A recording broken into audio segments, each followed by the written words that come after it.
Hello, everybody. Welcome back for another Microsoft 2024 live stream. The flight that was supposed to happen yesterday, that unfortunately could not happen yesterday, but here we are today, friends. Air France. No, KLM, operated by Air France KLM Group. Internet, check. Yeah, for now. For now. Until the next quote-unquote vandalization happens, which I'm sure is probably scheduled for this week. I've already made up my mind. If this happens one more time, I'm going back with my old internet service provider, ISP, 4 times in 16 days. 4 times in 16 days, they've cut the fiber optic cable around me. 4 times in 16 days. I've never heard or seen anything like this in my life, so we'll, I guess, take it on the chin for now, but yet again, another 23 hours without service yesterday. Thank goodness my next-door neighbor is so kind and allows me to log on to her Wi-Fi so I can at least stay connected. Gives me enough connection to watch Netflix, check Discord, that type of thing. So thank goodness for her allowing me to somewhat stay connected. Welcome aboard, everybody. Thanks so much for taking some time out of your schedules to come and hang out with me. Hope y'all are doing well. My current provider is Bell. I was with Videotron.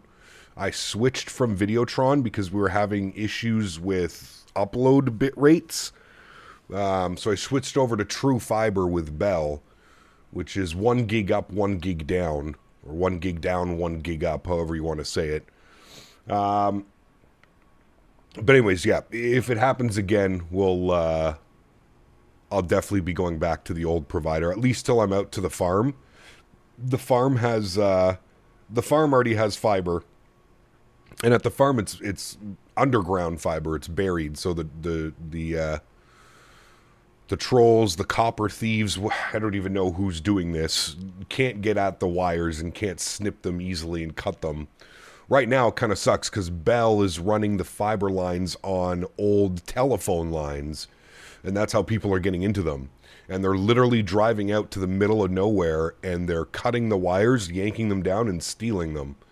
It's pretty wild, man. It's crazy to think that, like, that's even a thing. People are driving out to the middle, and literally the middle of nowhere, like emergency access roads, driving down them, cutting the wire, pulling it down, stealing whatever they're stealing, and then here we are. It's pretty wild, man. Pretty wild. How long before you move to the farm? Probably about a year, man. I'm hoping around December of 2026 is when I'm aiming for it to, because that's when my lease on my current apartment is up.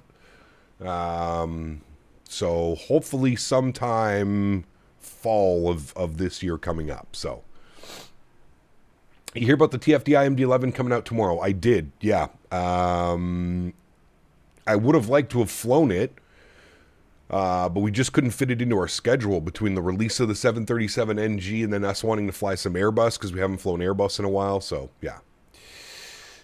Do we know what isn't the internet's company personal doing? Well, yeah, I don't know, Tony. There's all kinds of rumors swirling around right now on the interwebs. There's people saying that, whoever's doing this has to be driving down the road in a boom truck, and like they're not accessible. Like the pole is literally like 20 feet in the air. That's what truly boggles my mind, is I don't know how they're accessing this and at the same location. It's crazy, man. It's wild, dude.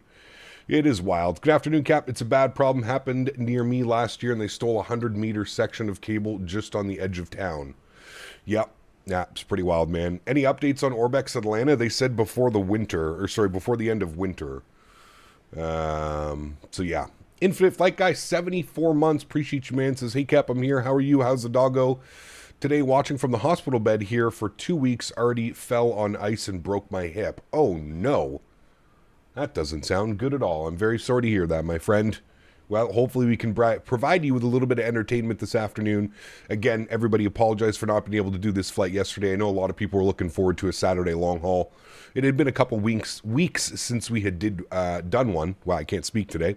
But anyways, here we are, making it up to you guys. I was pondering the idea of not doing the long haul today, but I saw how excited everybody was to do that. So we're going to do the long haul today, friends. I know it's a little bit weird, Sunday long hauls. We don't really do long hauls on Sundays, but I figured why not at least make it up for everybody and do our best to carry on with what we were supposed to do yesterday. Fingers crossed and knock on wood.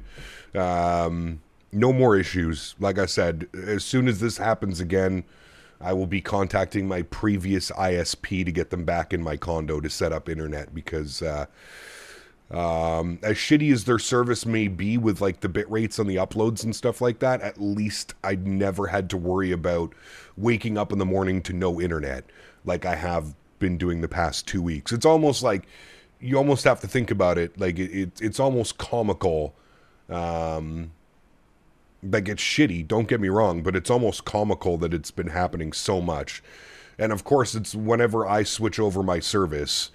So, yeah. At least you got the day off. But it even really wasn't even a day off, Steven. Like, I would be like, oh, all fine and dandy, but like when I'm sitting here with no internet service, it's not really a day off. I can't do anything. Can't play games. Can't really do much, man. You end up sitting here doing absolutely nothing. So, no, I wouldn't really say it was a day off. I was actually going to go out to the farm yesterday, but then the farm lost power. And the farm was without power for about 24 hours. Just, I feel like there's something about Canadian infrastructure that is just a little bit behind in the times, let's just say. No power out at the farm, no internet here. It's wild, man. In the UK, fiber runs in the poles as well, but never heard of them cutting the cables. Yeah, maybe we shouldn't talk about it and give people ideas, because, yeah. Hey, Cap, you're getting bad frames at EHAM? I'm starting to get bad frames at EHAM, and I'm sure it's the scenery.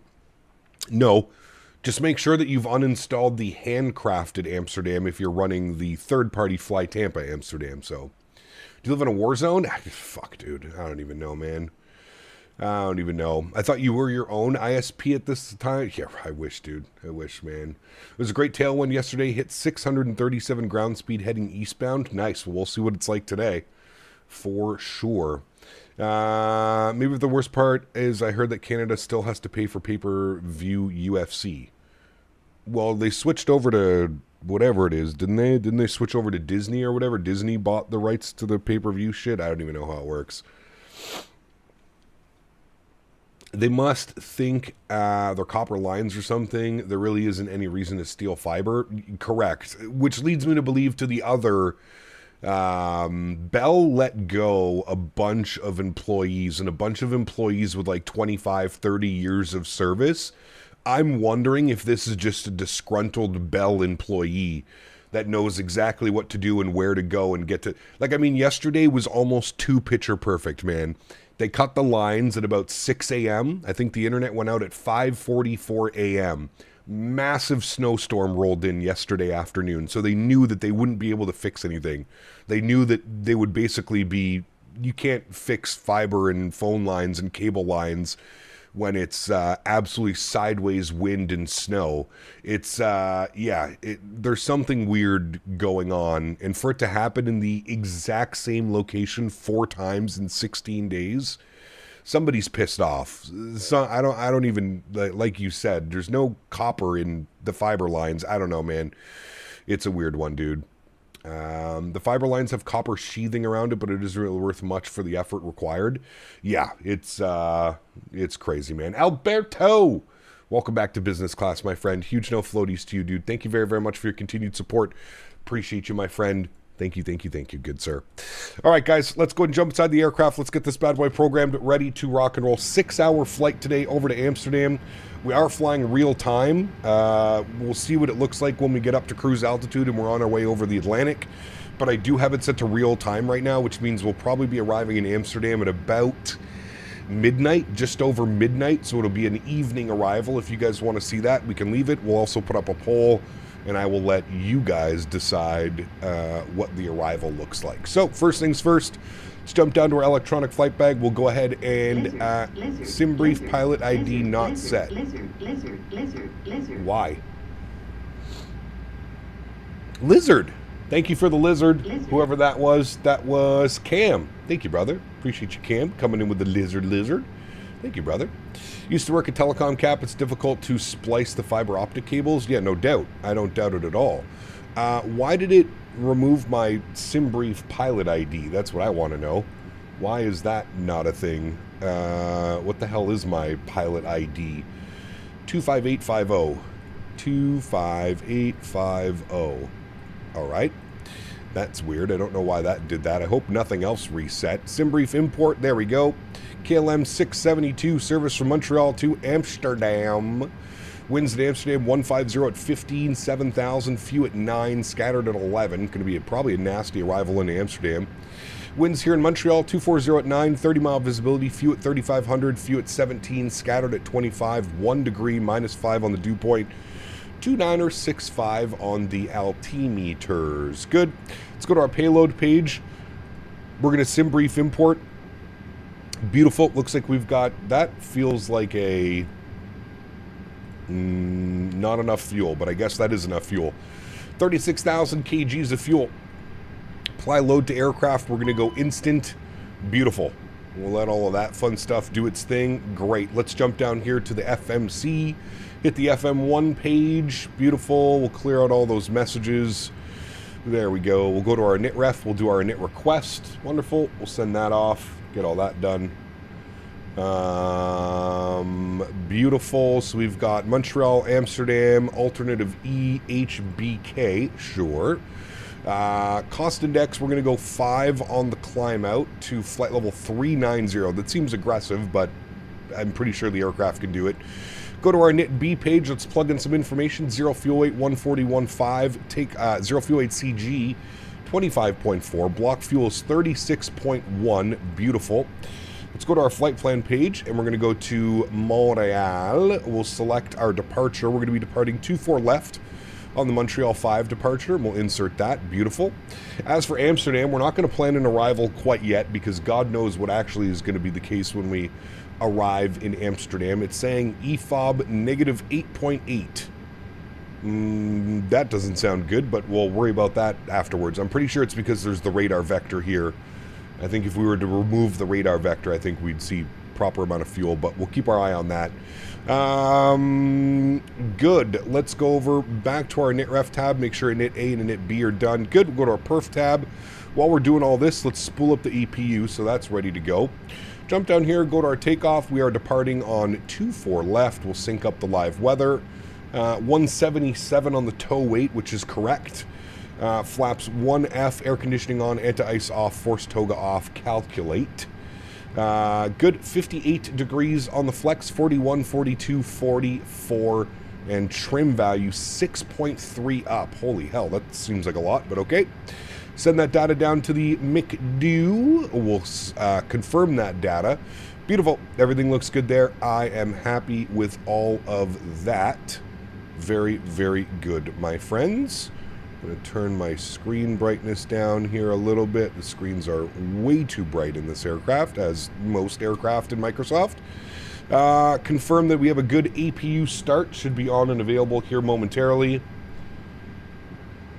Cruise winds. Yeah, that's right. How do I do that in this aircraft again? I go to, is it progress? Where do I go for the wind? Data? Nope. I always forget where I'm supposed to be going. It's not data. It's not init ref. It's not perf. Is it the init ref? Oh yeah, init ref and wind. That's right. Wind request. We'll send all of that off. There's our wind.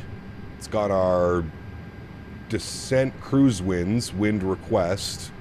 It's got our descent winds. Okay, everything's in there, so we should be good to go. Okay, that page is done. Good. Upstairs, APU is on and available. APU bleed is on. External power goes off. Let's go and get our fuel pumps turned on. We'll go and get our beacon light on, our seatbelt sign on. We'll go to GSX. We'll prepare for pushback and departure. Beautiful. We'll jump down here. We'll go to our ground services. Those doors are closing. Very good. We'll toggle the GPU. Very good. Looking good, friends. Your alternate is Ulestraten, Netherlands. Ah, nice. Wicked Productions, welcome aboard. Hope you're well, my friend. Mr. Andy, good to see you, dude. Welcome back. Kemmel, good to see you, brother. Welcome. Mr. P. Thibs, good to see you, brother. Welcome, welcome. Yep, read your message, Sean. Very cool. Enjoy your flights, my man. Let's go ahead and get our flight director left side, flight director right side. Initial climb. We're going to bug, we'll just do transition altitude initially, 18,000 feet. Do we have an in-flight meal today? I think we're going to have to. 6 hours. I feel like I got to feed you. If I'm not feeding you, I'm probably going to get in trouble. You may eat, my good sir. You may eat.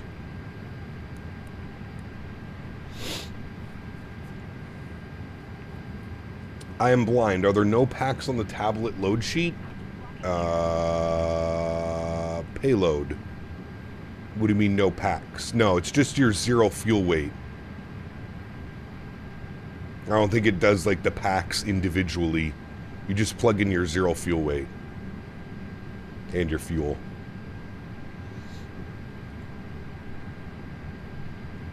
Will there be poutine? Nah, this is KLM. Probably not. Probably not. Let me confirm. Why are you doing a pushback raise again, man? Oh, I hate GSX with an utter passion sometimes, man. For the 5th time this week, let me take off pushback raise because I don't want pushback raise on. Thank you, GSX. That would be why as well. Buggy ass shit happening when you do the pushback raise. Engine mode selector to the start position. I'm going to clear that out. I'm going to put 1,000 in our squawk code. We'll turn that on in reporting. And I'm also going to grab the CTAF, .CTAF, CYUL, and it's going to be on 19.9. So I'm going to bug that up here, 19.9. Some of the click spots are just 19.9. Good. We'll flip that over. This guy can go over to 122.8. Good. Okay, let's spool up engine numero uno, friends. Enjoy. I'll turn the sounds up for you. Wind confirm? I thought we already did confirm the winds. Did I not hit the confirm button? Remember, we're running the all-electric GE engines today. Montreal traffic, United 8 heavy, departing 6 left. Departing 6 left with the winds 240 at 9. That's interesting. Almost like they have runway 24 available for departure. Somebody was being a little bit lazy, I see.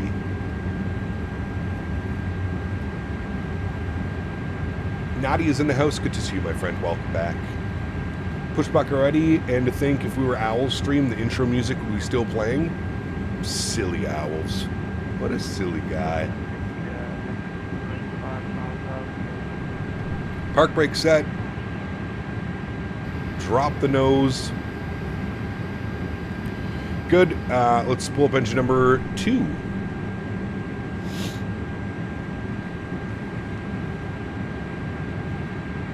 What happened to the wing views? What do you mean, Bennett?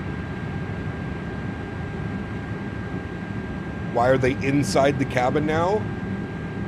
Is that what you're asking? Because we use chase plane now. So aggressive with the nose drop every single time, my man. Hope all's well. Glad your internet got resolved. Took this bad boy out for the first time yesterday. Got to give iniBuilds a Sobo props, and the aircraft feels heavy and works well. Correct. Yep, it does, man. It's a lot of fun to fly for a default aircraft. As somebody that just came from the FSS E-Jets as well, this is like miles better than that.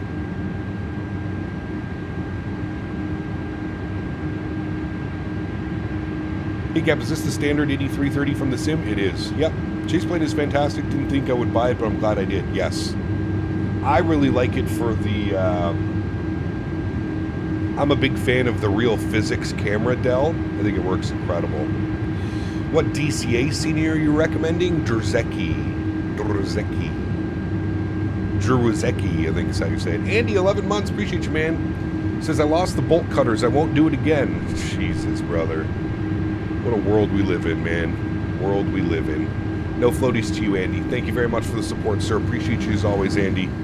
Thank you, my amigo. All right, sounds back down to a more manageable level. Let's go not speed check. Let's put flaps 1. Let's go ground spoilers armed. Engine mode selector back to the normal position. Predictive wind shear system goes to auto.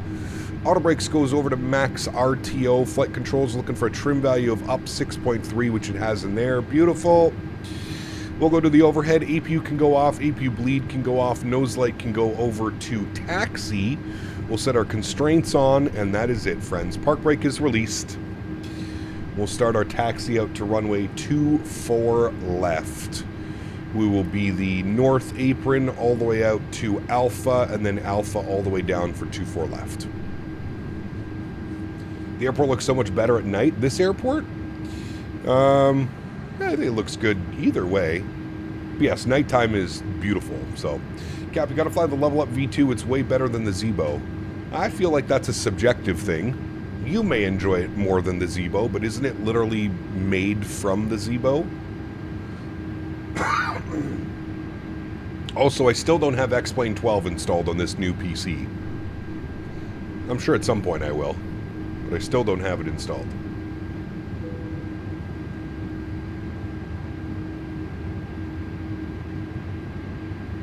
Flying this for the first time right now, and I'm kind of surprised it's solid for a freeway aircraft. Absolutely it is. Yeah, it's better than half the payware stuff available in the marketplace, that's for sure. Do you remember what gate you're at? Tried rewinding, but the VDGS was too small to read. 59. They either start from 59, they also start out here on the remote stands right here. Looking at Flight Radar 2.4, it looks like it's a little bit of a mixed bag. Any word of any developer doing an A321 XLR? No. I'm assuming Phoenix is going to do one with their 321neo XLR, but... Don't waste your time on X-Plane. Only a handful of people would want you to stream it. I think it's good for, you know, bring awareness to other sims that are out there and other possibilities. Flight model 40 months, my man. Huge no floaties to you, man. Thank you very much for support. Appreciate you, brother. Thank you, man. Thank you, Davis. He got to the flight yesterday, San Diego to Vancouver. Nice. Didn't iniBuilds make an XLR for 2024? I think they did, didn't they? Isn't there a default XLR? I'm pretty sure. How's the A330 Cap? Is it study level? It's high fidelity. Everything kind of works and does what it's supposed to do.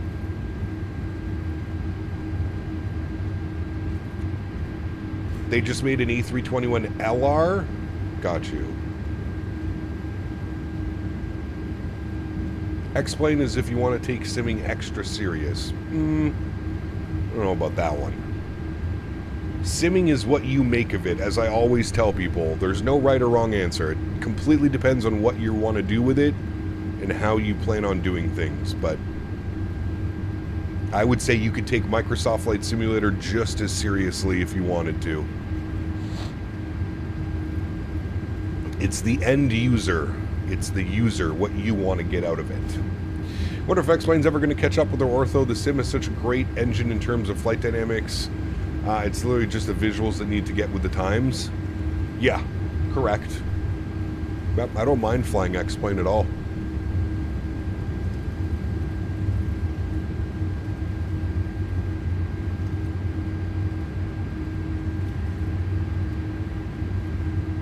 No right or wrong answer until you fly Captain Sim.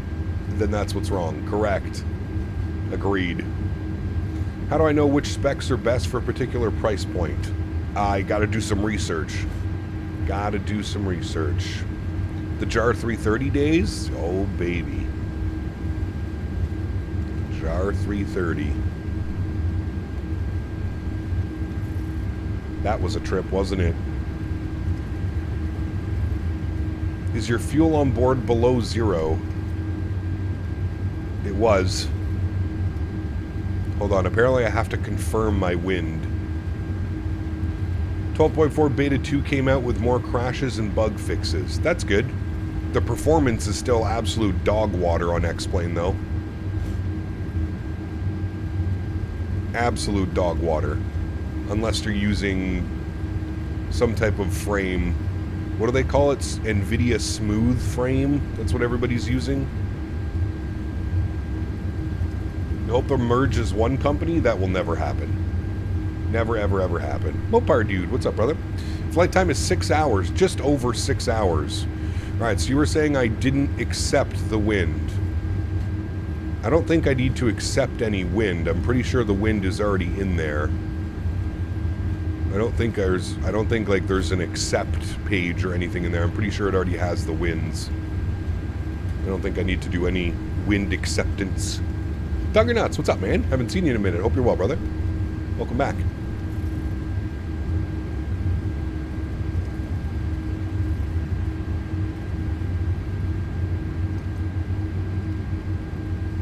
El Bapino, bonjour mon ami. Good to see you. Bon vol. Any step climbs? If we're cruising at 390, what does it say actually? Optimum is 395. We may do a step climb to 410 over the Atlantic at some point, but initially 39. Where's Dan? He was here. Hey, Gab, at least I got to join before takeoff. Welcome aboard. Do we get CBS on this flight? Gotta watch the Bills and Jags. We should. We should. Nismo, what's up, my man? Good to see you, brother. Welcome back as well. Hope you are well, amigo. Look at all the beautiful Air Canada planes. Got some E220s out there. I see a Q400. My favorite.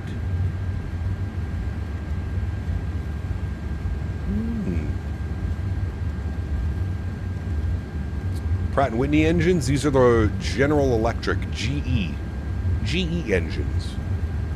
I don't know what this flash of light is on this side, though. That's going to drive me bananas. A sign of things to come. Oh, brother. Cannot wait till we get that majestic Q400, man.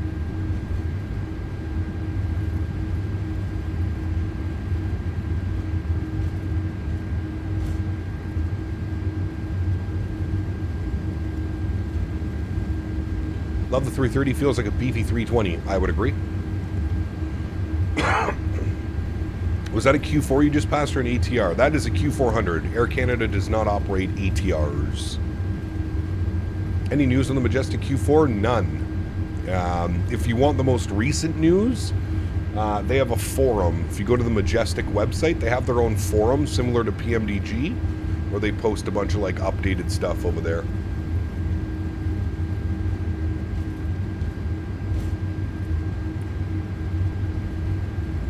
Apparently St. Thomas Airport is a storage place for a lot of Q400s. Air Croatia just sent some.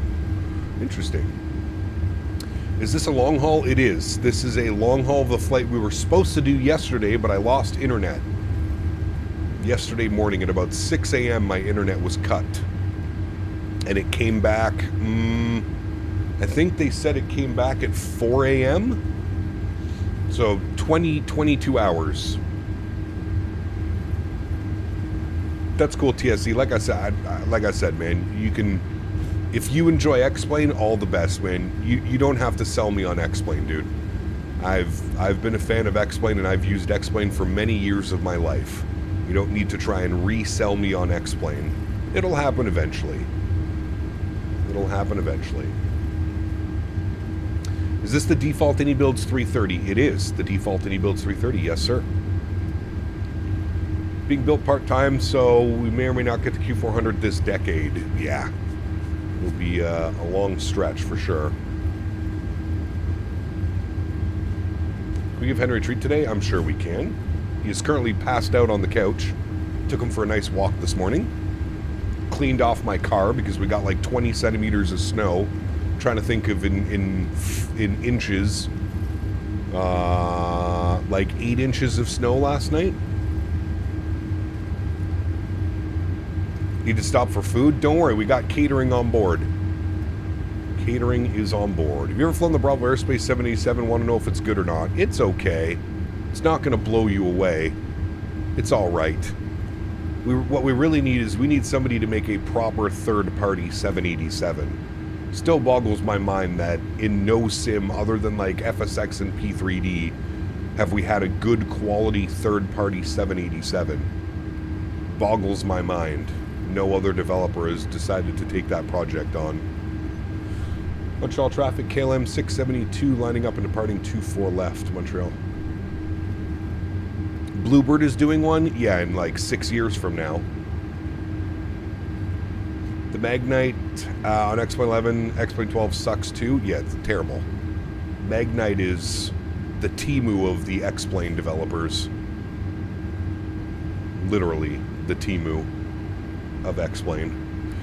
Landing lights are on, strobe lights are on, wing lights are on, nose light over to takeoff. 24 left is in front of us and looking good. Let's go and get our control cam online for you guys. Sounds can go up. Y'all ready to go? Let's do it. Throttle's up to about 40%. Slight nose down pressure on the side stick. And chrono comes on. Let's go flying. Manflex 58 SRS runway auto thrust blur. Takeoff power is set. We're rolling.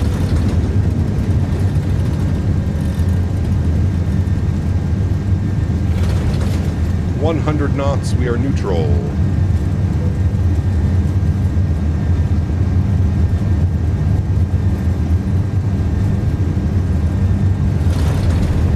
V1 rotate.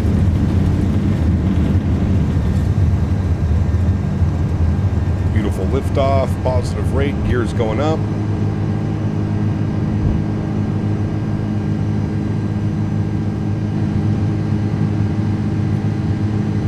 Why are the Rolls-Royce engines just sound so much better than these things?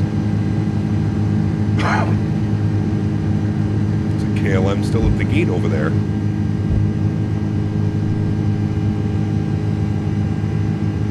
Alright, 3,000 feet, then we're going to make a left turn.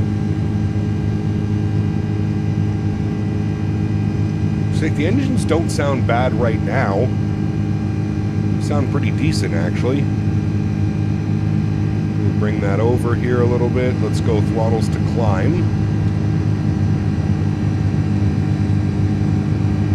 Not Phoenix level of D-rate, but there is a little bit of a D-rate there.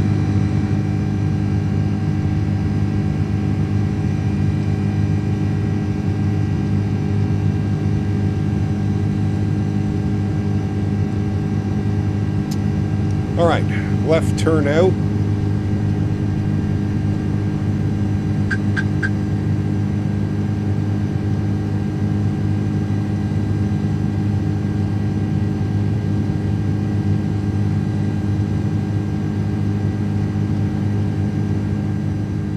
We need a sound pack for this plane? Yeah, I would love a Boris sound pack, dude. That'd be incredible. Boris sound pack for the default 330 all day long. Direct to and tag. Insert. Beautiful. Follow that all the way around now.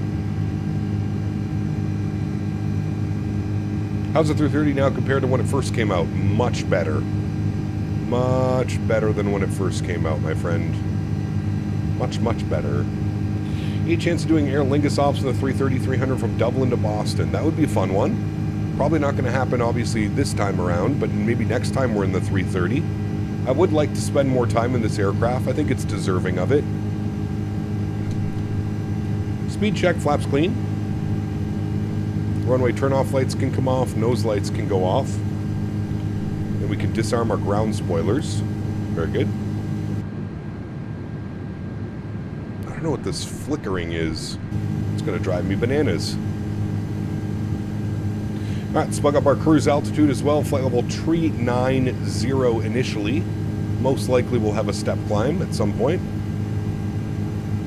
There's downtown Montreal in front of us. Did YYZ to CDG and Air France 74 yesterday? Nice. Very cool, man. It's like a fun flight.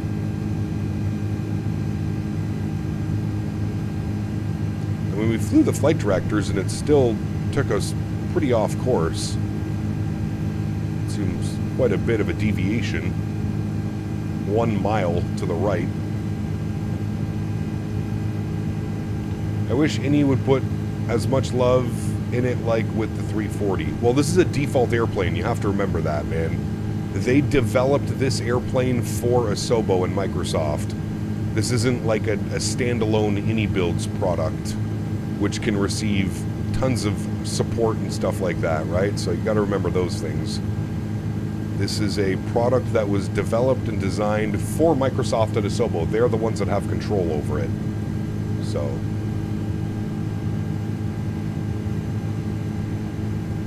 that's cool, Hyper. You don't have to repeat yourself over and over and over, man. We deal with that a lot here, so it's nothing new to us, man.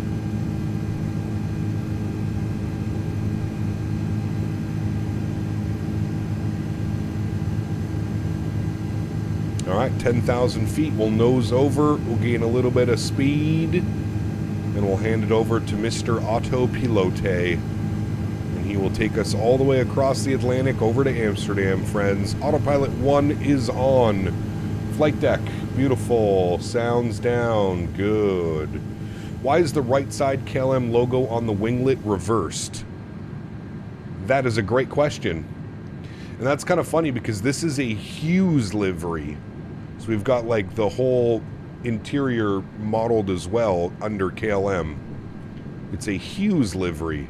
So I'm kind of surprised that you're right. The wing model is backwards on this guy. MLK. Martin Luther King? Yep, sure. And stretch. Cue the stretching.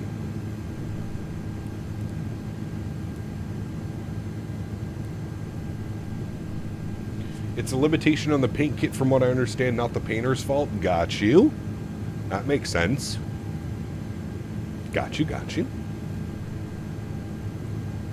One major update I'm waiting for is the iFly Max. Correct. Stretch handout with drink service? I mean, sure. I have a dream. We'll somehow make it to Amsterdam. You're brave, sir, for thinking we're going to make it. No problem. You are brave, sir. It's the climb out of Montreal. Looking good. I was out last night. My friend gave me 30 rips of a bong, and apparently I was shouting at nothing and kept walking in circles. That sounds about right. The default is great for what it is, I would agree. Yeah. Wish we got an A330 V2 maybe, standalone from iniBuilds. I don't think that'll ever happen, man. Again, iniBuilds was contracted by Microsoft Asobo to build this aircraft.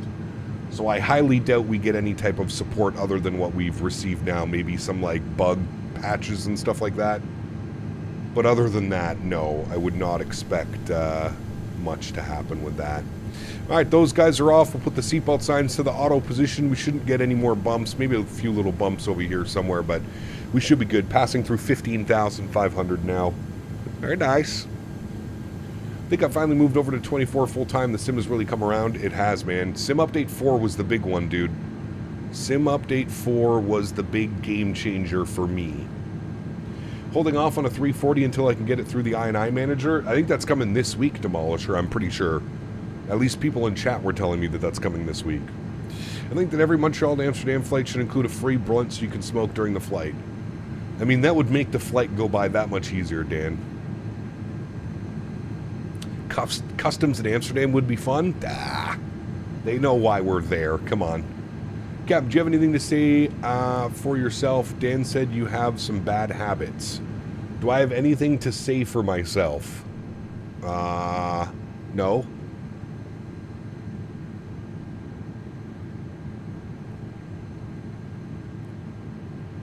Sitting here in first class, just sparked one with a flight attendant. My man.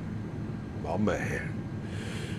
I've been full-time on 24 since December of last year. That might be crazy, but the sim has gotten a lot better, so much so I am now considering getting rid of 2020. I kept it just in case. Yeah, I feel you, man. I feel you, brother. I feel you. I don't know what the hell is with this flickering This never was a thing before. And, like, it doesn't matter where I go. It's doing it... Does it do it here, too? Yeah, it's doing it there. What the hell is this?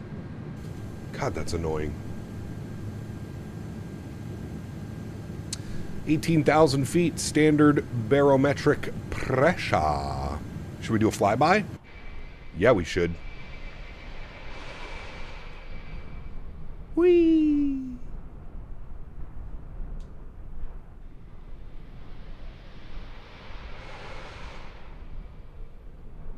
Frame gen? I don't think it's frame gen. No, it's like, it's the shadow flickering. Sheesh. Look at that bad boy.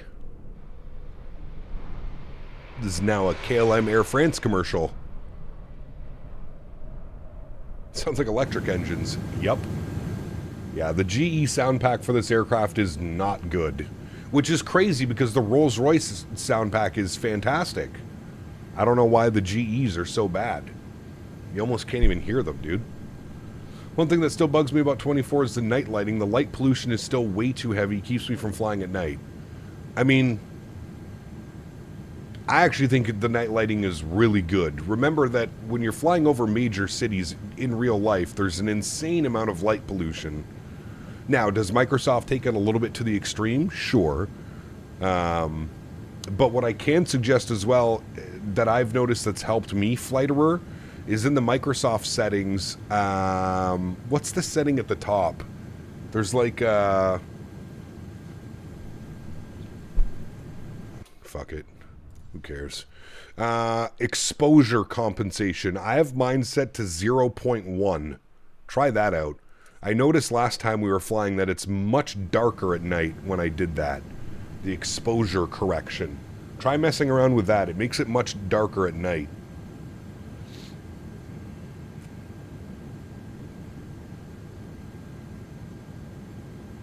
When did that slider get added? I believe it was with Sim Update 4.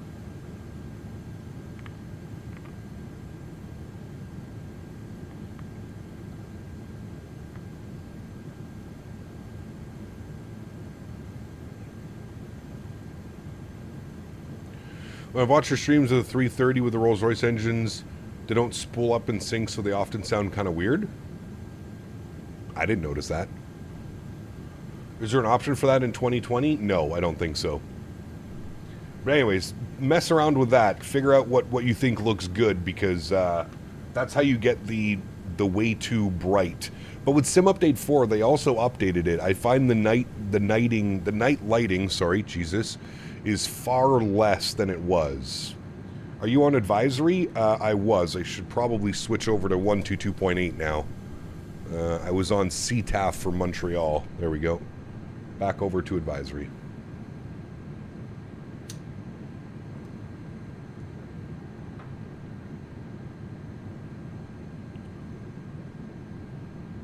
Aberneath, good to see you, my friend. Welcome.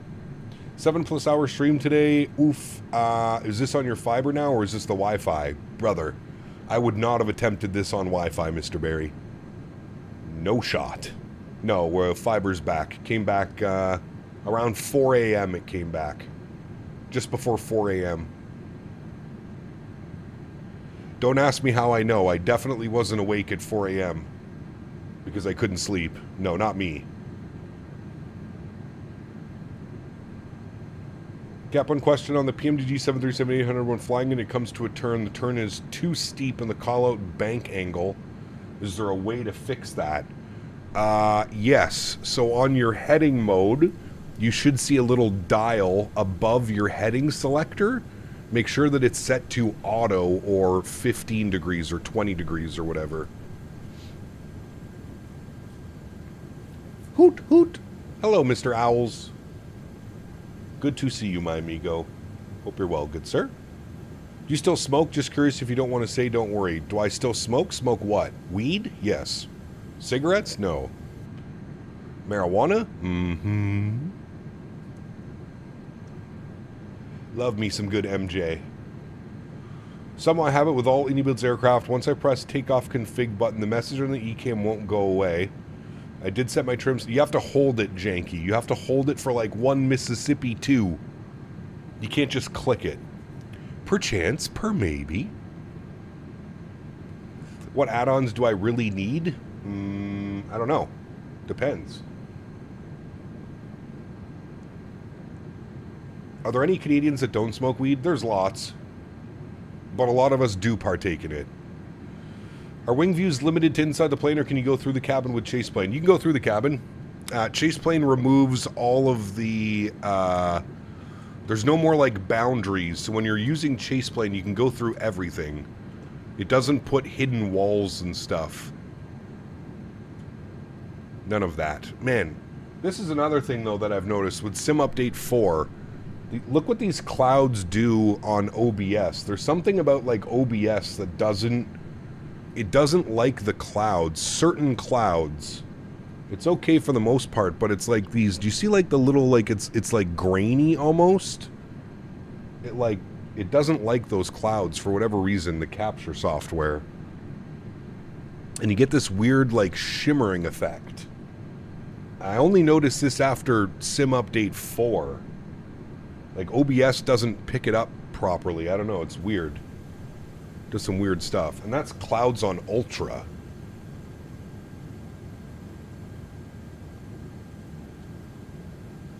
The one thing nobody needs is Rex Atmos. No streamer that is a real pilot actually uses it. I just don't think it's needed.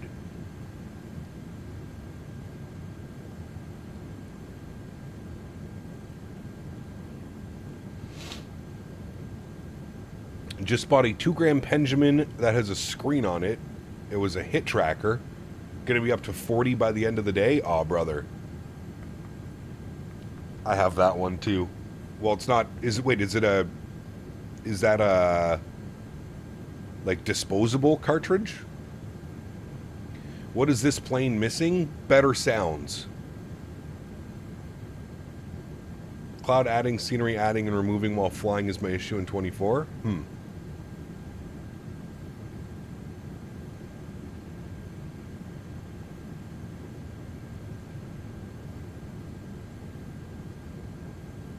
And McDo support, yes, correct.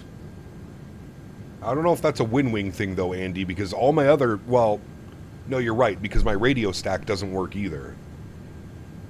I don't know why sounds aren't a priority in aircraft developers. They're starting to be more so, to be honest with you. I think people are starting to realize that, you know, a quality sound pack goes so much for immersion, man. So much.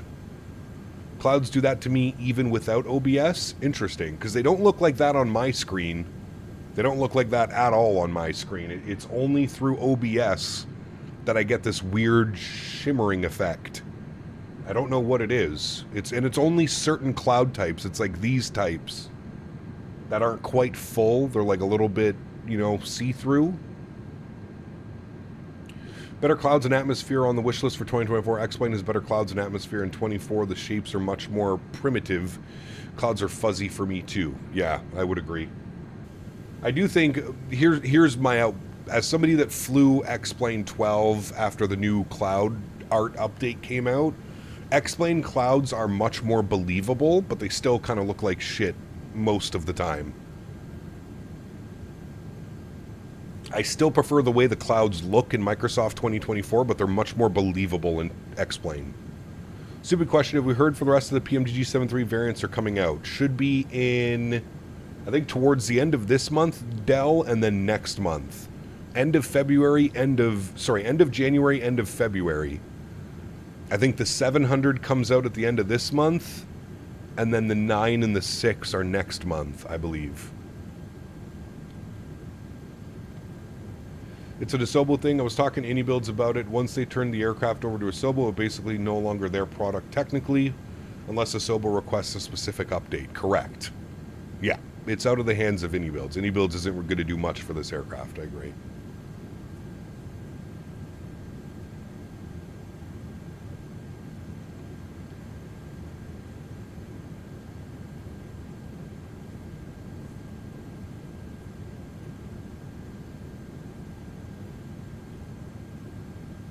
Weed became legal in Germany, but it's still not widely available, which pisses me off. It would be good to go just walk over to your local corner shop on a Sunday evening to buy some weed if you're empty. Yeah, that sucks. There's dispensaries on every corner here where I live. Literally every corner. And they're all fighting for your business. Loyalty points, discounts on certain days, no tax on certain days.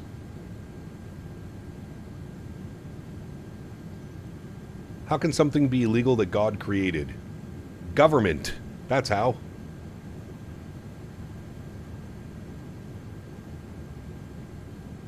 The Gib, what's up, man? Good to see you, dude. We're so lucky to have two great streams, two great sims in 2026. It's like having two girlfriends. Nice.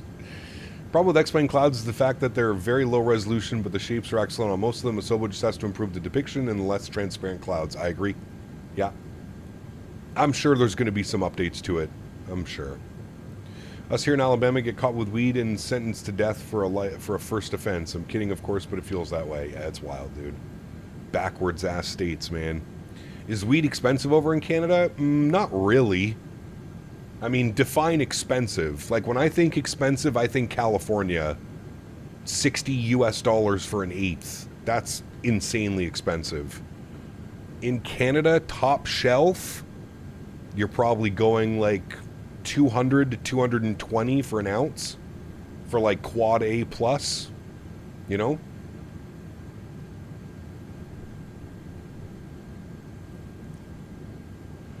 If I fly on the 19th at 3 p.m., can you pick me up? Sorry, I probably should DM you, but I'm already in chat. I'm moving to Canada. Is X-Plane 11 still worth it in 2026? No, I would say X-Plane 12.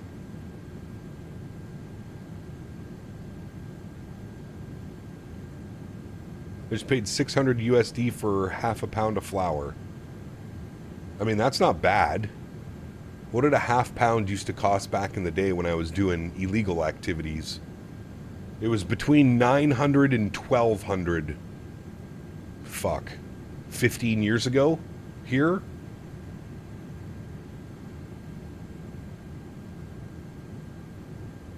The usual market price in Germany is around 6 to 10 euro for a gram. I mean, it's not too bad. I've heard the prices in Amsterdam are absolutely ridiculous. Is the 330 out, or is this a pre-release? No, it's been out since Microsoft 2024 came out, Dano. It's a default airplane. It comes with the simulator. Now, was that from a dispensary cam, or was that like black market? I'm sure I could probably get those prices if I went black market, but just, I don't know, man. The whole black market, now that like things are legal and we actually have like micro growers and craft cannabis growers here in Canada, going to the guy down the street just isn't the same anymore, man.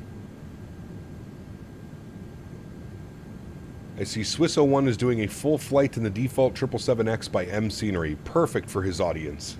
Absolutely perfect.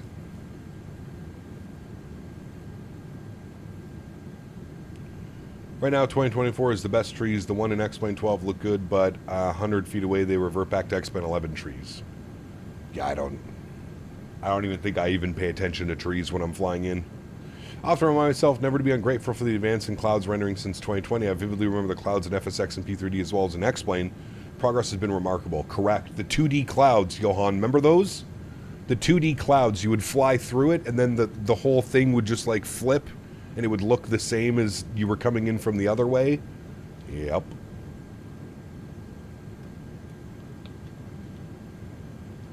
The fact he gets aircraft early is crazy. I mean, the aircrafts that he's getting early are the aircrafts that nobody wants. That's like being excited that Latin VFR sent you an airplane before anybody else. Who cares? No, I would have said, no thank you. I've shown you, well, I haven't shown you the emails, but I've told you, Captain Sim has reached out to me. I can't even count on my hands how many times they've reached out to me to try and get me to fly their aircraft or send me their aircraft for free.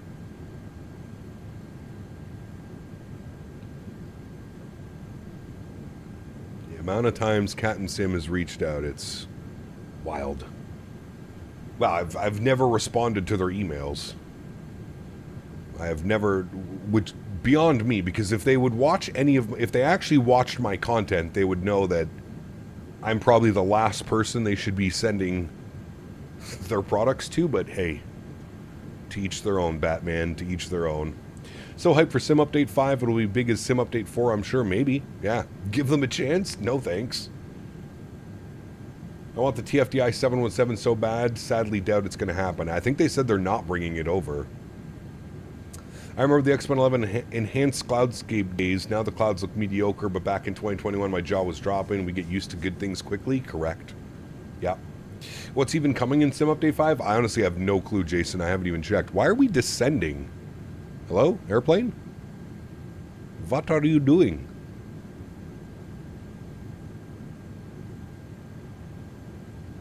Cap, do you know how long I have to resub before I lose my milestones? I don't think you have to, RJ. Whenever you become a member again, it'll just pick back up. You don't ever lose your membership or your rank in the chat. If you have to miss a month, 2 months, 3 months, whenever you become a member again, it'll just pick back up where you left off. Sim Update 5 will be more content and feature focused, which is good. That's good. Has top of descent been reached already? We're at 37,000 feet. Almost 38,000 feet. We've been airborne for about 25 minutes, so it's not that rocket ship. Why are we in open climb, though? We should be in climb mode. There we go. Miggity Mike, what's up, my man? Good to see you, brother. Welcome back.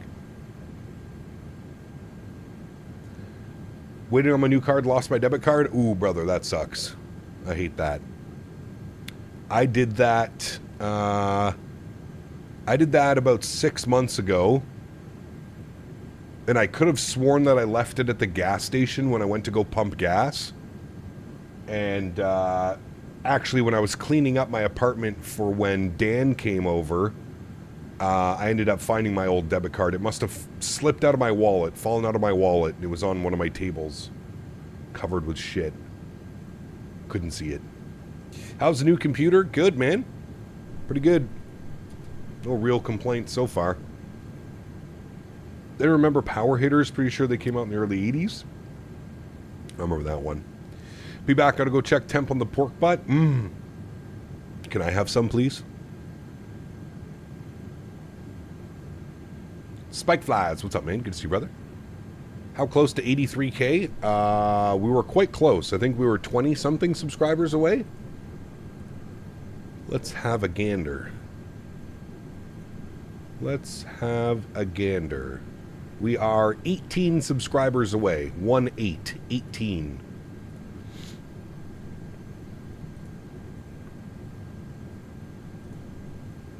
18 subscribers away.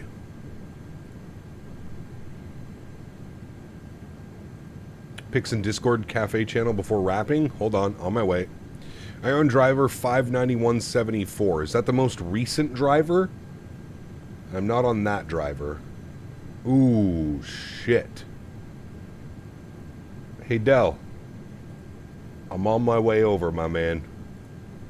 I'll take about half of that. Is that okay? Does TFDI release today or tomorrow? I think Monday, tomorrow. All right, 39,000 feet. Let's bug up that speed. Let's go Mach 8.4. See how much fuel we can burn. Come on, plenty to go around. Come on in. The water's warm. Pellet smoker? Yeah, my stepdad got a Traeger pellet smoker, and he loves it. So I'm going to put that on my birthday wish list or Christmas wish list at some point, because I would love to have one of those too. It just seems so easy with a pellet smoker, man. One of my buddies has like a normal like charcoal smoker, and like, Jesus, dude, it's like watching an infant when you're cooking anything, because temps can get too high, too low. The pellet smokers just seem unreal. You set the temperature and it auto feeds it, right? And it keeps it at the certain temperature that you want it to be on.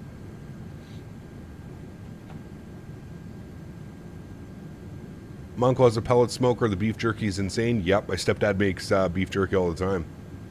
Really want a drum smoker?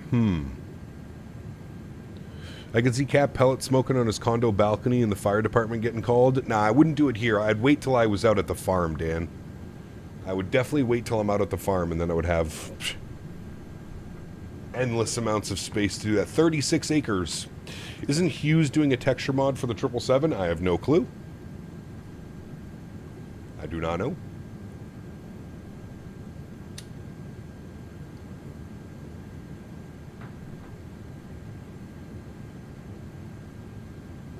All right, we're cruising Mach 8.4.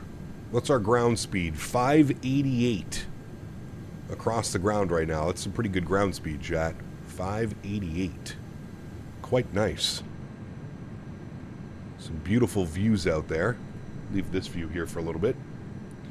TFDI MD-11 going to be like it is in 2020, or is it going to be better now? It received some major updates forth, so I'm expecting it to be a whole new airplane. Pellet smokers rock, smoking mac and cheese rocks. That cooked overnight at 200, put it on at about 8:15 p.m., wrapped at 10:15 this morning. God, that sounds so good, dude. Remember to monitor the fuel situation regularly, especially with how you bumped up that speed? Correct. Yes, Johan. Agreed. I think it's a free upgrade, Davis. I don't think there's any charge to it. Just a quick question. How do you work add-on linker? My storage is getting tight. I mean, I could probably explain it to you, Locked Brick, but honestly, man, just Google or YouTube a video. It'll make a lot more sense watching somebody do a dedicated tutorial for you. How I make mine work, I have a storage drive. So if I go to my PC, hold on, let me show you. My PC. All right, so here's my PC. My simulator is installed on my G drive, a 2 terabyte M.2. So the way that I have it worked is my simulator is installed here, and then I have my Microsoft storage drive on my 4 terabyte SSD. So all of my scenery gets installed on my 4 terabyte SSD, and then I use add-on linker to take it from my storage drive and put it into my community folder. Here's my community folder, and you can see the only things that I have in here is MK Studios Montreal and Fly Tampa Amsterdam. That's it. The rest is Navigraph and liveries and stuff like that, and Chase Plane, and yeah, that's kind of how it works. It's the best way I can describe it. But like I said, watch a couple tutorials on it. It'll make a lot more sense watching a tutorial.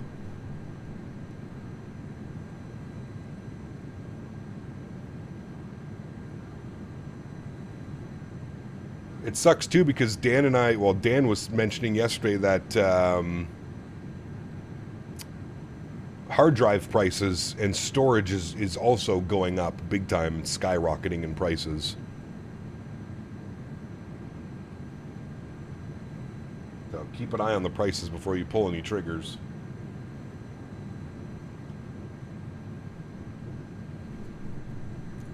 All right, let's go outside view here for a bit. We'll go spot this way. Thank you. There's our beautiful airplane. Turn the sounds down. And let's get to some tunes, shall we, friends?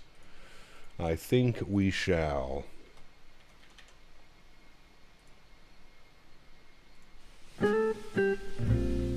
That was too loud. There we go.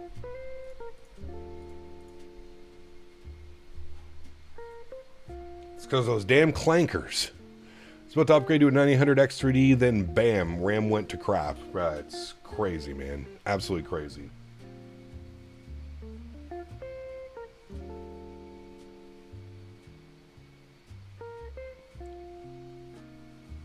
We get some Dutch music. Maybe when we get closer to Amsterdam, we can. Yes, sir. Although last time we tried to do specific music, it didn't work too well. Chat, bathroom break, beer back.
All right, back, Jack. Thank you.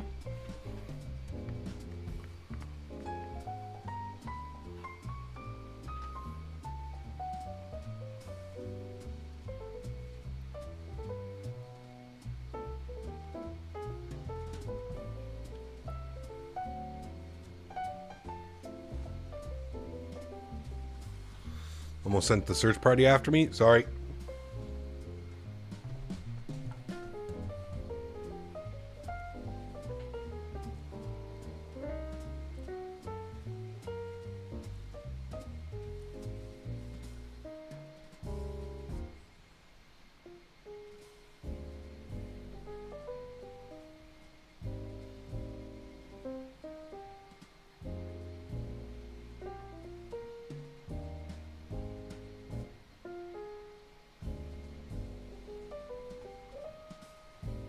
Can't rush perfection, I get it. Nice.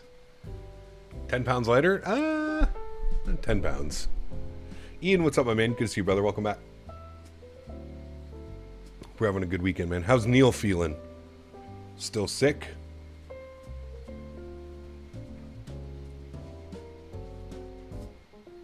Did you wipe? I wiped before.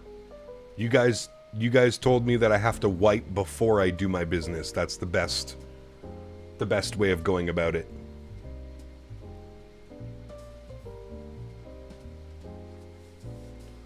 Sorry about the internet outage. I needed to borrow the copper for my Bring Back the Penny protest. Nice. Very nice, good sir.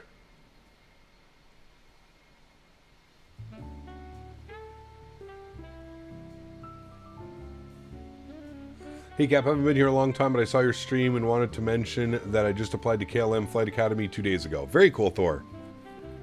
I wish you all the best, man. Where's Henry? He's passed out on the couch. Samuel, hello, my friend. Welcome back.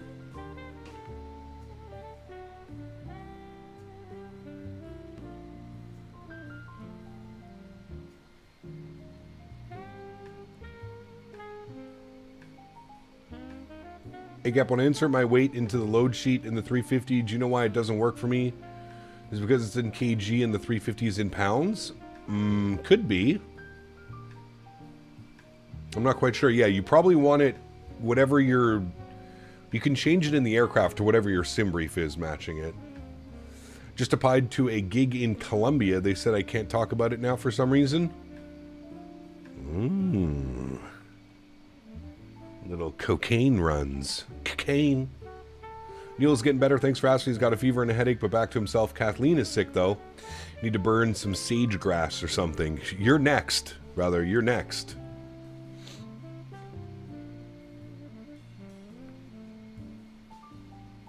And you listen to us crazy fools? That will learn you. Yes, it will, sir. Lazy dog sleeping through the day while Cap has to work.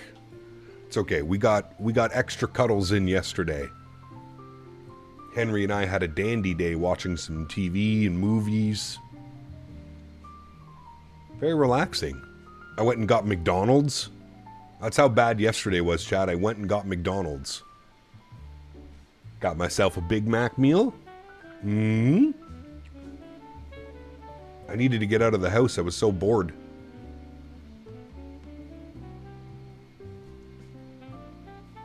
Captain Aviation, what's up, man? Good to see you, brother.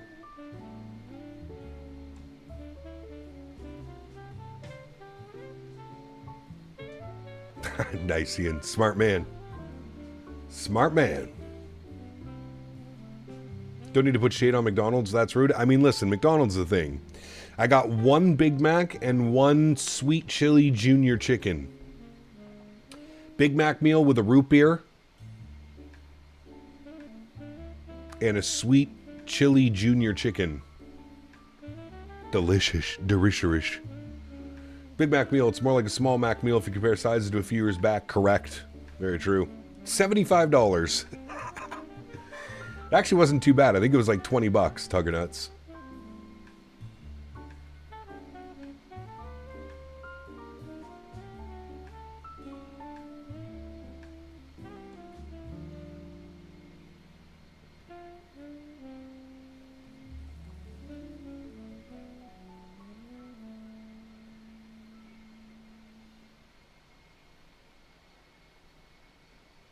I miss $5 footlongs? Brother.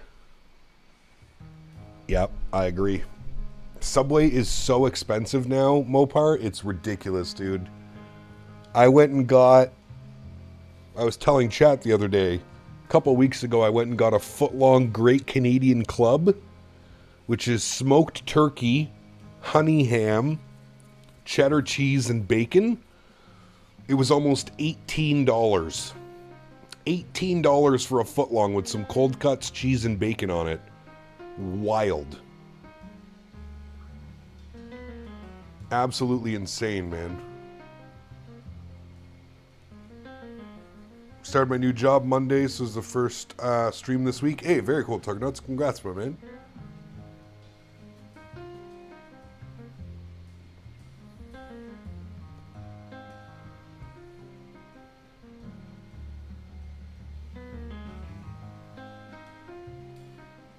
Would you like to tip? No, go away. Yeah, that's another thing, too. Tipping culture, man.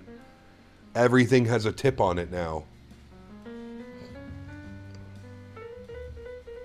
Think with how many sandwiches you could have made for $18 at the grocery store. Brother, you could buy 2 baguettes for like $5, and you could turn those 2 baguettes into 4 foot-long sandwiches. You buy a pack of smoked turkey, a pack of honey ham. It's maybe another like $5 to $10. Yeah, you could probably do 4 times the amount, Mopar. 4 times. Did they give you the nerve to ask for a tip when you pay at Subway? Dude, everywhere. I don't know about you guys, but everywhere here that you go now, there's a tip option. Every single place that you go to. Brother, they have a tip option at the dispensary now. I saw that the other day. When I went, whatever it was, last week or whatever, they have a tip option at the dispensary. Brother, fuck off. You already have a good job. You walked to the back to grab me a tin of weed and then came back. You want me to tip you for that? Wild, man. Said it for a long time. I wouldn't piss in McDonald's if they were on fire. Hey, listen, I'm a McDonald's like maybe 2 to 3 times a year type guy. It's got its place. Cap, you got your internet back? For now. I'm sure it'll go down later this week again. Next time I'm going to get asked a tip at the grocery store, I'm going to show them one they won't forget. Don't go to jail. Not going to lie, that's why I go to McDonald's or Tim Hortons. They don't have the machine that asks for tips. That is correct. Yeah. They're banking on people being stoned and friendly, I guess. Need to pump those numbers up. I blame the POS system for tipping. They get a paid percentage of the bill, and adding the tipping option everywhere increases their revenue. Yep, you can think about it that way for sure. What kills me is the waiters at a self-serve buffet want tips. Like for what? Grabbing my plate when I'm done eating? Yeah, yeah. Maybe if the companies actually paid them accordingly, we wouldn't have to compensate with tips, right? Was in SeaTac and got a Red Bull at the self-checkout. The screen asked for a tip. Oh, brother, that's gold. Half of the time with tips, the machine gives the option that aren't inflated over the actual percentages, counting on people to just hit the button and not do the math. Correct? Yeah.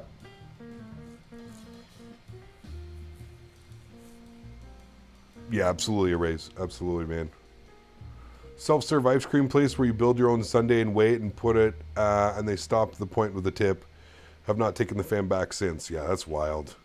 Is that Menzies or Munchies or whatever it's called there, Les? The frozen yogurt place where you do all your own stuff and then they just weigh it for you and then charge you?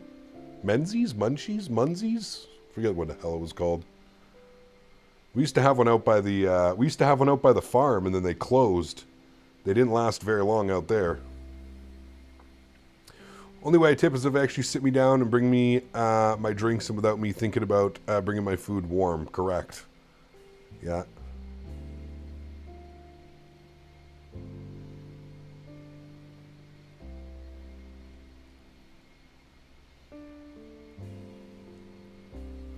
Yeah, Menzies is the food catering. Like, it was something like that, the frozen yogurt place here. The bocce places here add the tip and automatically just to the cook food in front of you, then give you the option to leave more. Yeah, there's a couple of restaurants here that do that where gratuity is already built into your check.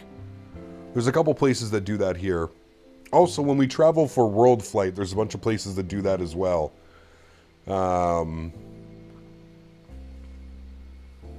I can't remember where we went in Vegas. There was a place in Vegas that did that. It was already included on your bill. 15% or 18% gratuity or whatever.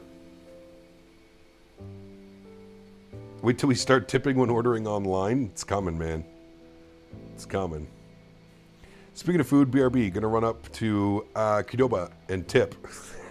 Nice. If you want to see someone flip out when they don't have a tip, go to New York City and don't tip when you leave. The staff will literally shout you out of the restaurant. Tony, is this true? Lots of places do that with like 6 or more people there. Yes, agreed, Les. Yeah. I think it was the breakfast place inside the Rio. I think you're right, Kev. Yeah. That was a pretty decent breakfast, but way too expensive for what it was. Remember the portion sizes, though, Kev? Holy shit. What did I order? The 3 pancakes? I don't even think I got through them.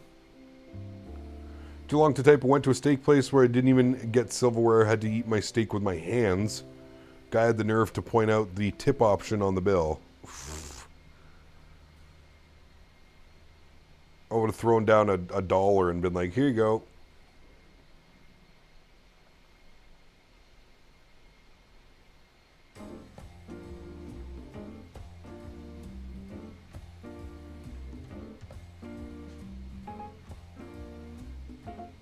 My tip, look both ways before you cross the street. Nice.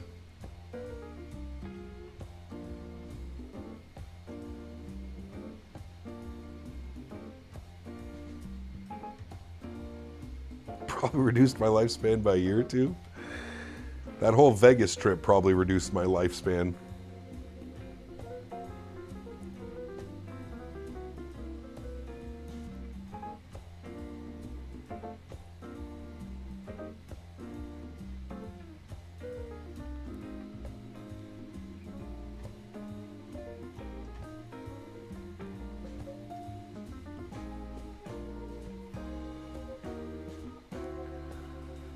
Do you like the 330G or the Rolls-Royce? Rolls-Royce, by far. Much better sound pack.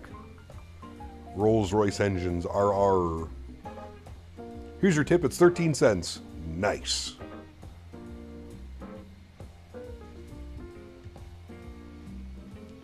Our tip after trying to pay at Texas to Brazil, bro,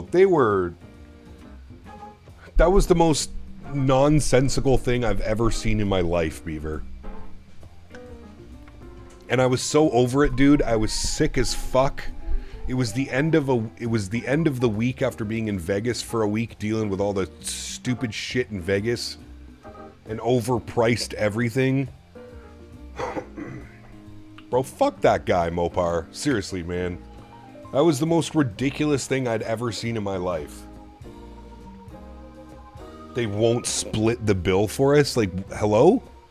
Literally people from like every different country, every different state. But you won't split the bill for us. Okay.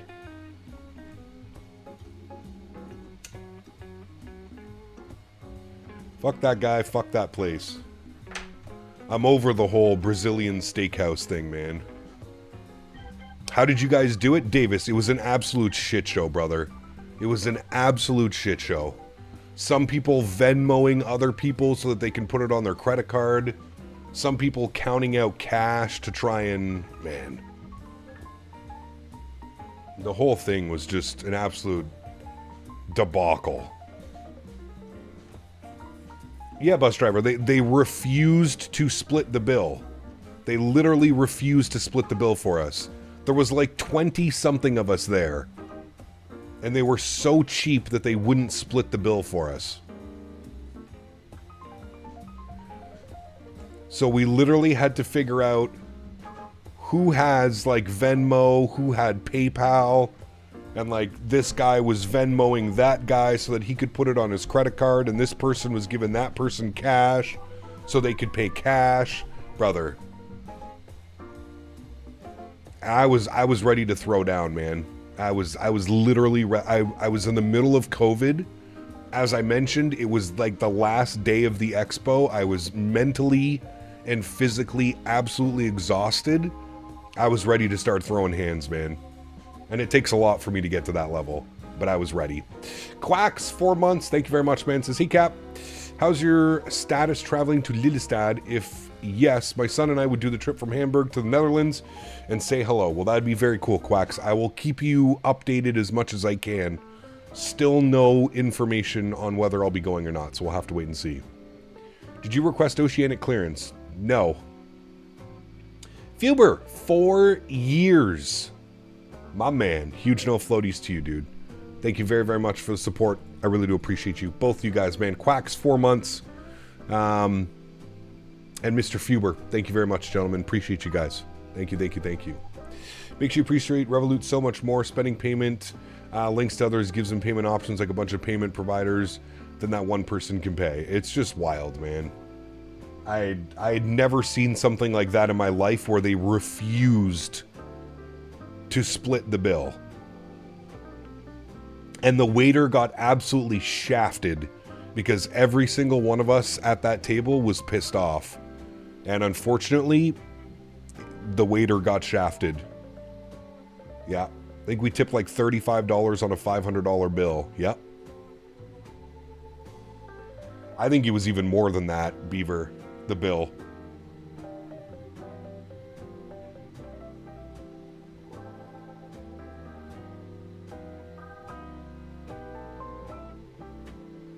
Where was this place? Fogo de Chao in Las Vegas. Wait, was it Fogo or was it the other one? Was it Fogo or was it whatever Brazil? I can't remember.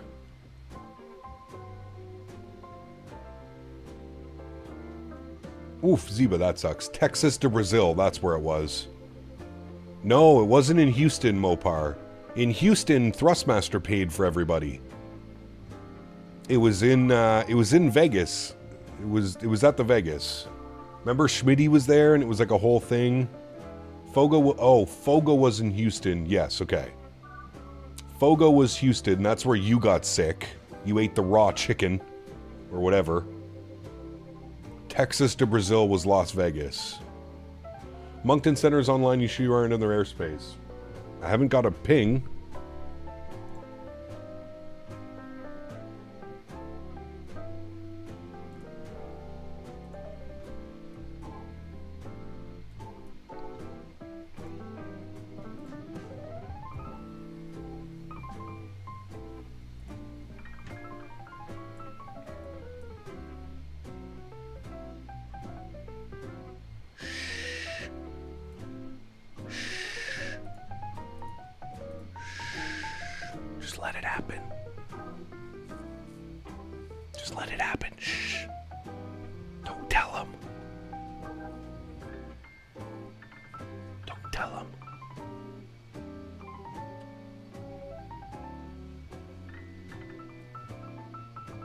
We're in stealth mode. I think that in general, Brazilian steakhouses are no longer listed a meal stop for FS Expo visits. No, we've overdone it, Dan. Honest to God, Dan, I would rather just go to like a nice steakhouse. Like not a Brazilian steakhouse, the all-you-can-eat thing. Just send me to a nice steakhouse. I can order my 20-ounce ribeye, cooked medium. Yeah. Come hither, I take you to Japanese barbecue. You'll forget everything about Texas to Brazil. That's very true. Ruth Chris? I mean, Korean barbecue, yeah. Korean barbecue is always top tier.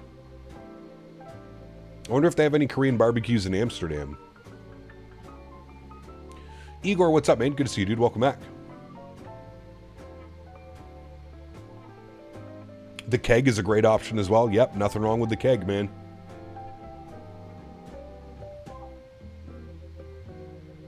The keg's pretty good. They're not too crazy on their prices. Usually like 50, 60 bucks for a nice big steak. The Keg has those garlic shrimp crusted Parmesan little things. Woo.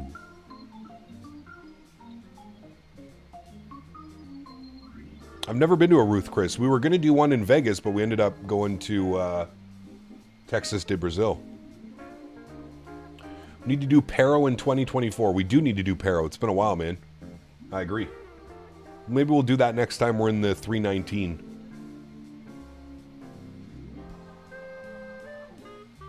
Chops in Kansas City?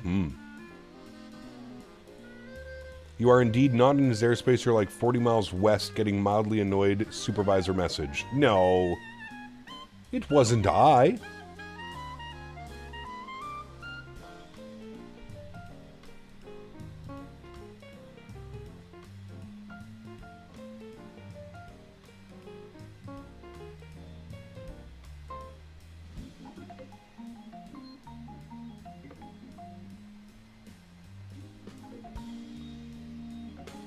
Brazilian steakhouse buffet style slaps. It's good, Diamond Mike. It's just we've had shitty experiences. Skyworker and Mopar both got very sick when we went to it in Houston. They both got super sick. Food poisoning.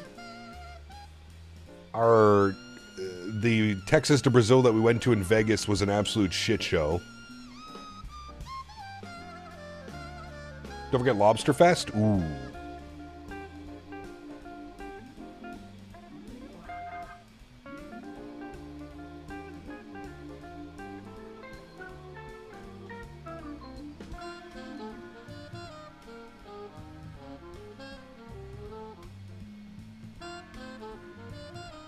No, they also do it, Dan. The Keg does Lobster Fest. Yep, every year. They do lobster rolls, lobster tails, full lobster dinners.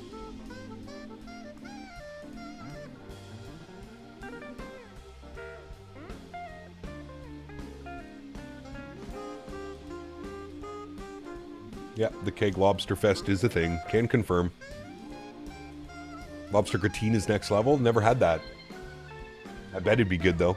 Anything lobster is delicious, dude.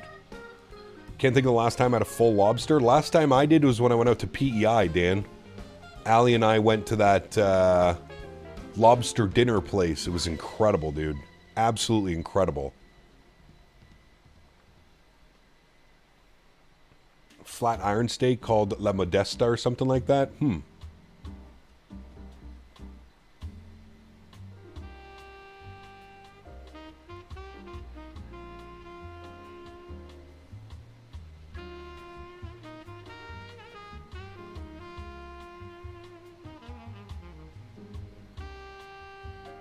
Gigliotti, it's good to see you, my friend. Welcome back. Hope you're well. Happy Sunday afternoon, my friend.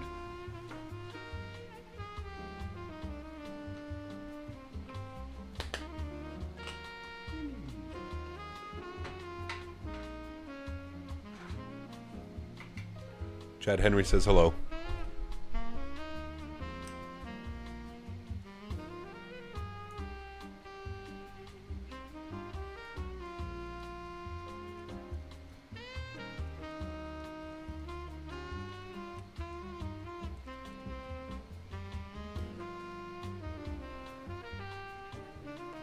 I was in Key West years ago doing the Lobster Fest. Duval Street closed down and maybe 50 different vendors with grills going and serving up the spiny-tailed lobster. Brother, that'd be so dangerous. I'd eat myself into a coma. Just sent you a DM pic. Sorry, not sorry. Uh-oh. You're gonna make me hungry? Excuse me.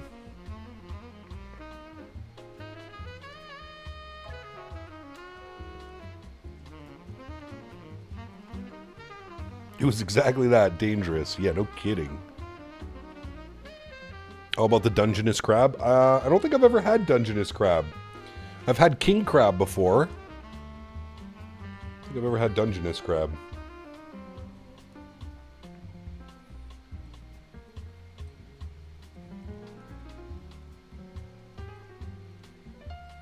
Cap, do you have a display port or HDMI? Display port. Higher resolutions. I mean, HDMI can do 1440p, but display port's much better.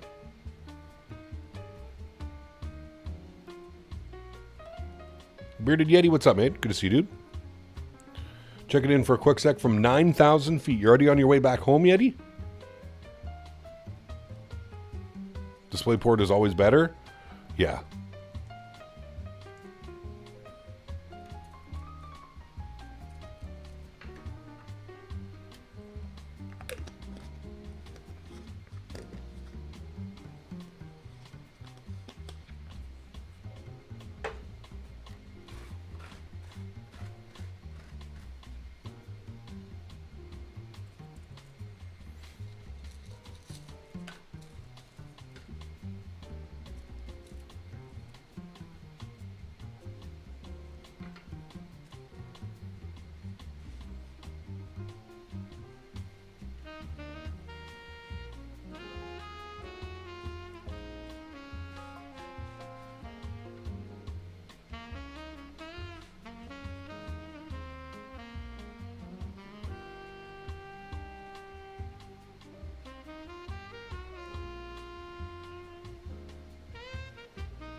You go back home tomorrow? Nice.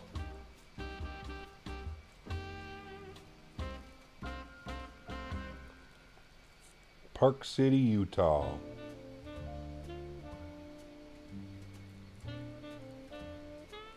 Should have gone to Jackson's Hole. I've heard it's elegant at this time. Erin got some decent keyboard joystick throttle stands that could attach to my desk that have a good experience with. I know people like the Thrustmaster stands, but I think all the peripheral companies make like little stands and desk mounts and stuff. Is the aircraft available for purchase? Daniel, this aircraft comes free with Microsoft 2024.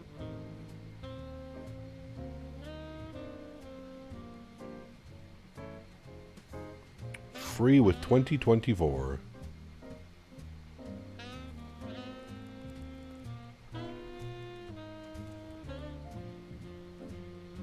Chat, what are we doing for lunch? Frozen flatbread pizza type thing? Just saw 2 moose. Tell them to get back to Canada, eh?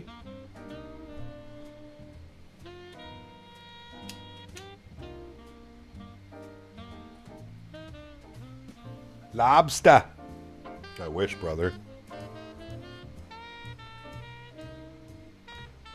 Should have told them that you will send them the link to the plane for $14.99 donation.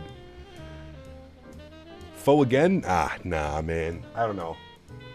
My fiance is in love with pho, and I'm like, it's glorified chicken noodle soup, man.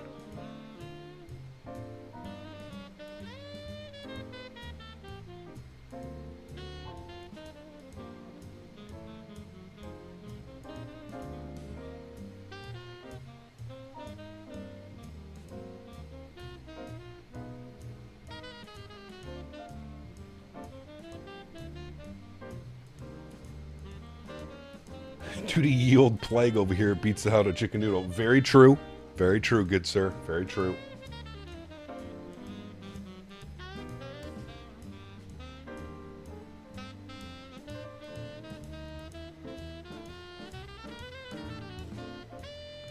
That'll be the beef pho as well. On a cold, yucky day. Yeah, true. Don't at me, but I could do the lemongrass and Thai food. Mmm. Thai food is so good, dude.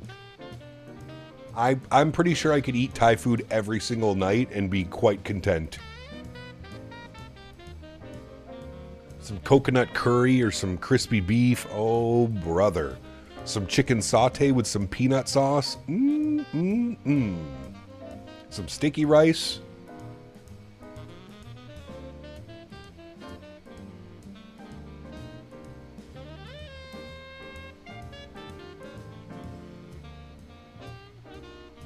Pad Thai too, yeah.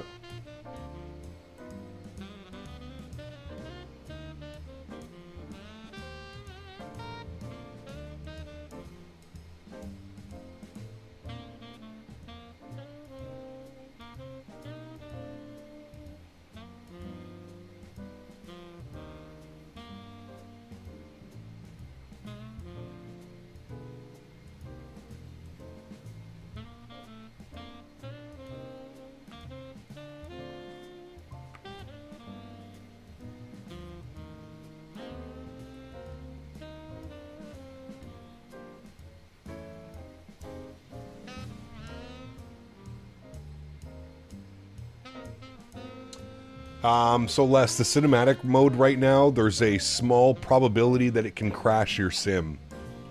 So I've been avoiding using the cinematic mode. It's a known bug and issue, and hopefully they're going to come up with a fix sooner than later.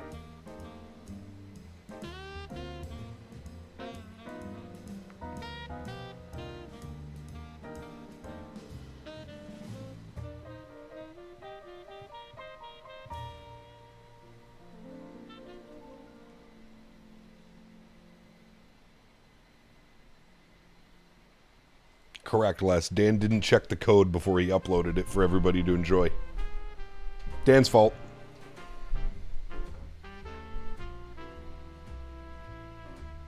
Really, if you think about it, it's Dan's fault. Looking forward to the MD-11 release? Yes. I love the MD-11. Big fan of it. We'll get into that in the next couple of weeks. We'll do an MD-11 week.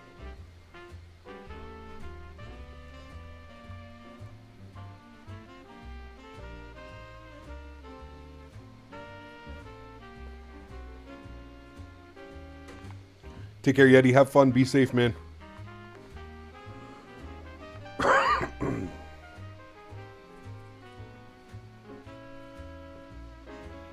A220 looks to be coming soon. I think we're still a couple months away from the 220, but yes.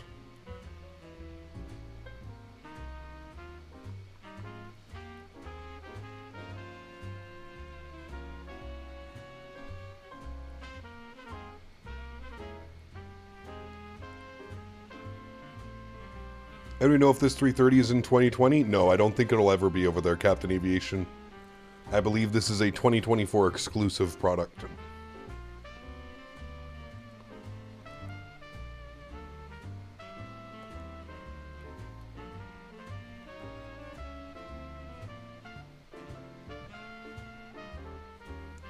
I believe their target is Q1 2026, so they've got from now until April.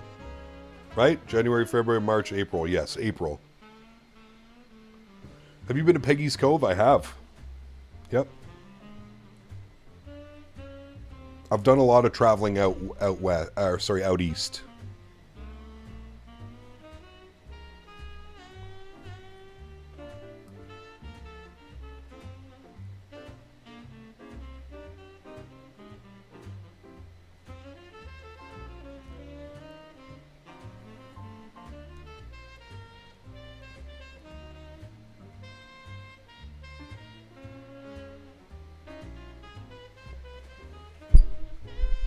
What's for lunch? I'm making a pair of ribeyes. I'm thinking I'm going to do a frozen flatbread for lunch. I picked up a couple flatbreads doing groceries last week. Is Peggy cute? Yeah. Real cute.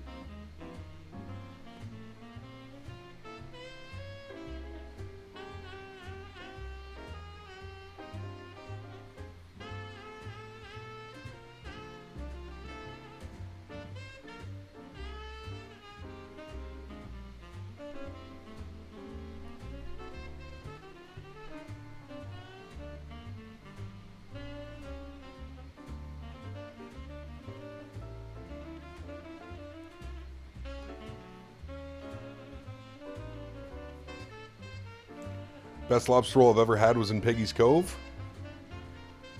I think the best lobster roll I ever had was when I was down in Providence. Dan can attest to that one. Did you get oceanic clearance? Yep. No, I didn't. What's good, Cap? What's your Mach number? I haven't had a tailwind like this in a while. We're doing Mach 0.84. Did you stop doing the factor meals? I did, Beaver. Yep, they raised the price, man. They raised the price, and I said, no, thank you. I will just start meal prepping. I've been lazy enough for as long as I've been lazy. Do you have different throttles for flying different aircraft types? Correct, Logan, yes. Well, I have one for like Boeing and one for Airbus.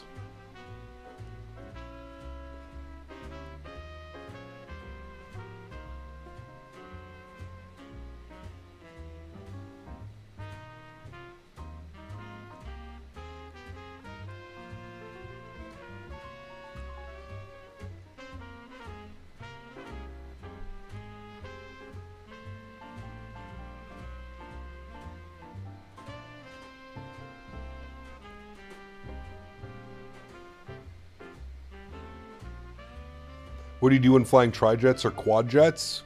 Tri-jets, usually engine 1 and 2 on the left stick and engine 3 on the right stick. For quad jets, engine 1 and 2 on the left, 3 and 4 on the right.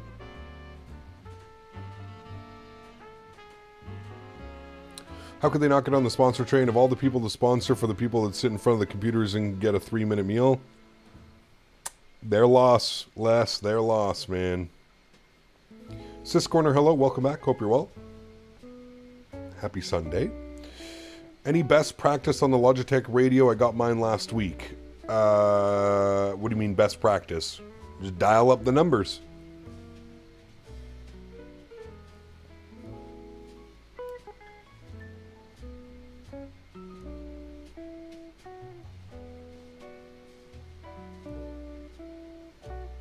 Cat, President's Choice Sweet Heat Flatbread Pizzas. You need to try it. Amazing. I think I have tried those, mofo.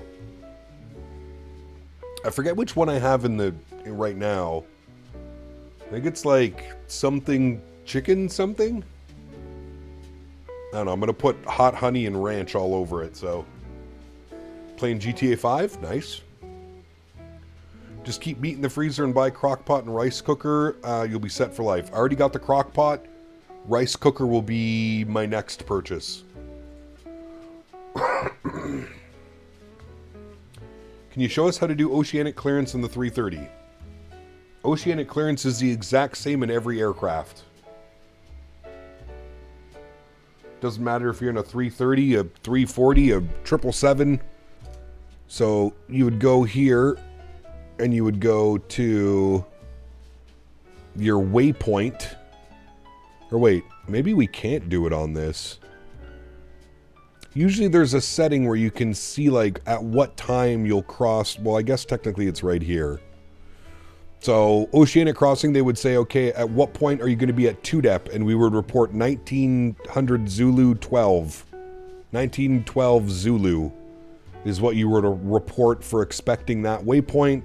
Once you reach that waypoint, he would ask you for another waypoint off in the distance. Holy shit. Look at our ground speed. 613 knots. Wow. Impressive. Another way that you could do it is you could always look at the McDo as well. You can always see at what point you plan to be at what waypoints. So UTC were planned at 2DEP for 1911 Zulu. And then that would be our entry point. And then our exit point would be Dogal.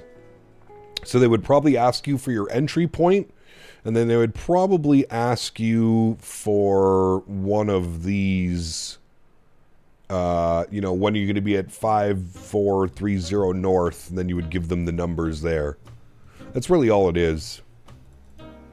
The only thing that's difficult is if you're not flying real time, these numbers won't make sense. So you'd have to do a little bit of math. Mathematics.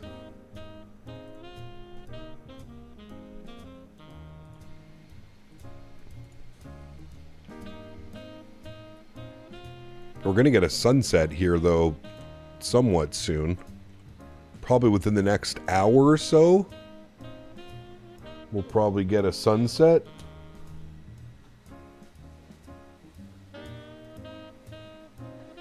Used to play Microsoft Flight Sim back in the day? You mean FSX? Have you been using DLSS 4.5? I haven't, Jason, no. 613, is that actually Mach 1? Like ground speed Mach 1?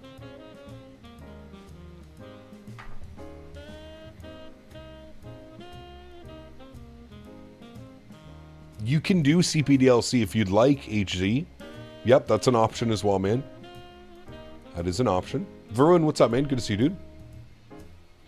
Can you show us how to request oceanic clearance in a Cessna 150? Negative.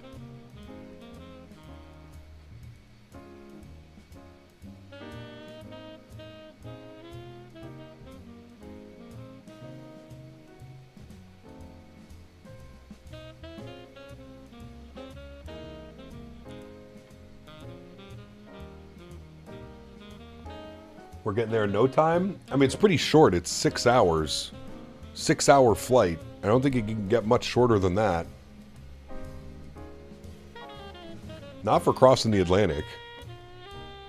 On a wide-body jet.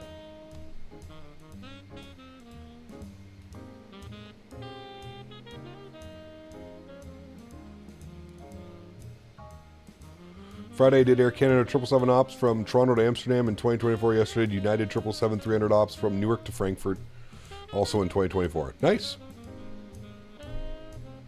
You don't need clearance in a Cessna because you can't make it. Nice. Are you flying a Dutch KLM plane? We are. Yeah, HC, it's been a lot of fun, man. I've actually really enjoyed the aircraft this week. Whatever update happened to the aircraft with Sim Update 4 has really made it quite good. Ooh, look at the turbulence. Cessna? Owls love Cessnas. Owls, can you do a test for us?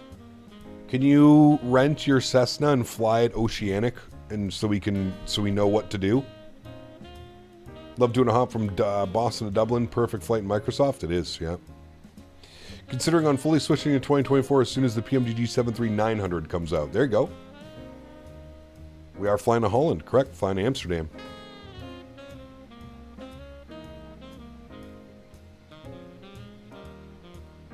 The MD-11 does come out tomorrow. We may fly it next week. We'll see. I'm still on the fence. We do need to go back and fly the 340 and the 350. But I think we may do the MD-11 next week. I'm not sure. We'll see. We'll see.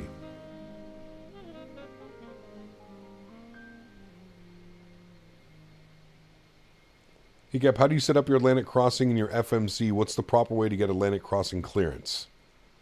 So, Jim, I just import my data from SimBrief, so it imports all of the waypoints and everything for me.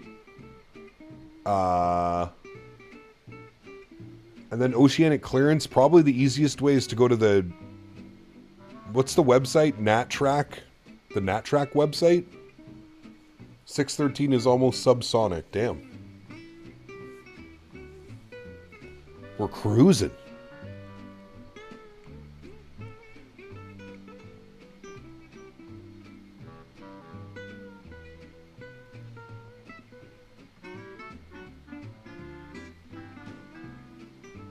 The modeling of the 330 is really good as well. Andy, I find that helps tremendously.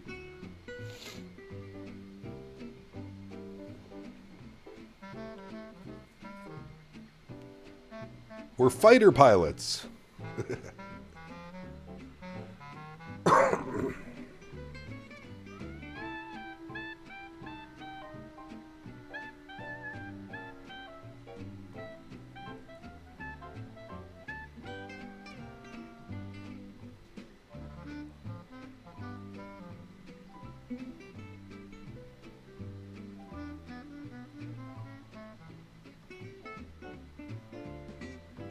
330 is incredibly photogenic. It is, man. Yeah. It's a beautiful airplane. Big fan. Big fan of the 330. I've been on the Air Canada 330 a bunch. I don't think I've ever flown any other operator, though, to be honest. Of the 330.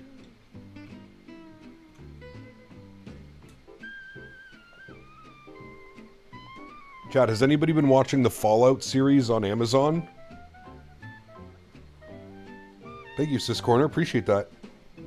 Don't you feel it's floating more a bit like what happened in LA with you? Honestly, I think that was just because of the crazy winds, our arrival into LA. That was a weird one, man. The winds were just swirling all around the aircraft. I don't find it too floaty. You don't want to flare it too soon, that's for sure.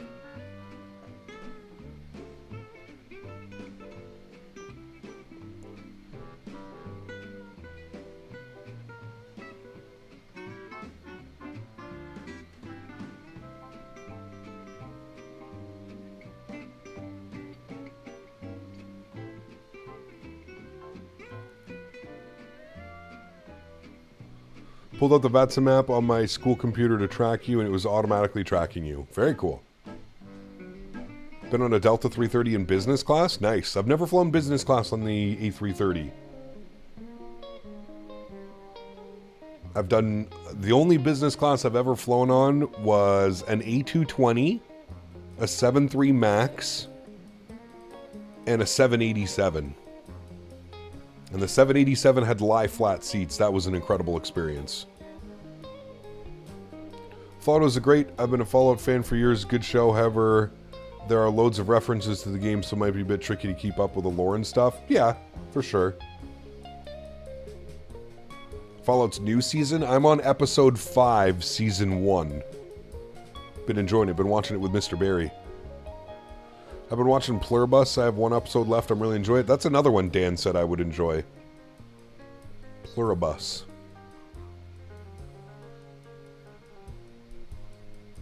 My other buddy watches that one too.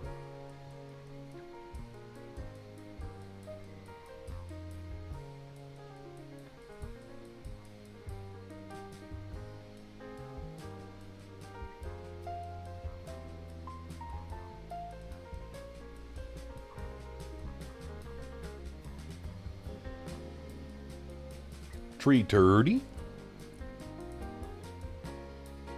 Still watching Breaking Bad, one of my favorite shows of all time. It does not get much better than Breaking Bad.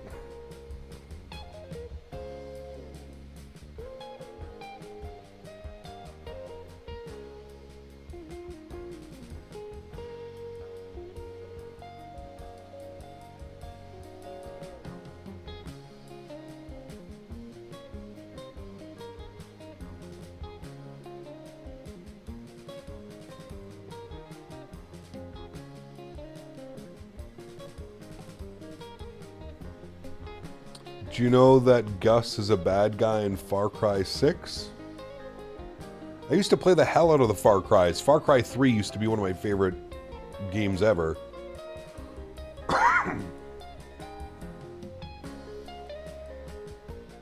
There's a regional version of the A330 here in Saudi. The engines are derated for short haul. Its takeoff reminds me of a fully loaded 340-300. It's weak engines. Damn. What's the name of this song? Shit, it's about to end. It's called Jaroque. Jaroque by Segoy. Jaroque by Segoy.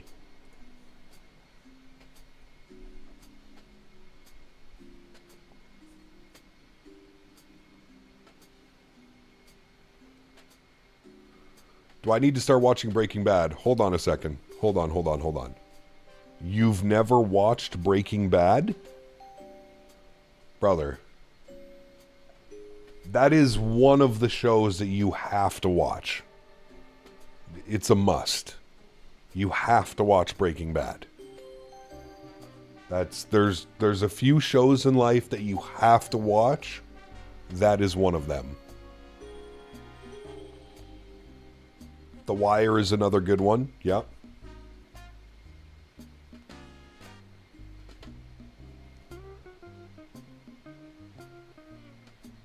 Can you explain the plot? The plot? It's about a regular average Joe who's a high school science teacher who gets terminal cancer and is scared that his wife is pregnant and they have another child. His wife is pregnant. He gets diagnosed with terminal cancer.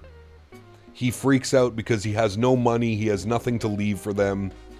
And he's scared that they're not going to be able to have a life after he's gone. And he gets introduced to some people. And he realizes that with his science degree, he can basically make the best meth available. It's amazing, dude. It's an amazing show. It's absolutely amazing. The story, the plot, the characters, everything about it, man. Everything about it is just top-notch. Well, he said, what's it about? That's the best way I can describe it. What am I going to tell him? Teacher, cancer, meth, money. There you go. You watch Dexter? I have watched Dexter. Great show as well.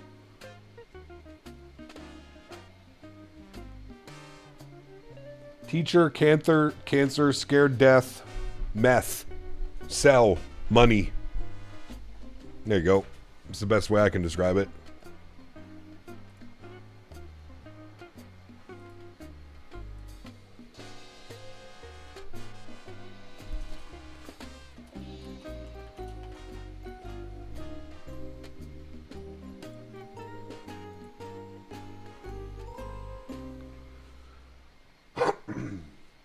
Now he doesn't have to watch it. Exactly.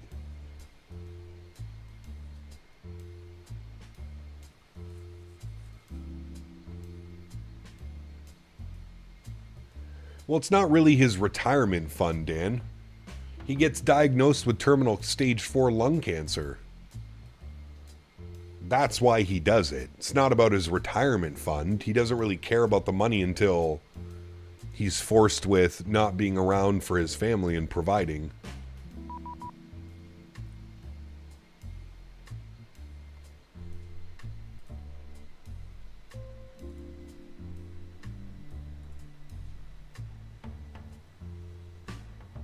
Also, car wash and fried chicken. Yes.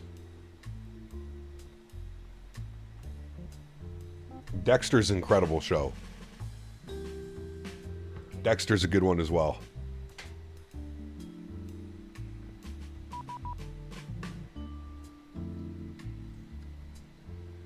Fuck off, Davis. I know that's already you. God damn it. How did I know? As soon as I heard one ping, I knew what the other ping was going to be for.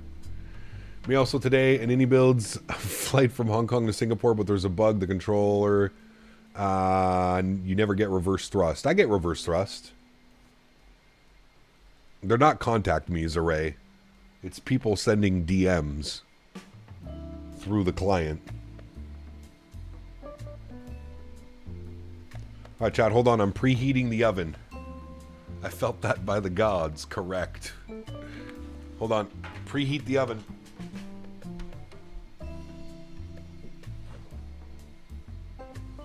What is this piece? What is this thing? Wood-fired something. Looks good.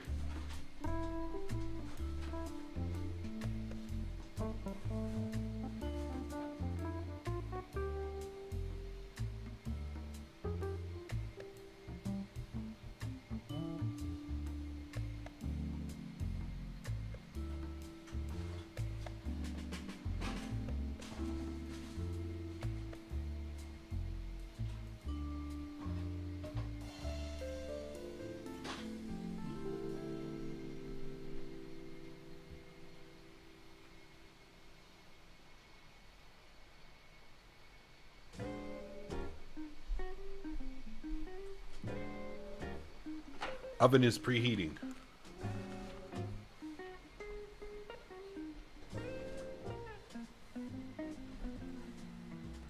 Thought it was Gander Center looking for Moose 1. Yeah, I don't know why I haven't got a contact me. I'm just going to play it off like I... Shh. If we don't have to sit here and give position reports, the better.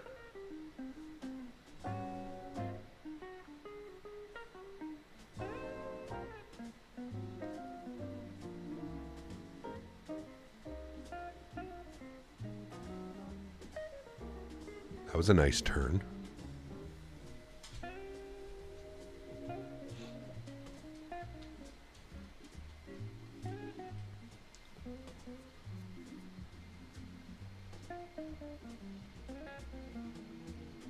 Gotta preheat the oven, Dan. One of the most important steps. Preheat the oven, sir.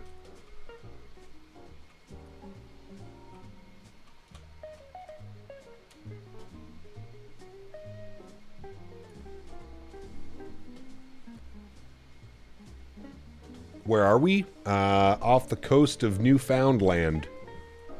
We are officially oceanic.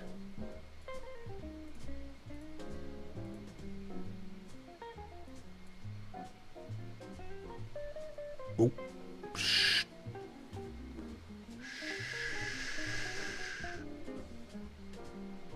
He's been online for 3 hours. Log off. That's enough. Log off. Did that guy simulate ADS-B these days so no position reports are generally required? It's nice. Oh, well, that's good. According to VAC classes, you were in Moncton Center for about an hour now, but no one seems to be bothered about your presence. This is wonderful, isn't it? It's a wonderful time.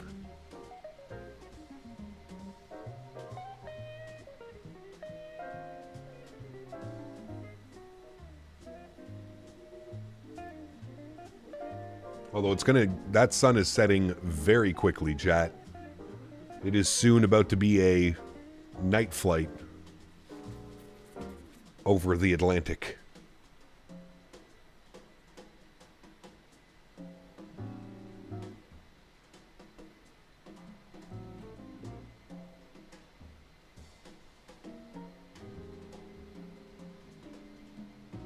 Moncton Center might be doing the sleepies. We were supposed to be with Moncton Center for like the last hour-ish.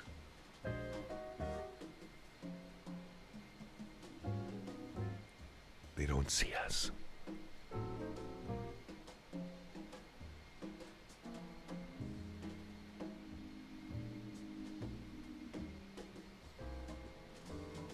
When you flew the 7-4, were you down? I have no clue, Boeing fan. I was 3 years old, man. I don't remember.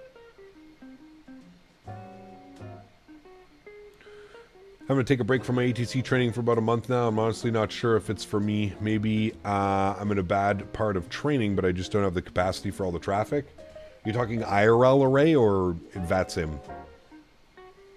You're not going to call in? No. If he really needs me, he'll reach out. I'm sure of it. Until then, we just play dumb. Oh, I didn't see that you were online. My apologies. I'm already ready, chat. I already got it. In the bank.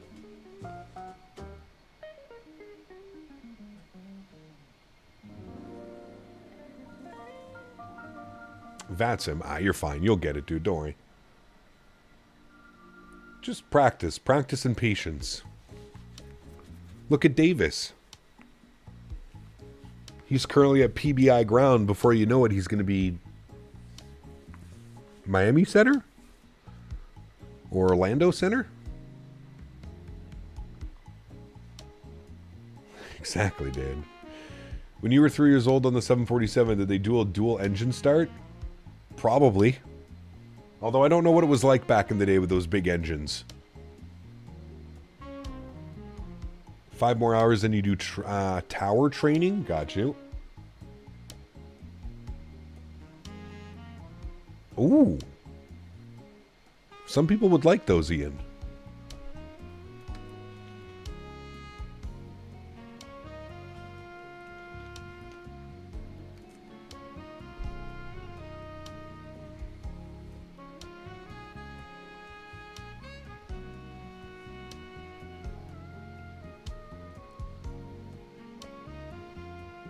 I don't know what the startup procedure is for those old 7.4s. I have no clue.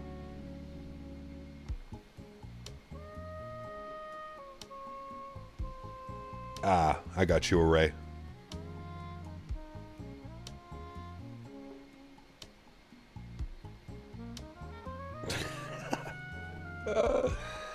Nice, Ian. Very nice. Did you hear about the Rouge flight they were taxiing while a baggage handler was locked in the hold? I did hear that. And the passengers in the cabin heard the banging noise and alerted the cabin crew. Could you imagine it? Is it pressurized down there? It has to be, right? Like, could he have survived if they did the flight? Or is it not pressurized? Wait, yes, no, no, uh-oh. Time for Google. Get cold as shit. That, I believe, are airplane cargo holds. Wow, it's the #1 Googled question. I don't feel so stupid. Yes, cargo holds on most modern passenger jets are pressurized and often climate controlled, sharing the same air as the cabin for structural integrity and to safely transport live animals, pets, and pressure-sensitive items like flowers, vaccines, or sealed containers, preventing damage from altitude change. While some smaller planes or specific compartments may differ, the entire fuselage acts as a pressurized vessel, making pressurization on the lower hold efficient and necessary. Well, there we go. He would have lived. He would have been fine.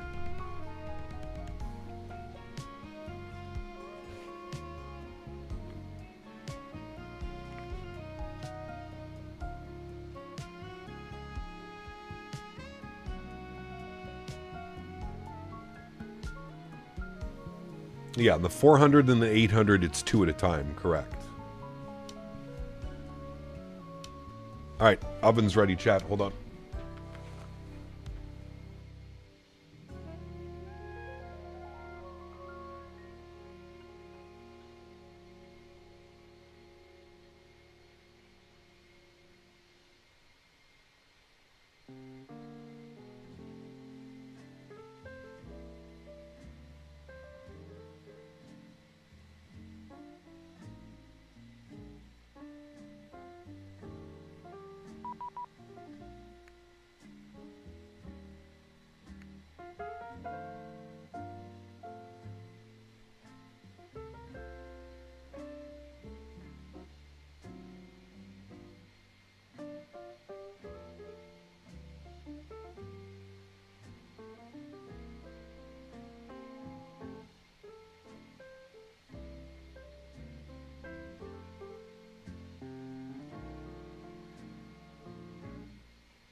"11 minutes and lunch will be served." Uh-oh. Who's pinging me? Fuck. He got us, chat. He got us, chat.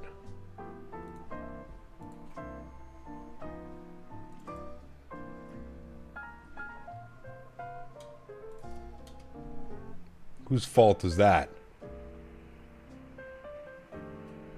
Shamrock Radio, very good evening. KLM 672, flight level 390. KLM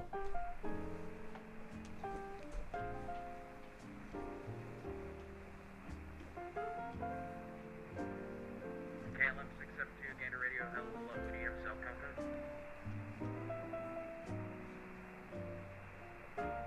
code? Do I have a cell cal code? What is my cell cal? I do not for KLM 672. Oh wait, no I do. KLM 672, and frequency watch. All right, 390, and actually, sorry, I do have a cell, Cal. It is Alpha Echo Papa Sierra. Alpha Echo Papa Sierra, standby for cell cal check. Wait, don't I have to do that when I'm logging into VATSIM, though? Don't you have to put the cell cal?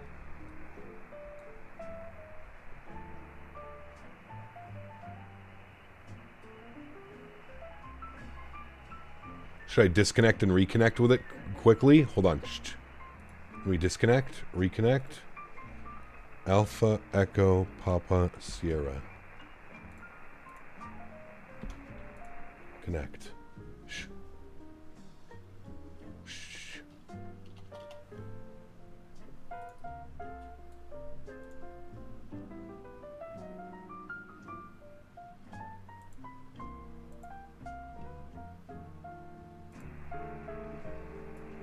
Sounds like a stuck mic? No, it's, they're simulating being on radio frequency, oceanic frequency.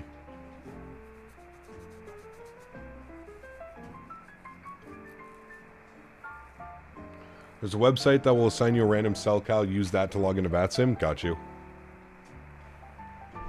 And Gander, KLM672. We just realized we didn't have our cell cal set properly. We logged out, logged back in. If you want to send the test again, we should receive it.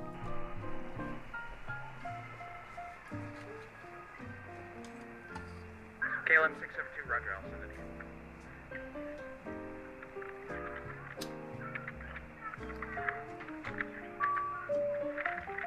There it is. And cell cal check is good for KLM672. You guys heard that? Ding ding. Open mic.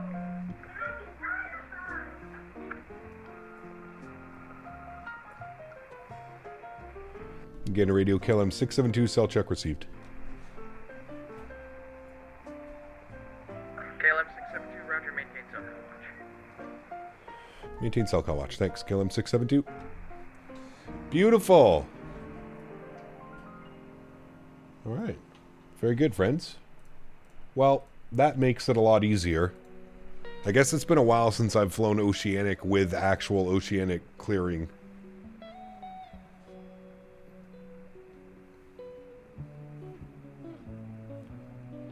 Is the 330 a Microsoft INI partnership? It is, yeah.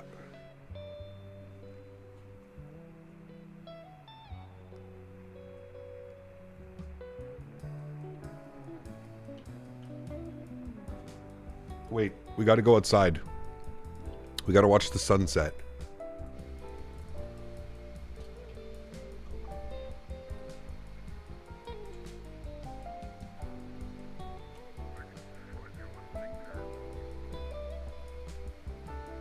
Paper 216, Gander, go ahead.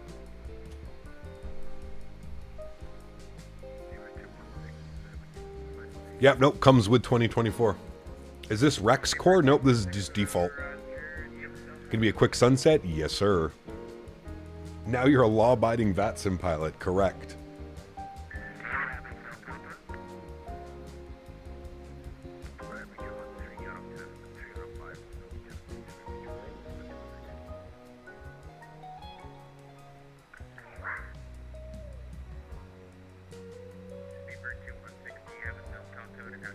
Gotta go take the family out to eat. Hope to be back for the arrival, you mean? Happy landings. Take care, Tony. Have a wonderful day, my man. New York traffic, out for dinner, 4 hours? Not a chance. Not a chance, good sir. Godspeed, Mr. Baldo. Godspeed.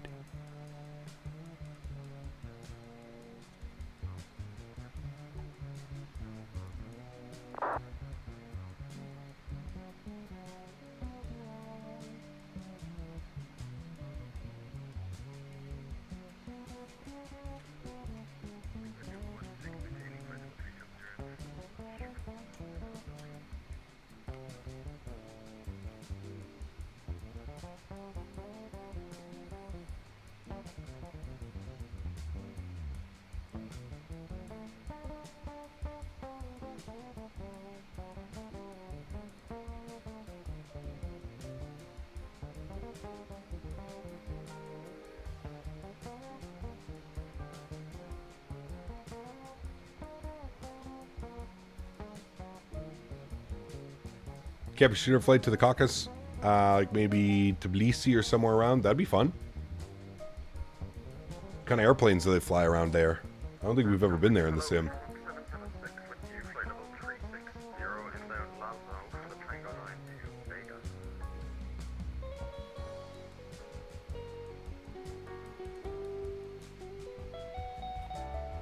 Have I missed any big FS news this week? Nope. Nope.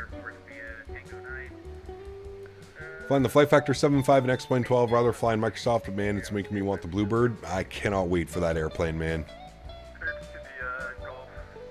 I really, really, really hope that they can get it out before the expo.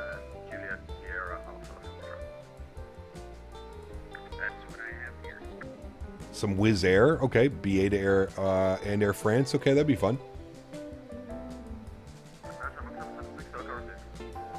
Bluebird dev has been quick, very quick. Yeah. Gotta say, Vertical Sim does some amazing scenery and their performance is top tier. Yes, Vertical is a good friend of the channel, great guy, and yes, he does make fantastic scenery, I do agree.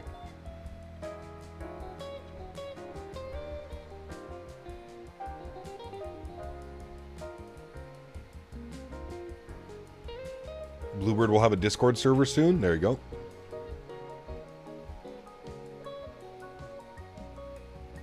Probably smart of them to wait until release of the aircraft or around the release of the aircraft before going live with that.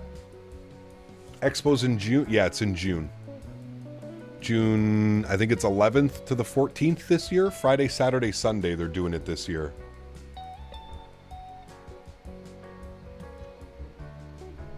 Which is a little bit of a new thing. Usually it's only Saturday, Sunday. But they're doing Friday, Saturday, Sunday. I think moving forward, they're doing 3 days of the expo.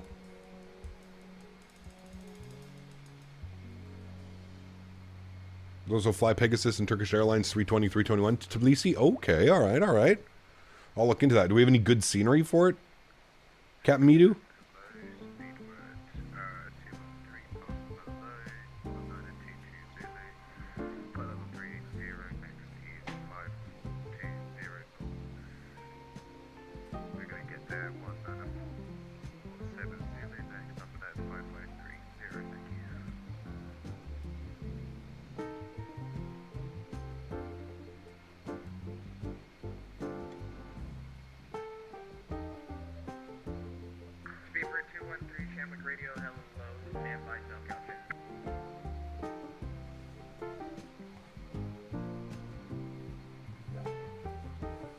Don't play Microsoft? Okay.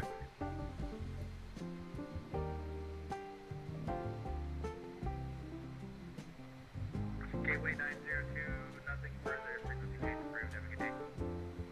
Thank you, buddy. Thanks for the service. No worries, thanks for flying.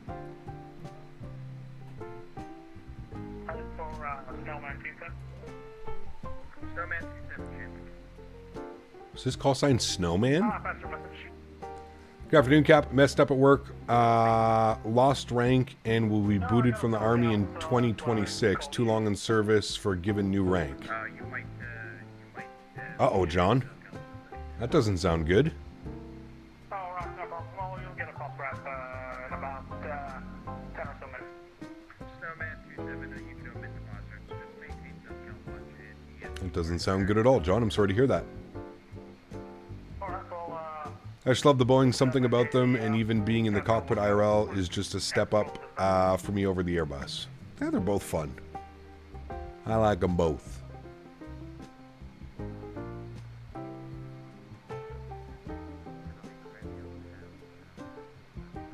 Cat Minnesota, how are you, my man? Good to see you, brother.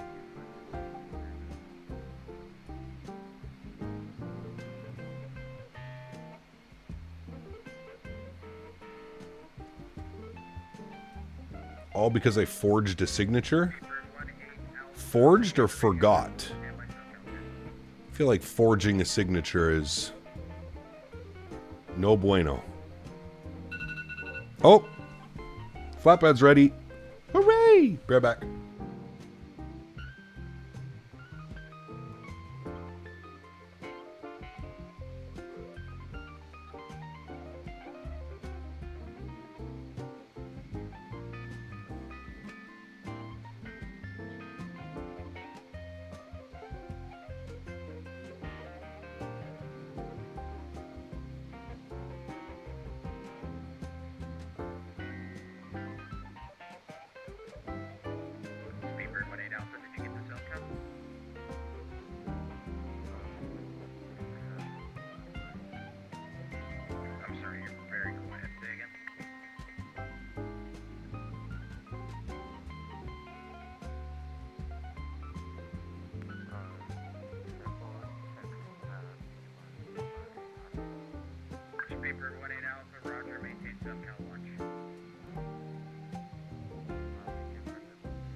food has been... I stepped away. I'm here, but...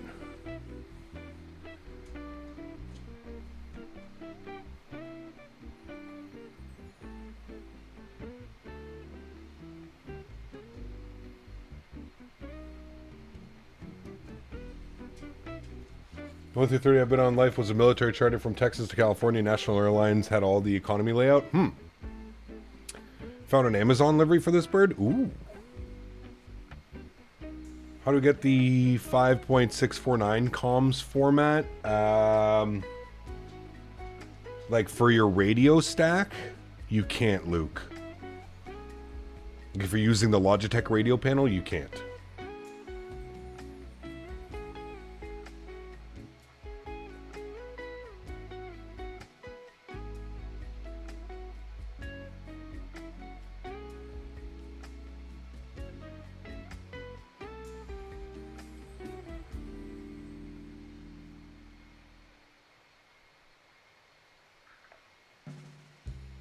All aircraft on the frequency.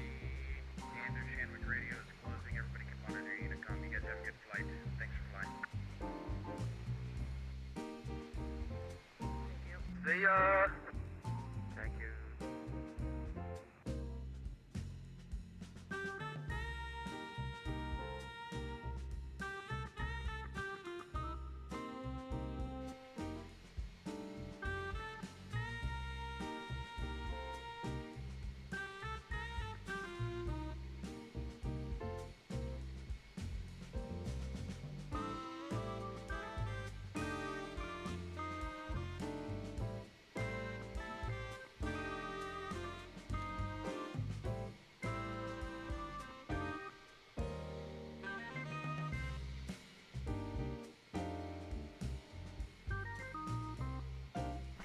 Bro, this flatbread is fire.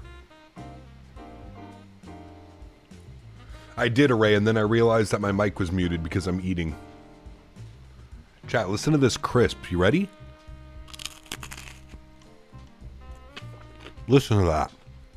Ooh, baby. Look at this guy.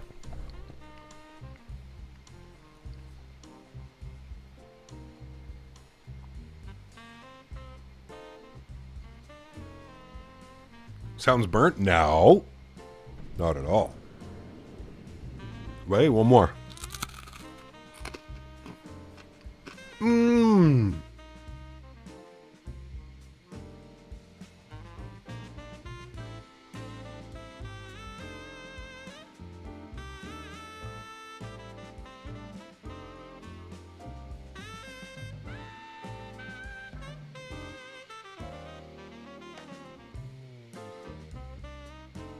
Don't you worry, the FO's gonna get some crusts of the bite. Some bites of the crust. Some crust of the bites. Okay, I'm going back to muted.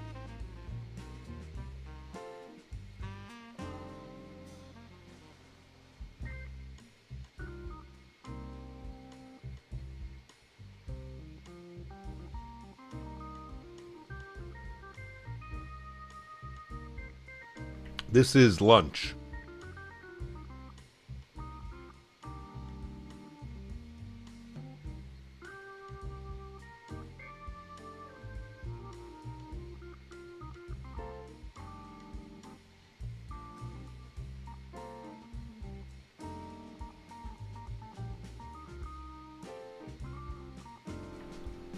Jabrok asked this question, but if I want to have a similar flight sim setup to you, including hardware, peripherals, add-ons, etc., how much would it set me back? Computer, monitors, flight peripherals, microphones. Oh, brother. You're probably looking... I'll give you a nice number, 6,000 USD. All the add-ons too, airplanes, sceneries. Yeah, you're probably looking at like $6,000. Maybe even more right now because of the pricing of components. Prices right now are completely out to lunch.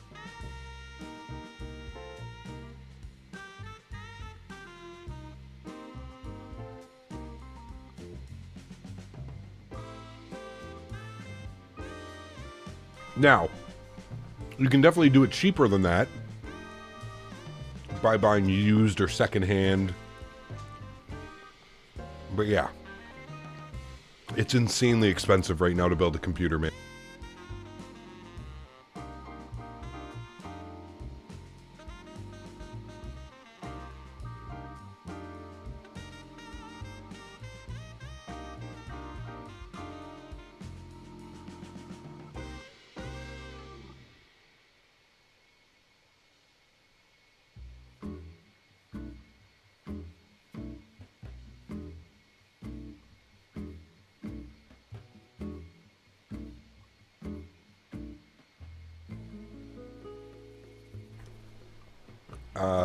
Alexander on the vertical stream. Hey Cap, hope the A330 is doing well. Just got the Air Canada ops from YO, the Amsterdam and IVO for today. Hopefully I'll return to VATSIM really soon. Nice. No, probably no flights tomorrow. I gotta go out to the farm tomorrow. Has our tracker shit the bed? I think it has. Yeah, hold on.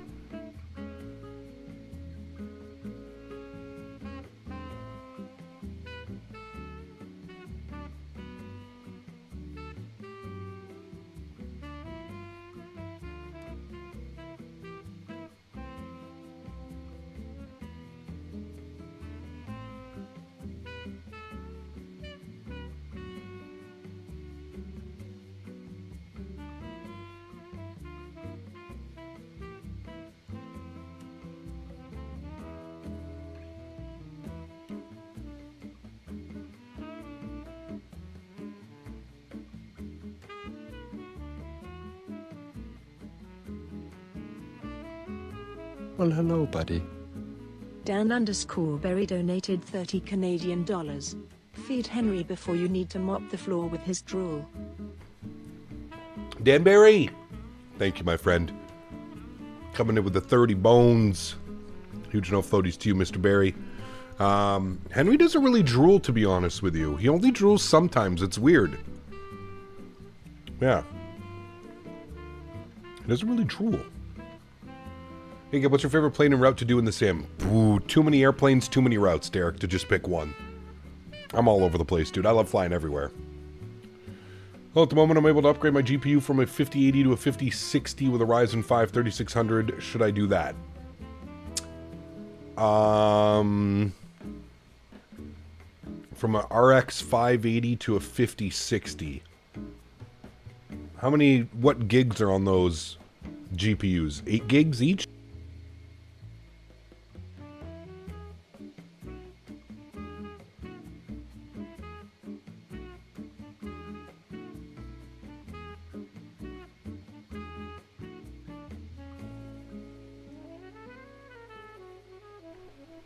Well, the RJ is still very flyable, Kent, Minnesota. You just have to be mindful in the flare. It'll float half the runway if you allow it. It's like something's wrong with, like, the lift. The flare.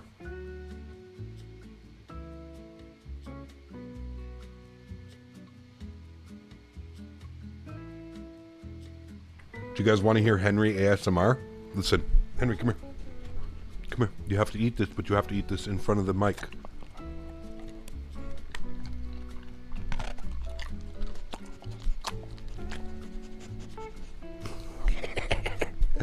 Henry ASMR.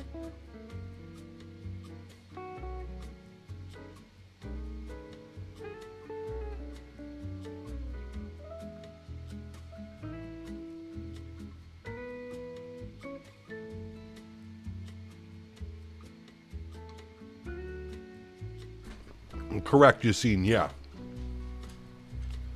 DLSS and having native frame gen will definitely help you. Absolutely.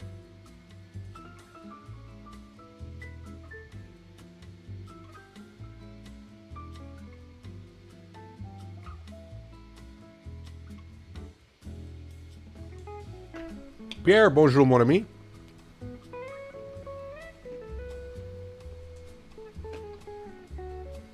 Welcome, welcome. I'm just having some lunch. Henry finally got his hourly paycheck.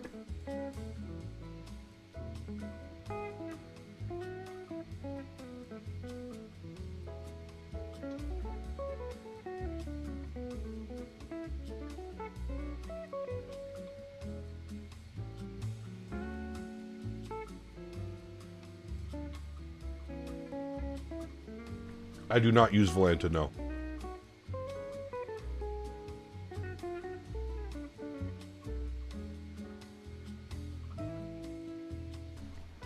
Mission flights, hello.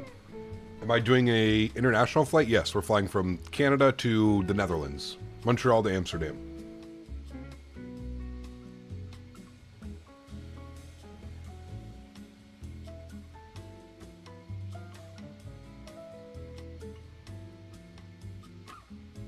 You've got a massive surprise with...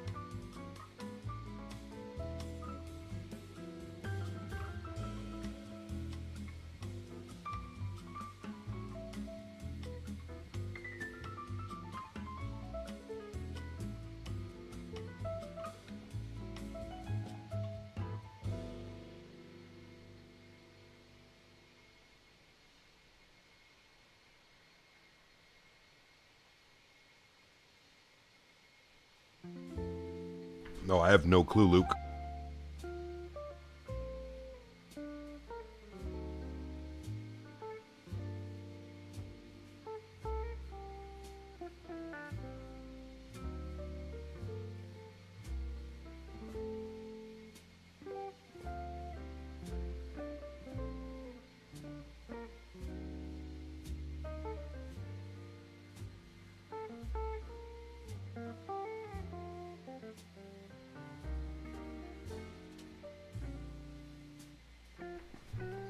Tugger nuts. I don't know if I'm just extra hungry this afternoon. This shit is hitting so hard. It's like, how do I explain what this pizza, what it's like? It's like a, it's got tomatoes, garlic, onion and chicken, but it's like bruschetta, as my Italians would like to say, bruschetta. It's like bruschetta with chicken, and I put hot honey all over it. That's so good.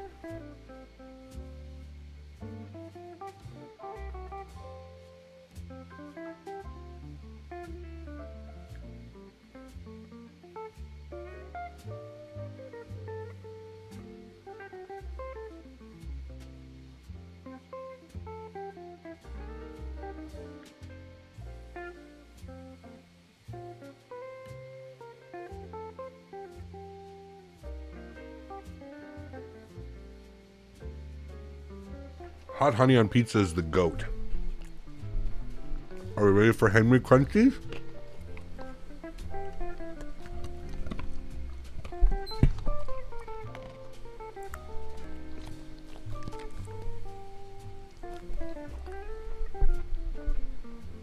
You're supposed to eat into the microphone. Thank you.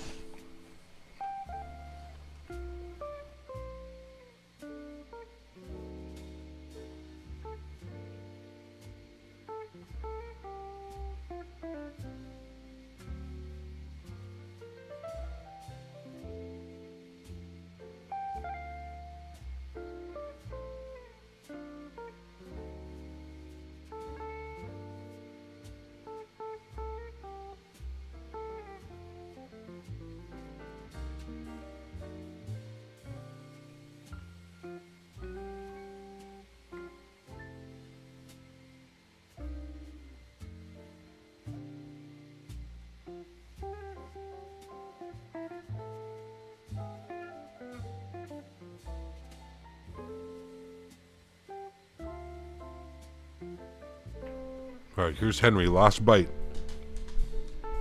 Here.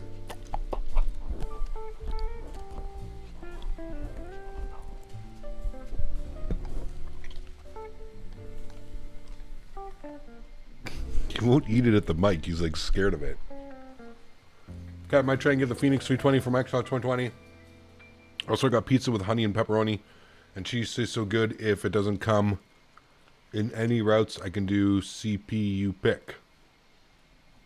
What? Hold on, bear.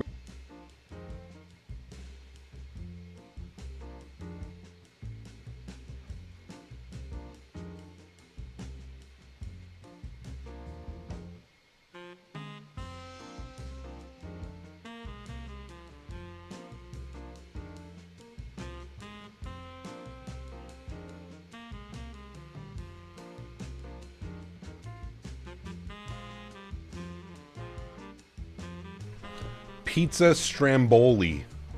That's what the brand is called. Pizza Stramboli.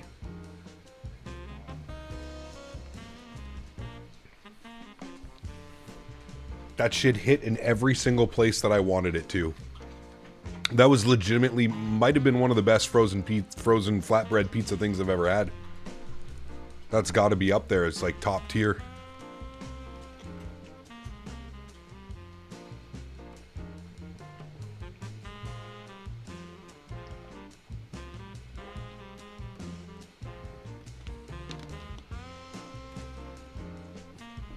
Like the stream needs to be rated R now?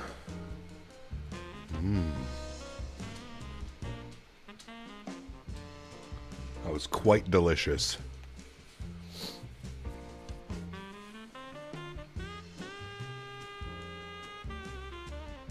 Hot honey works on any type of pizza, correct. It does better with like salty, like meats, like a pepperoni or a sausage or something like that. I feel it does better. But yeah, hot honey on pizza? Oh, brother. MD11 tomorrow? Correct.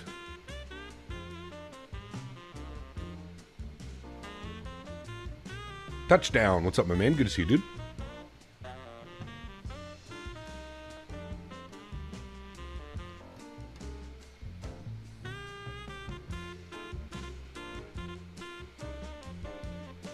Dude, this guy's just jamming right now, too. Saxophone.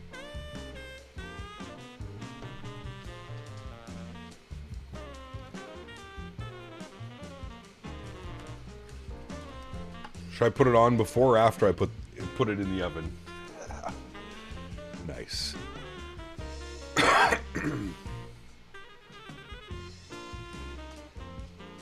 No pizza deserves a wet, sweet fruit on their pizza. You better simmer down.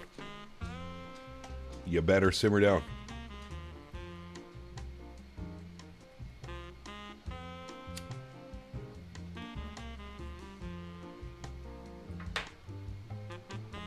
Skinamax. Is that the one where it's like only soft core?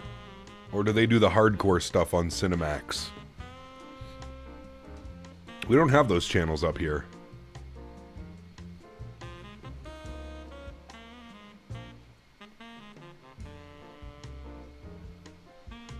What's our ground speed? We were doing 560 earlier. We topped out at 613. 613.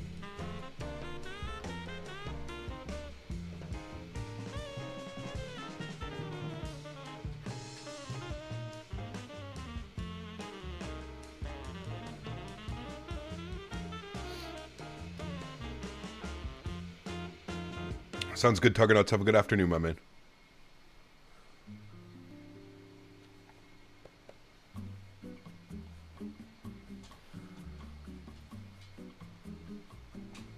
I don't go to church for fear of catching on fire. Nice. You might be under 5 hours and 30 minutes. I don't know about that. I think we'll be right around 6 hours. Sup, you have 60 FPS and your picture is smooth. How do you smooth it with 60 FPS? If I lock 60 FPS, I don't have smoothness.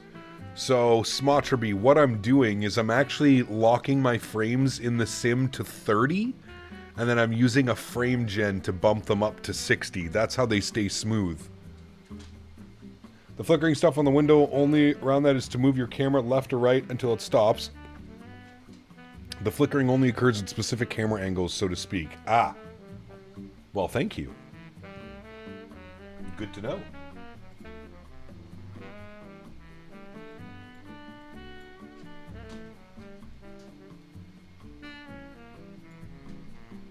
Good to know, sir.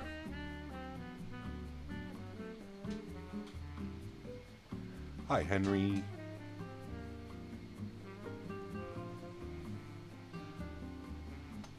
Henry is searching around for crumbs.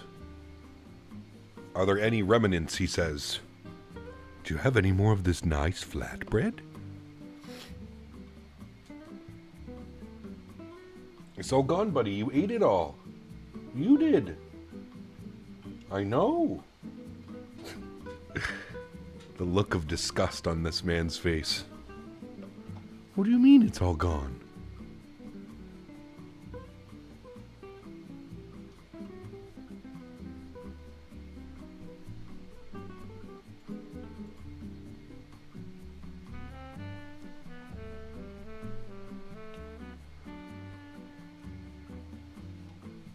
I just tired too, Davis. I didn't sleep well at all last night, man. I slept like shit, dude. I think I finally fell asleep around 4:30 a.m. Then the plow woke me up at like 6 a.m.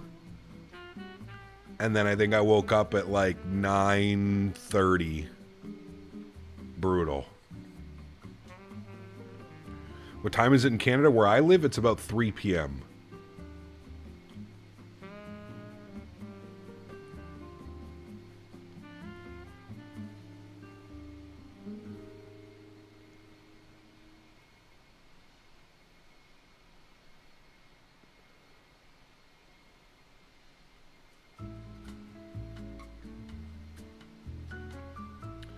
I've been massively struggling with iniBuilds 340 WASM issues when editing the flight plan on route, etc. When I go back to the 330 recently, been a lot more stable. Any products baffle me sometimes. Interesting.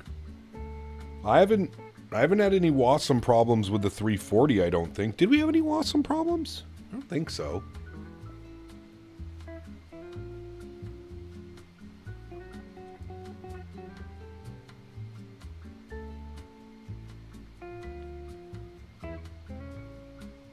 You're doing 30 milligrams of edibles right now? Brother. If I did 30 milligrams of edibles right now, I would probably be asleep in an hour. I don't think we would make it to our destination. So they're having a 340 VIP soon? Yeah, I saw that. They sent an email and asked me... Well, they gave me access to it, but I don't know, man. I'm not... You guys know me. I'm not too big on the 340. It's not my favorite aircraft.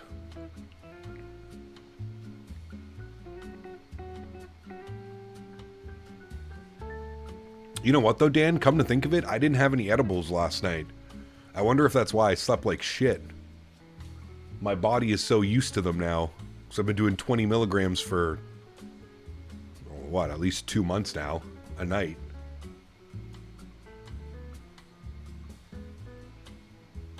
Captain Lee, what's up, brother? Good to see you, man. Welcome back.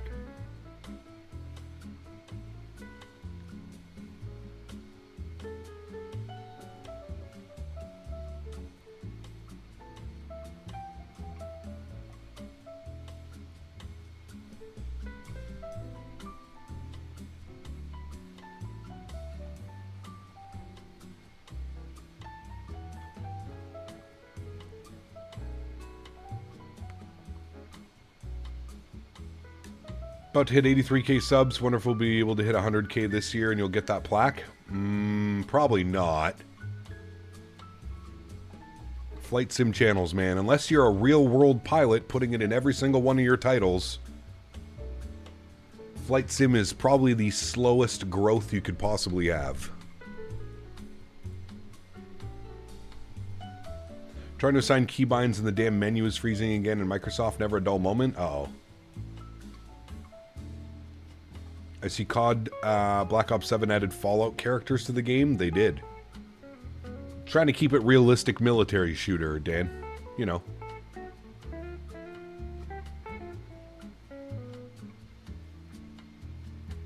You've flown a plane before. Not the same, unfortunately.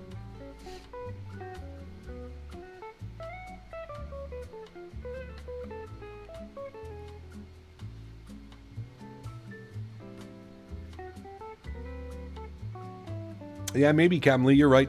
You're right. With all the stuff coming out this year, it might be... I think it is going to be a huge year for Flight Sim. I really do.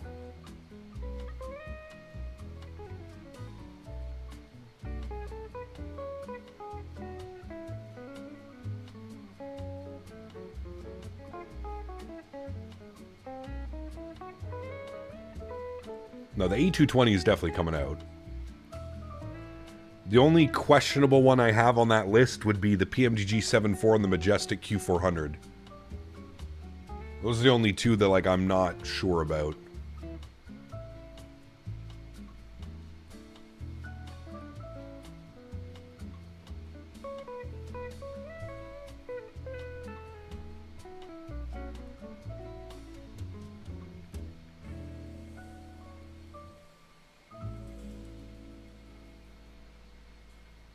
Gap is a professional. Sometimes.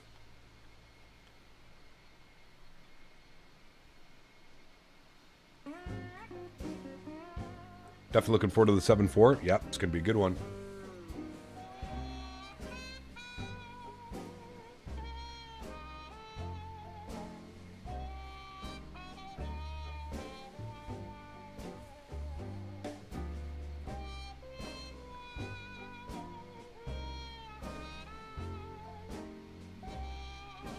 Bluebird 7.5 will probably get you the most attention. I'm stoked for that one. Yes.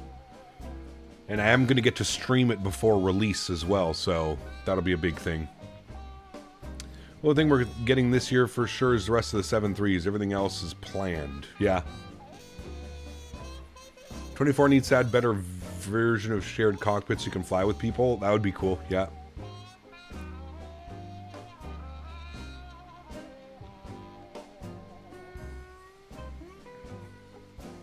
Do you stream the 330 and 340, etc.? Do you have them downloaded? I stream them. No, I download them. Sorry.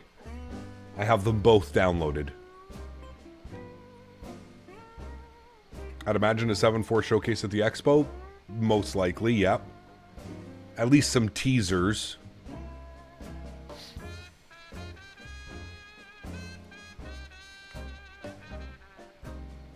Alright, I think it's time to head inside the airplane, chat. I think our outside views are done.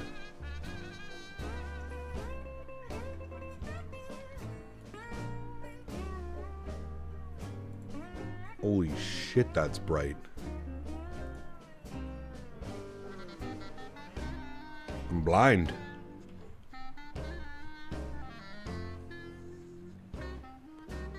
Did you watch Dexter New Blood? I did not, no.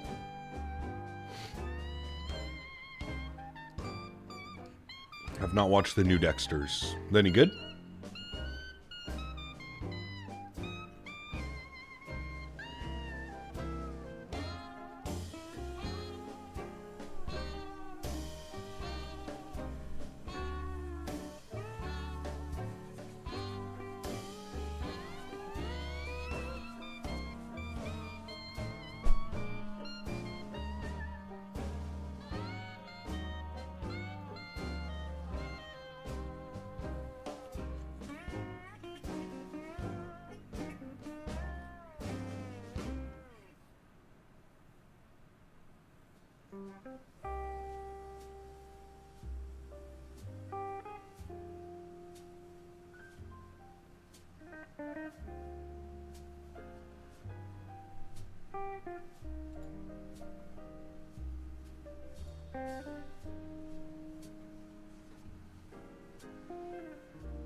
Do you download the PMDG 7.3 or stream it? Download. All my airplanes are downloaded.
Excuse me.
Well, hello, buddy.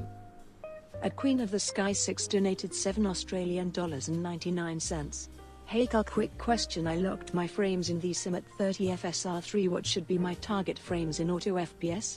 And shoulder I changed to TAR? TAA is the best for anti-aliasing, yes, in my opinion. For your frames in auto FPS, I would have them put to 55.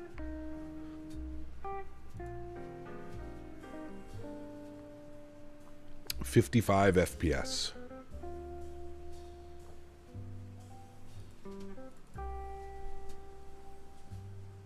Thank you, Nadya, for the $8 donation. Extremely kind. Thank you, my friend.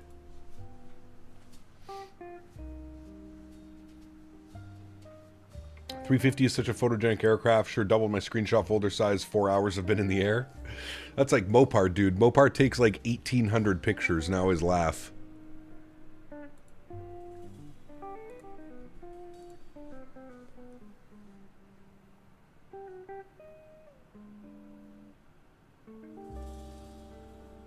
I wonder if we're ready for a step climb, chat. Progress. Optimum is 413. Send it. 41,000. 41,000. Set. First step climb of the trip, and our only step climb. How Mopar still has drive space with all the pictures he's taken amazes me. Correct. Yep.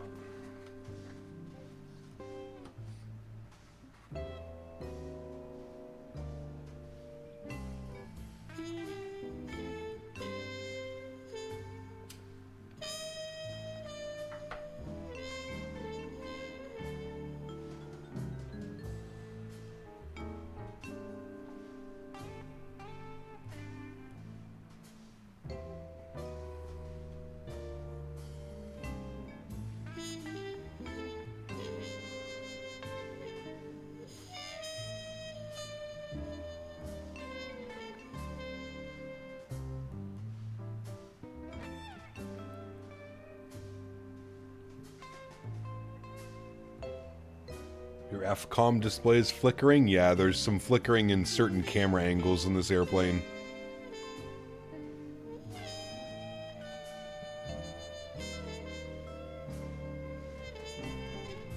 Is the 330 any good post-sim update 4? I heard pre-sim update 4 it had a lot of bugs and was generally inaccurate, so I'm flying wondering if it's okayish now. It is, Thorn. Yep. It's not the best Airbus I've ever flown, but it is definitely flyable.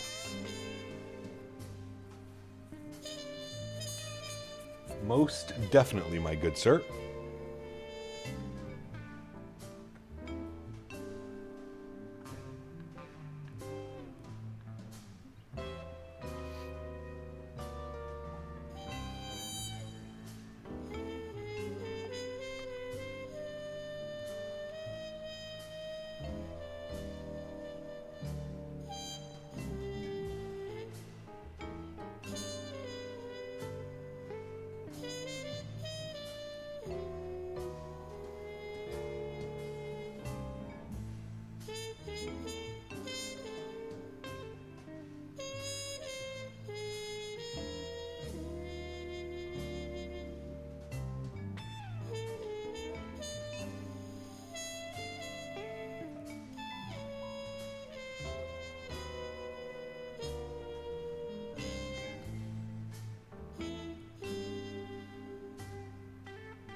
Cap sounds tired, need a nap? Brother, I would crush a nap right now. You are correct, I'm exhausted. I slept like absolute shit last night. Still want a Phoenix level Airbus long hauler though, at least someone who works with the McDo. Yeah. Yep.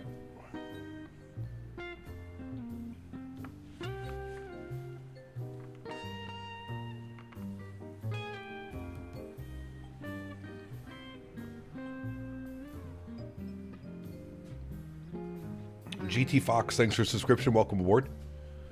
You just start a petition online to get Phoenix to change their mind and make a 330. That's not going to do anything.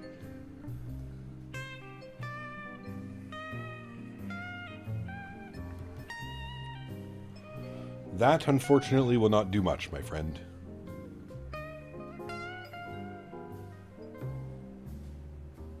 Canadian Cessna, how are you, my friend? Welcome aboard.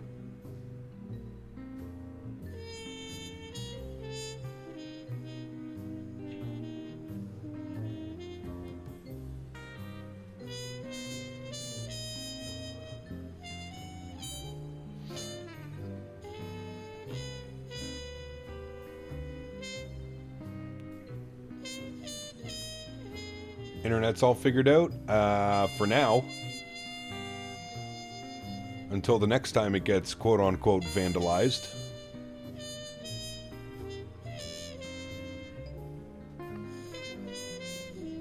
There's already a 350 petition and guess what? Nothing happened. Yeah, correct.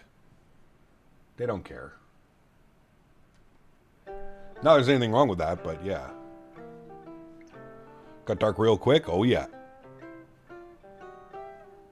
That sunset is quick. Somebody cut the fiber? Yes. 4th time in 16 days, Canadian Cessna. My internet has been down almost as much as it's been up since I switched to my new provider.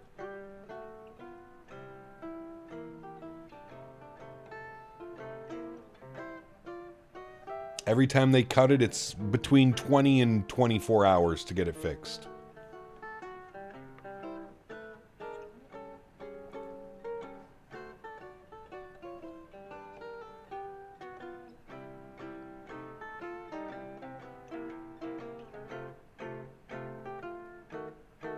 Pennies are a rare object now, apparently. I don't know, man. Something tells me it's like a disgruntled and ex-employee or something doing this shit, man. Phoenix A330 Neo would be great. Well, if Phoenix ever did the 330, I'm sure they would give us a 330 CEO and the Neo. I work for an ISP. We've had that happen a lot this year, but it's not vandals. Yeah, I'm finding it hard to believe 4 times in 16 days is just vandals. I feel like that it almost has to be like a disgruntled employee. Remember Bell let go like a bunch of long-time employees not that long ago? I see an airplane out there. I don't know if you guys can see that. There's an airplane. Well, he was right there. It's meth heads? I don't know, man. It could be. It could be, but I don't know, dude.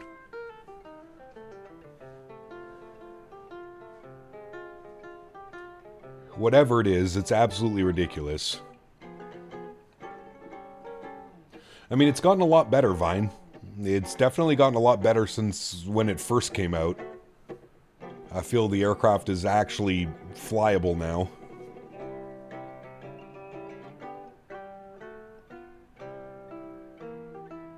Maybe they're not stealing anything. Maybe they're just cutting the cables to be annoying. Could be. Yeah. Have we had rapid snow and then thaw lately? Yes. Yeah.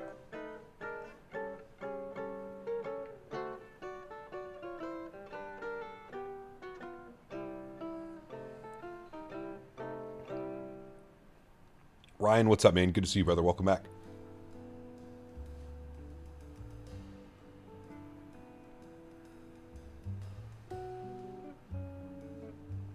Probably another streamer trying to sabotage the cap. Nah, so I was speaking to one of my neighbors. He's had Bell for a while now. He's had Bell fiber since they put it into our condo buildings, which was probably about 2 years ago. He said this whole mess really only started happening a couple weeks before I switched my service over.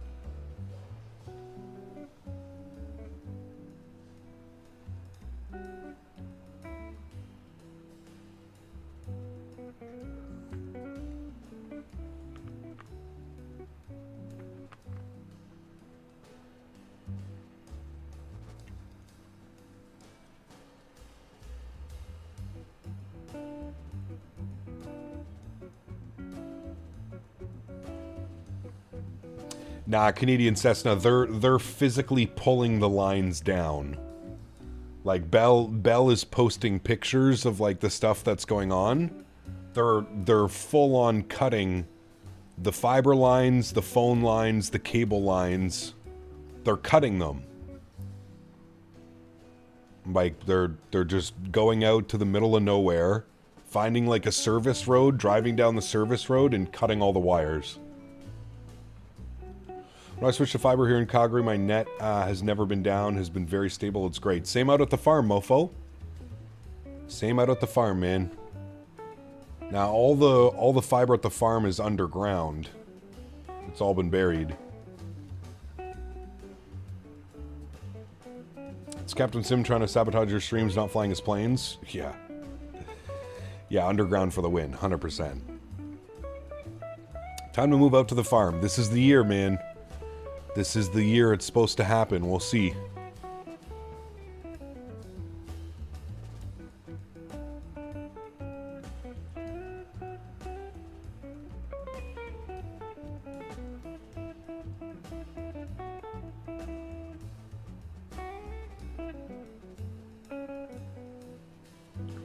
Building a house? No, not yet, man. I'm probably going to get myself a little mini home or something. That's the plan, at least. Most being realistic, there's no way that I'm remortgaging with a build right now. I would say probably in about 5 years, remortgage. We're about to remortgage this spring. After this 5-year remortgage, then we will remortgage with a build. And then we'll build something. We're just not ready yet, man. There's a lot that needs to be done. We'd have to drill a second well. We'd have to add another septic in. That's like 60 grand right there. Boom. Right there. And that's not even with a house. That's just a well and a septic put in. So it's going to be, yeah. Mini home or a used 7.3 fuselage. I want to live on a farm, but in today's market, God, no. Well, it's nearly impossible. I'm pretty sure if we sold the farm for what... If we sold the farm today, I guarantee you we would probably make a couple $100,000. And we've literally owned it for 5 years. Need a bunch of friends like Joe B who could stand up a house? True. Very true. Sitting in a Salt Lake in the 7.5. Nice, dude. Salt Lake's always fun.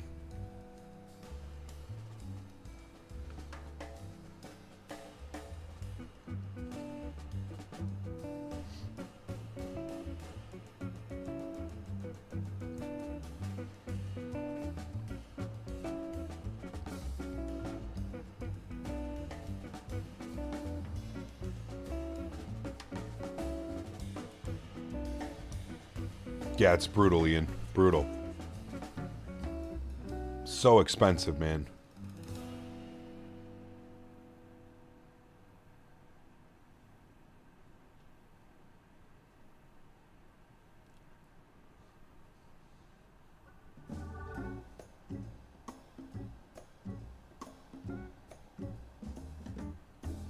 Yeah, so Canadian Cessna, about 5 years ago, my fiance and I bought a 36-acre horse ranch.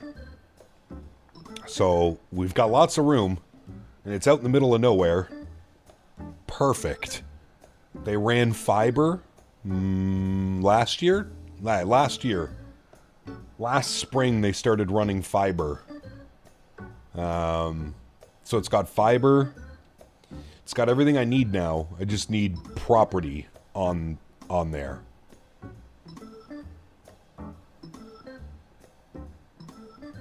The property came with, like, it's got a modern barn And the barn has like a bachelor apartment built into it. And that's where my fiance lives and runs the business with all the horses and the breeding and all that stuff. But there's just not enough room for 2 people to live comfortably. And myself needing a dedicated room for stream. Just not possible right now with the current layout.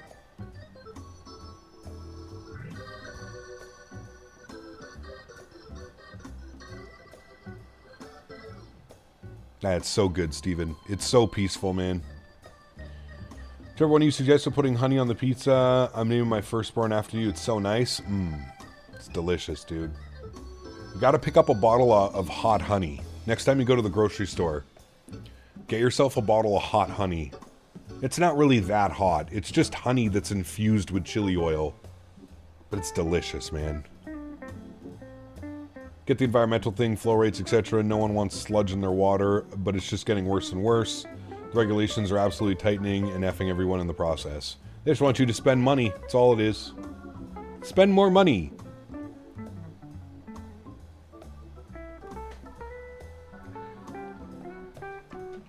Gas finally hit $1.98 a gallon. Gas has been cheap here lately. I filled up at like $1 something the other day. A liter. That's cheap for us. It's still expensive for you.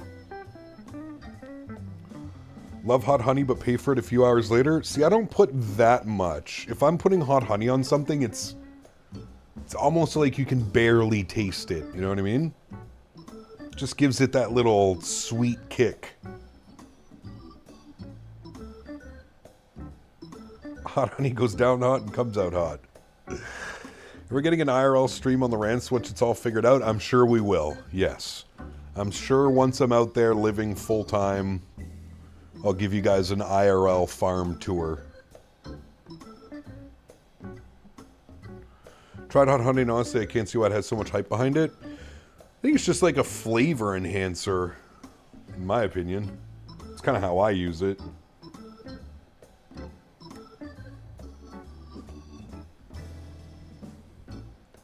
Holy fuck, chat. I'm barely hanging on today, man. Jesus.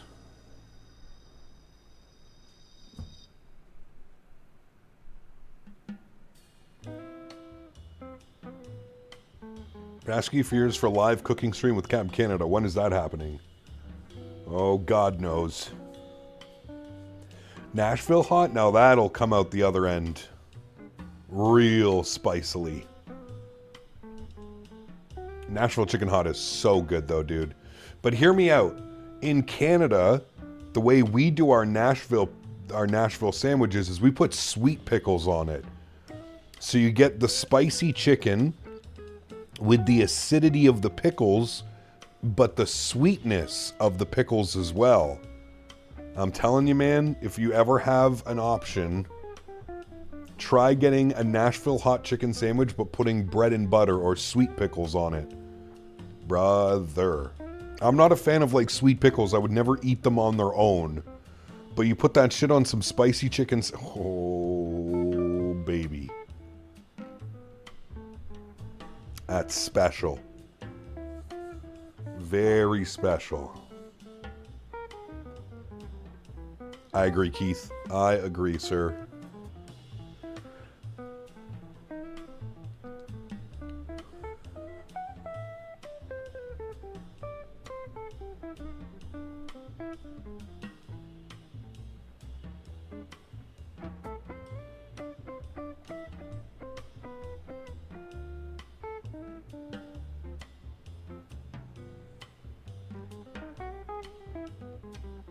Remember vividly when I did half a Nashville hot chicken in Nashville and did the 4-hour drive to Atlanta? How did I survive? Did you get the extra hot? Man, I only get like the medium hot beaver. If it's too hot, man, you can't even enjoy the meal. Like I don't want my, to burn my taste buds off. I still want to be able to taste the food. I don't mind a little bit of spice, but if I can't taste the food, if all I'm tasting is spice and hot, nah.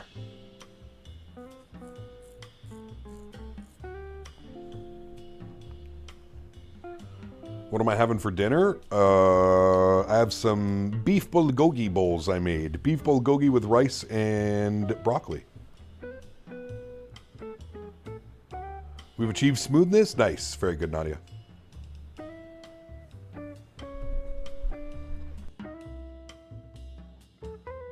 Holy shit. I just sneezed and almost died. I got the genuine hot, still tasted, but it turned myself into a volcano.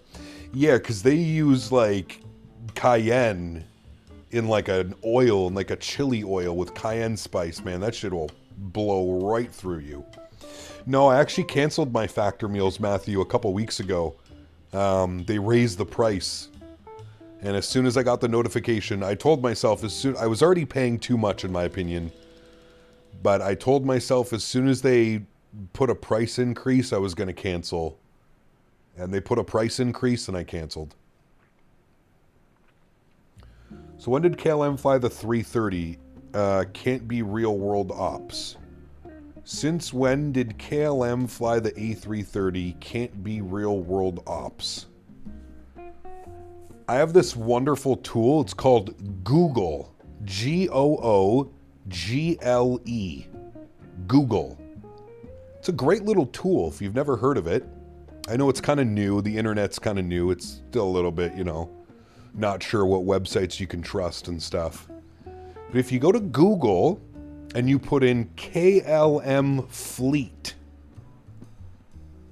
I suggest checking that out before writing nonsense in YouTube chats. Had to cancel mine because of the delivery issues. They'd arrive late. Yeah, that's no good, Matthew. Especially out in that Vegas heat. Ooh, brother. Those meals are going to cook themselves in that box for you. Can you spell Google for me one more time? I missed it. Google. Google.com. Great little handy website. Great. Henry. Hi, buddy. What are you doing? What are you doing? Can you speak? Hey, can you speak? What was that? Can you speak? Oh. A big boy. That's a big boy speak. That's a big boy speak. I taught someone at work how to use Google not too long ago. Nice. Hi, Fungi. Hi, Henry. He wants to go on a WALK again. This is usually the time we end our normal streams. And he's literally knows.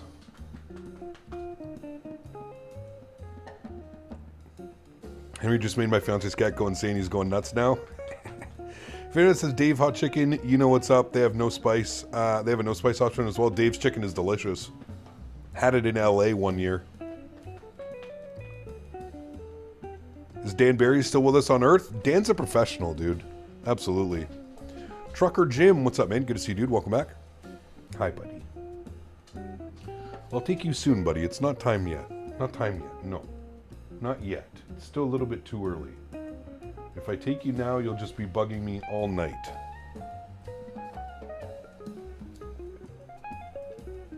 Looks like we're having a nighttime rally. Yeah, we're flying real time. Henry. Henry. Take a good boy. Take a good boy, Henry. Such a good boy. Are we there yet? Yes.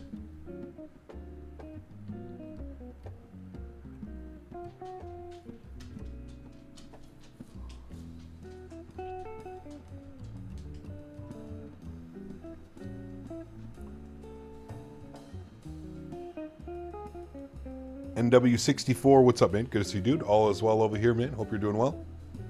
Happy Sunday. We are Sunday long hauling it today. We were supposed to long haul yesterday, but I didn't have internet all day. Dan's an edible master? Yeah, it's his middle name, Dan Edible Berry. That sounds weird, but that's what his name is.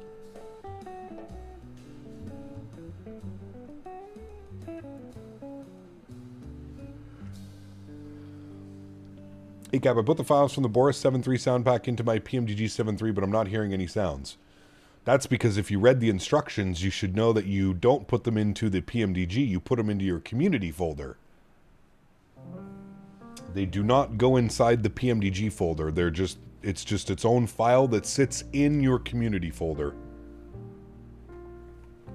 So now most likely you're going to have to reinstall the airplane because I'm sure you overrode or you've overwritten a bunch of core files and stuff in your PMDG. So you'll probably have to reinstall the PMDG now and then place the sound pack folder in your community folder. Overwrote? Can you say that? Is that even a word? You've overwritten. Overwrote? I did exactly that. Thank you. No worries, brother. No worries, my man. Cap, FS Labs 320 and Neo, or should we wait for the Neo Phoenix? Phoenix all day long. FS Labs, in my opinion, is a joke. Other than them having, like, crazy system depth and ACARs, the aircraft feels like shit. Flies like shit, performs like shit. Overall, just shit. I don't know why people hype up the FS Labs so much. I honestly have no clue. I genuinely feels like I'm flying a freeware airplane from 2016, 2015.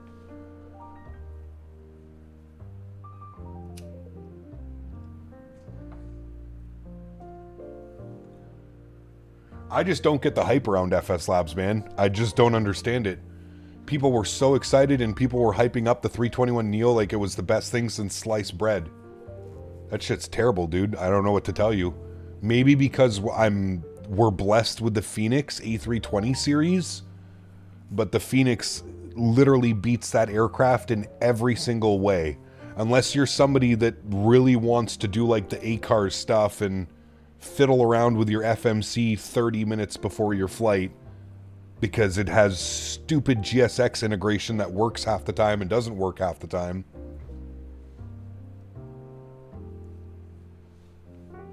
I'd rather fly the fly-by-wire? Correct. Yeah. The other question I had, what's the proper path to drop custom cam CFGs in for the 7.3? Ooh, that's a weird one, Audible. Are you on my Discord? If you're in my Discord, go to the hashtag views and info section, and I show the file structure of exactly how it should be. It's in like your app data, roaming, Microsoft Flight Simulator, sim objects, airplanes. It's in that shit. I'm not even exemic, to be honest with you, like, that doesn't affect my opinion whatsoever at all. I'm just going based off of when I flew the aircraft. It feels weird. It flies weird. The performance is absolutely abysmal. Like, some of the worst performance I've seen. And they still don't have the Pratt & Whitney engines out. After 6 months, 6+ months of having the aircraft out, still don't have the second engine variant, which was supposed to be out 30 days after the aircraft released. It's all bullshit.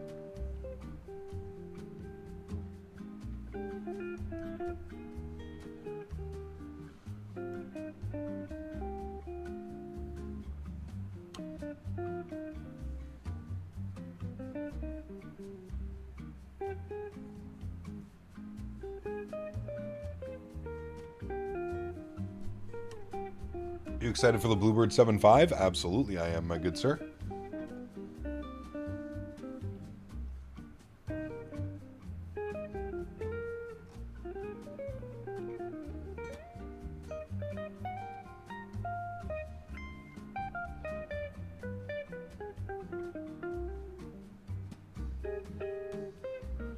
FS Labs used to promise so many things in P3D and they actually met the deadlines. I feel like with Microsoft, to them, it's just a money grab, Captain Lee. I think that's the only reason they developed and brought their stuff over from P3D was just for a quick little money grab. Yeah. Do we plan for sunrise arrival? No, Andy. We're flying real time, so it's going to be about midnight by the time we land in Amsterdam. Maybe even a little bit later. Like 12:30 or something.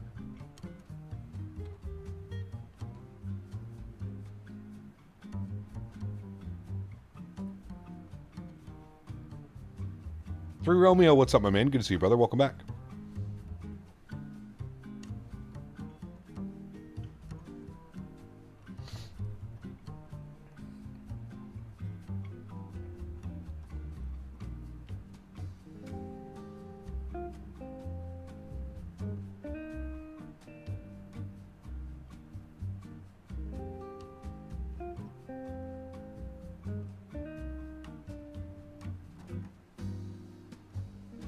Would it be the common config? No. So it's going to look something like this.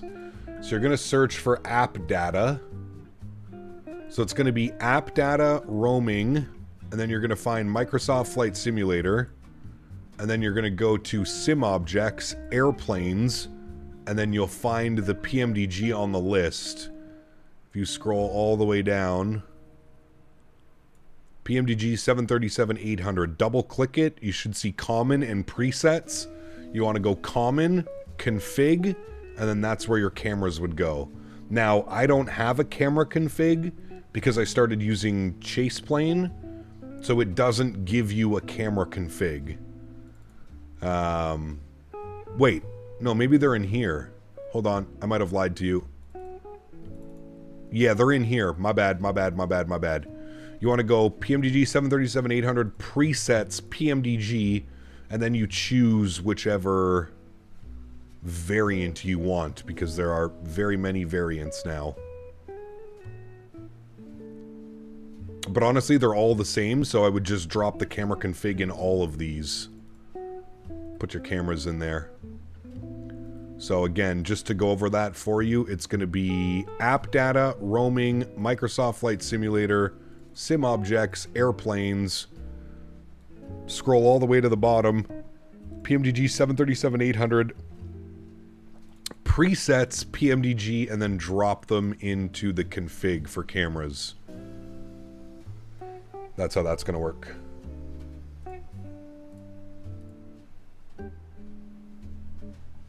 Don't forget to de-ice in Eham because of the 1/4 inch of snow they got.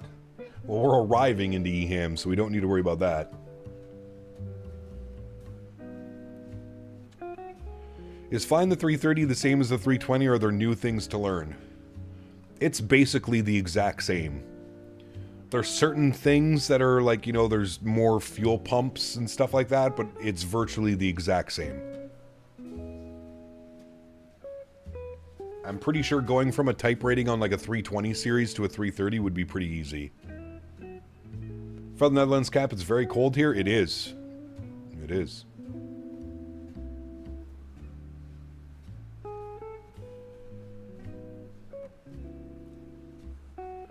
MD-11 soon? Probably next week, Max. I'm thinking we take that out next week.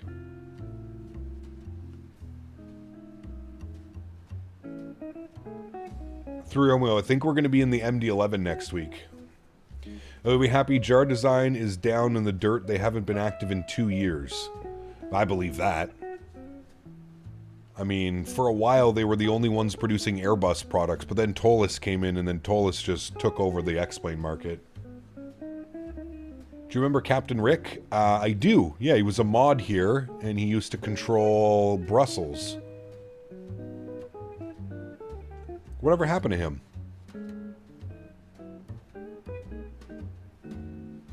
It's only 4 Celsius? Hey, it's above freezing. Full week in the MD-11? Most likely, yep. And then we'll probably bounce back to the 340 and the 350 the following week.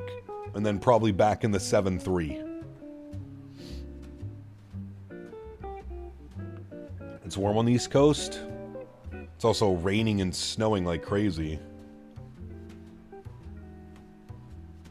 I have no clue, young Andy.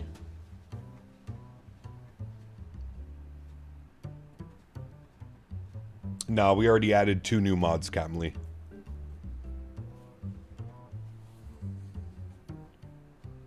Lift your glass for the great one. 3 weeks now of wide body flying. Yep, it's been a minute. We don't do much of it.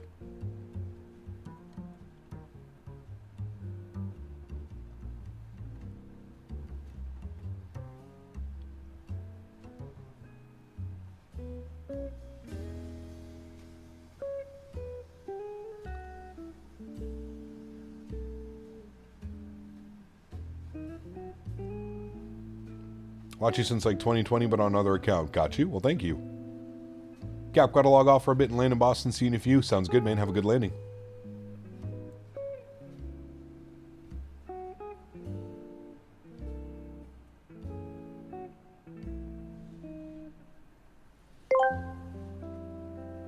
The lie detector determined it's now time for the mid-flight Biscoffs. Davis, please bring me the pallet of Biscoffs. Ooh. I have a whole box of Biscoffs, Matthew. Fiance's mom got me like to do this. It's probably the biggest box of Biscoffs I've ever seen in my life.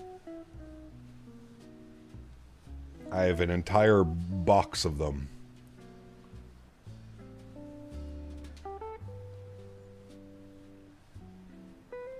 Could you do a wing view? I can, but you're not going to see anything. Honestly, wing views at night are kind of annoying.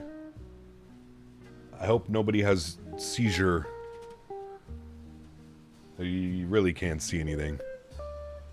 This is why flying at night to me, unless like I'm flying over major cities on a short flight, flying at night is kind of just meh. You can't see anything, you can't even see the clouds, you can't, nothing. Nothing. Do you get any ad revenue off streams, or are you entirely reliant on donations? No, I get ad revenue. I get ad revenue, sir.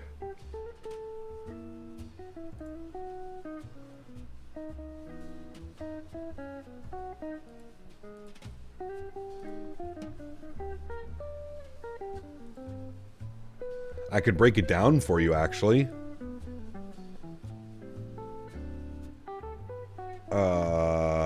Wait, can I break it down? Analytics.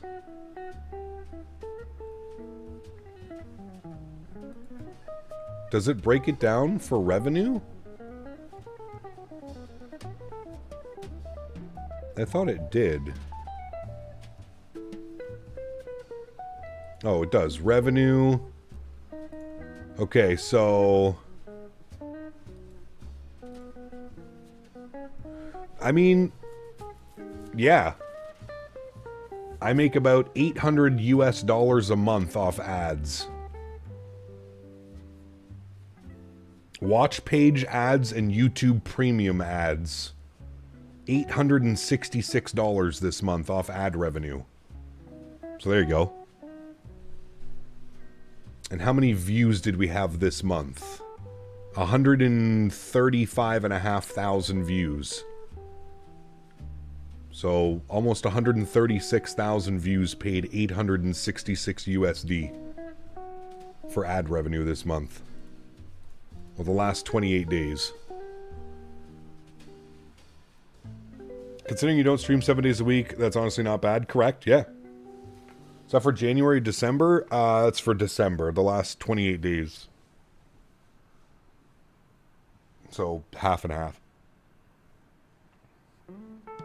How much do you make in donations when we're talking about this topic? Well, that's completely varies, man.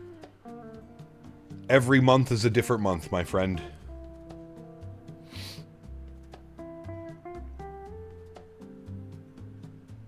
Dan gets paid all right? Yeah, he does. Yeah, he does. I buy him dinner a couple times a year. Yeah, I agree, Clay. It sucks, man. It sucks. What's your blood type? I'll be waiting for someone clickbait Camkin announces pay on stream. Yeah. I mean, listen, dude, I've always been super honest. You guys can all do the math. I have always been honest with my income. I've even showed you guys my my revenue per month. My average a month, probably about 4,000 US. Now, how much in total a month, higher or lower than 10K? Oh, well below 10K, sir. Well below 10K. Andy, 60 months. My man. Huge no floaties to you, brother. 5 years as a business class supporter. Huge no floaties to you, Andy. Thank you very, very much for your continued support, my friend. And thank you again for stepping up for and helping out with mod stuff around here, man. Very much appreciated, Andy. Thank you, brother.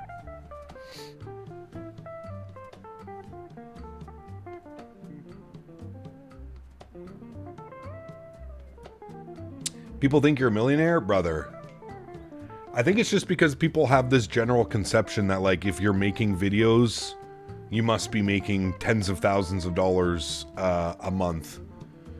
And I can firmly tell you that's not the case. Last month, I made 3,300 USD. This month, I made 4,800 USD. So you can see how every month is completely different. 3,300 last month, 4,800 this month. So quite a big change. Quite a big jump and difference in month to month. That's why it's constantly up and down, up and down, up and down. When it comes to streaming, there is no guaranteed this is how much you're going to make.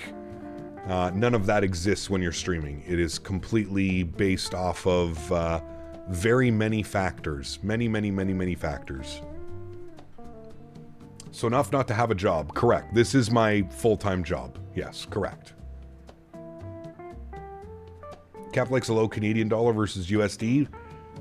I mean, except for when I'm traveling to the US, mofo. Every other time, I'm all about it. Yeah. On that 4K a month, do you owe in year-end taxes in Canada? Yeah, of course I do. 100%. Every year I owe about $10,000 to the Canadian government, if not more. Sometimes it's been more. The max I've owed was $17,000 in 1 year. That fucking sucked, let me tell you. Last year it was about 10K, just over 10K that I owed at the end of the year.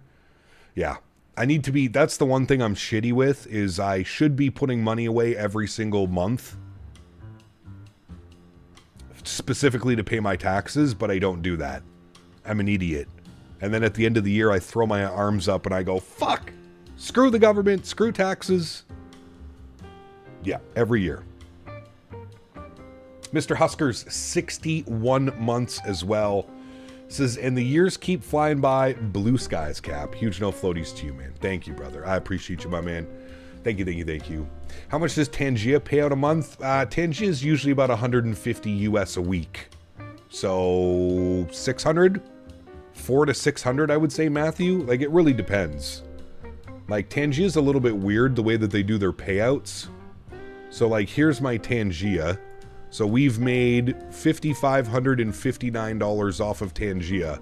In the last 7 days, we've made $36. Here's the payouts. So the payouts were pretty huge. This is like when we kind of went crazy on those payouts every week.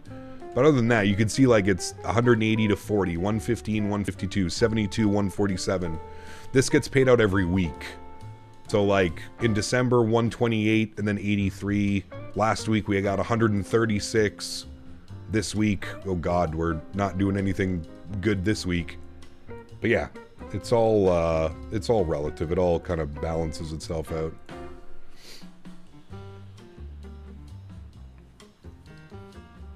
You should start live streaming with YouTube double pay. What's that?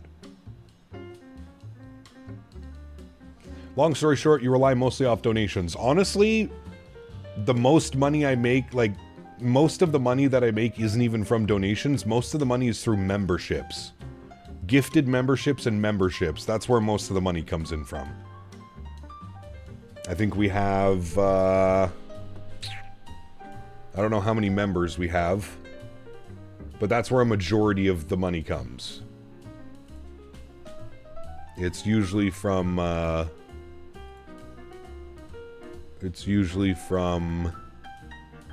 sorry, I'm trying to look here.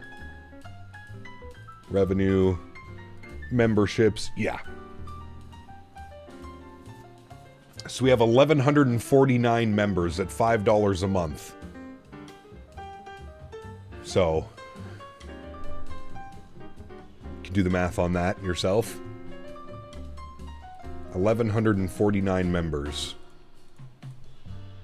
Cam, my man, 5 gifted members. As we're speaking about members, thank you, brother. Huge no floaties to you, my man. Very, very, very kind of you, good sir. Appreciate you, brother. Thank you, man. Capitalist idea, not sure if it's a thing, but shared cockpit with a guest and charge $100 an hour or something like that. I would never do that, dude. My time is not worth somebody else's $100 to shared cockpit with Matthew me. O asked me, how many pallets of Biscoffs did we have on board, and how much of the Biscoffs were eaten between the lie detector, myself, and Davis? The asterisk, Biscoffus magnus. Thank you, Cam. Appreciate you, brother. A truly delectable species of biscuit. If my calculations are correct, we started with 12 pallets, and roughly 1/3 of them were devoured during that chaotic lie detector fiasco with you and Davis. Absolute madness. You guys dummied 1/3 of a pallet? Holy. Thank you, brother. I appreciate you, my man. Thank you, Cam, for the 5 gifted members, and thank you, Mr. Matthew O, with the Tangia love. Appreciate you, brother. Thank you, man. Remember, guys, if you did get a gifted membership and you're here, please get a big thank you in chat for Mr. Cam.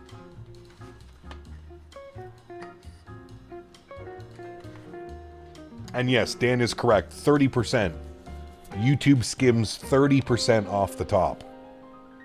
Which is crazy, considering even in that 30%, my taxes are still not paid. Ordered the McDo from Winwing, chose that instead of the PAP 3. Nice. Very cool, man. We'll enjoy it. Hello, Henry. What are you doing? What are you doing? Henry.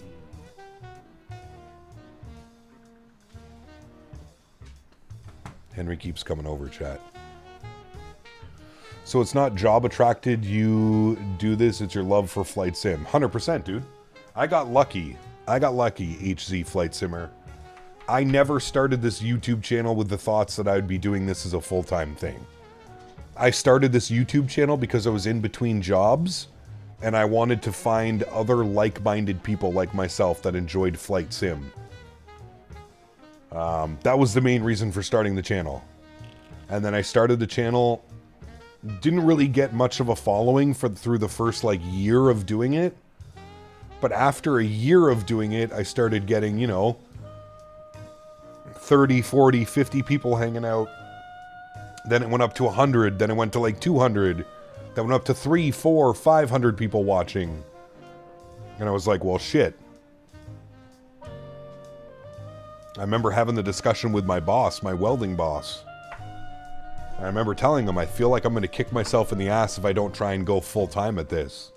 And I knew damn right, like, I would never be rich off streaming flight sim or anything like that. But that was never the goal. I'm not really that type of person. Like, money is nothing to me, to be completely honest with you. If I have enough money to cover my bills and my expenses, that's really all I need. I'm not one of those people that goes crazy and has to put every single dime into the bank, and it's just not who I am. It's not, I don't care for that.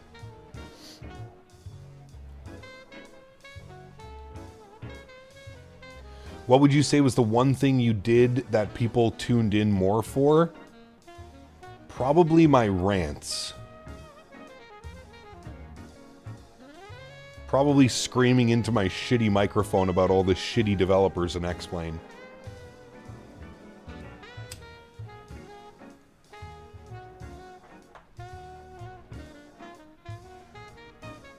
Oh, dude, Peanut is making hundreds of $1,000s a month.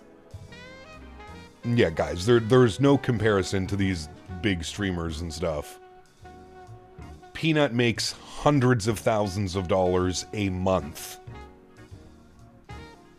All these big streamers do, man.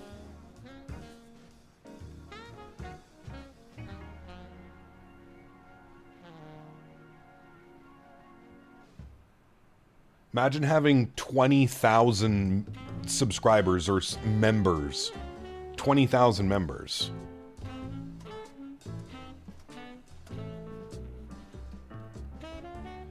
Heading home from LA to MCO and went for 3 of a kind. Changed my non-stop flight to an A321neo in the morning, 3:59 via Atlanta, and a 7.5 to finish at MCO tomorrow. I'll take 3 out of the 3:59s. Nice, dude.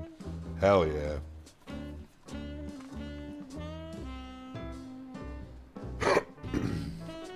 Auto brake off. That's a good one. Sounds good, Boeing fan.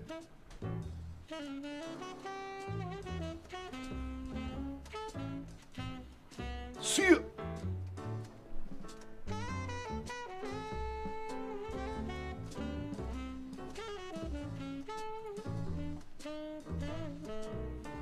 Stop, brother, input.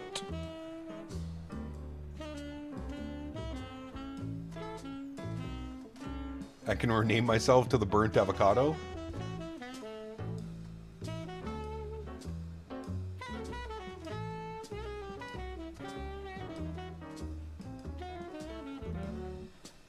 Yeah, absolutely, Captain Lee. 100%. A streamer named Vidal has over 300k active subs on Twitch. That's insane, dude. That's $1 million a month, Fuber.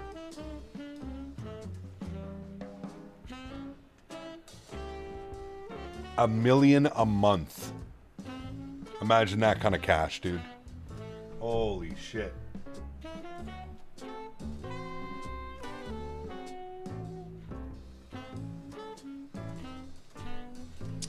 That guy streaming his 7.5 Spy, was he at World Flight with you a couple years ago? I think World Flight? No. He does the FS Expos, though. Hate to see the tax on that. Oh, brother. Especially if you live in Canada or something like that.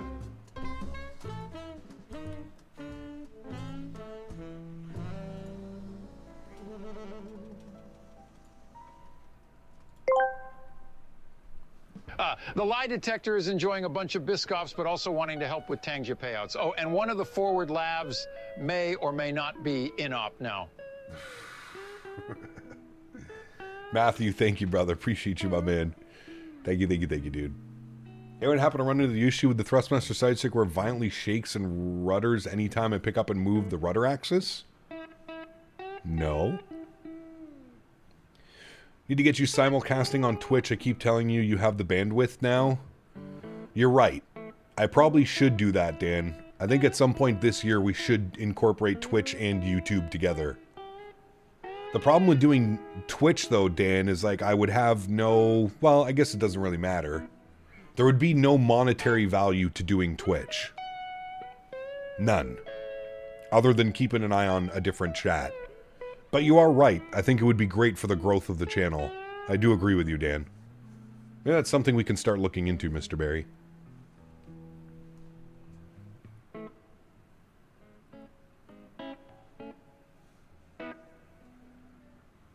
You can merge them? I don't know, dude. I know Peanut has software that merges them, but I don't think so. I don't know how it would work, to be honest with you. I'd have to look into it.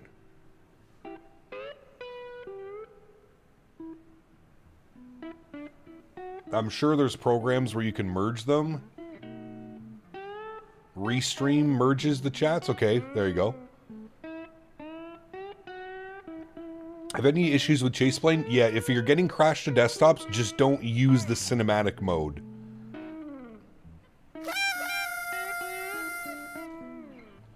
Excuse me, sir. Who allowed this hooray? How would that work if you did both? Chat picks what platform to watch from? Correct. Yeah.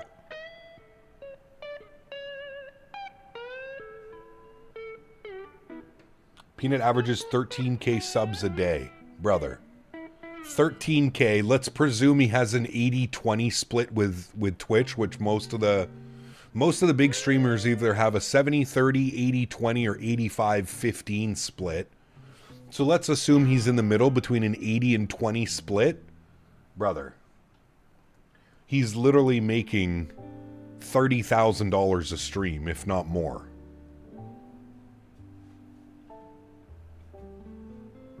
Oh, followers. Okay. That makes sense. Okay.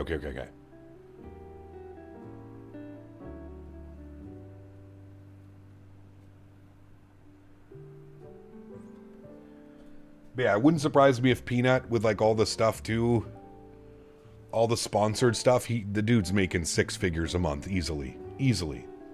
Who the hell is Peanut? You never heard of the Burnt Peanut? Oh man. Igor, wait, sorry, that's the Leo. Good to see you, my friend. Welcome back. Hope you're well, dude. All right, chat. I'm going to take Henry. We're 2 hours and 15 minutes out of Skype. There we are over there. How are we doing on fuel burn? Fuel burn is fine. 15.5 kg left. So we're looking good there. All right, I'm going to take Henry out. Give me about 30 minutes. I'm going to make sure to put a new playlist on for you, so this one doesn't run out. There we go. And I will be back momentarily after I take Henry for a nice WALK. 2 Big Macs. See you in a few, friends.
Hola, amigos.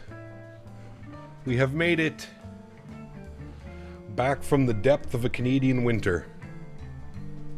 It is gross out there, man. We're almost at our exit point. Dogal. Not Dougal. Dogal. Not our good friend, Mr. Dougali.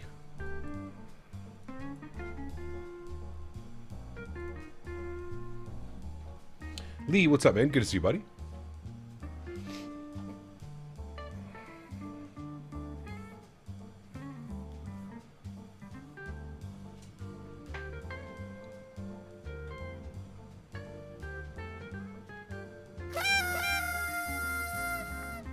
Hooray!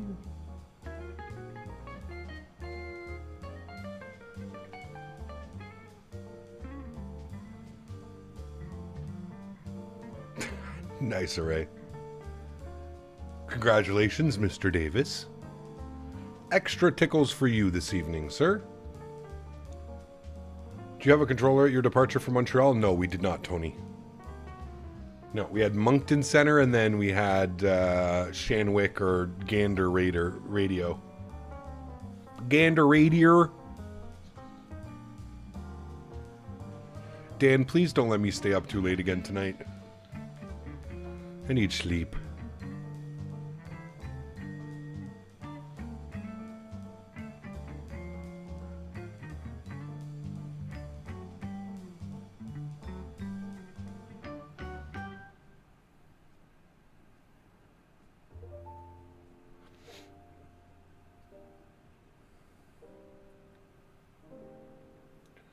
Promise I'll kick your ass. Make me go to bed after we watch our Fallout episode tonight. Did you, you got the rest of them, right?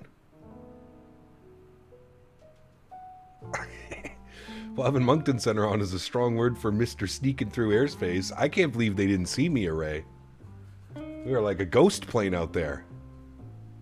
MH370 all over again. That was us.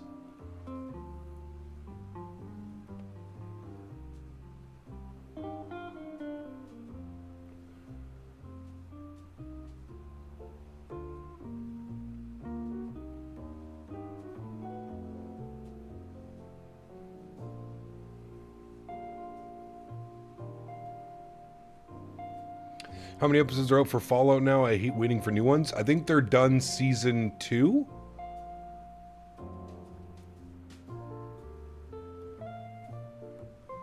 Cam, what was it you said about New York City traffic? I'm back already? Ain't no way. You must have gone to some like local restaurant close to the house. All of season 2 is out? Good question. I don't know.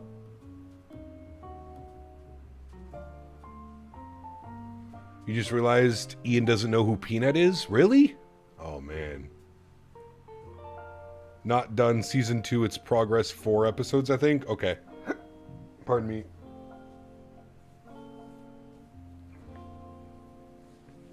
Well, what episode are we on, Dan? Season 1, episode 5? Or are we on episode 6 now? I think we're episode 5, right? We're going to watch tonight.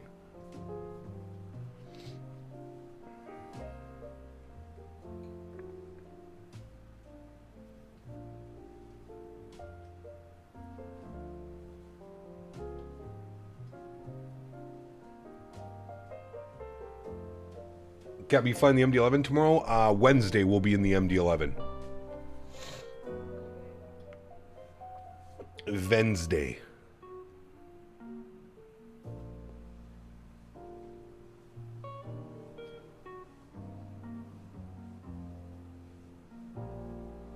Doing United 777 ops from SFO to Honolulu using Pratt & Whitney's. Nice. Nice.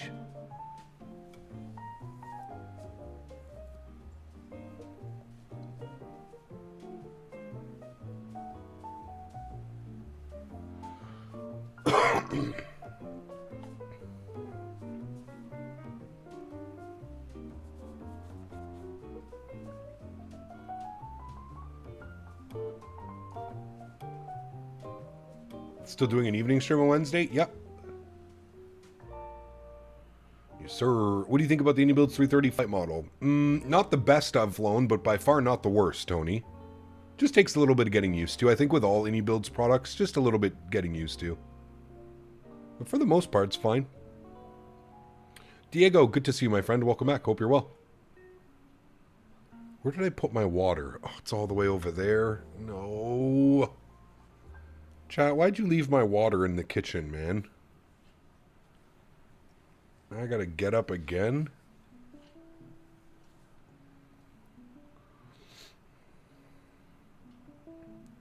Would you say it's the best 330? Absolutely. Yes, it's better than the Headwind. For sure. For sure, for sure. In my opinion, of course. Do you watch Landman? No. Ask Henry to get it for you? I agree, man. If only we had an Aerosoft A330. Cough, cough, wink, wink. Nudge, nudge.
Are we there yet?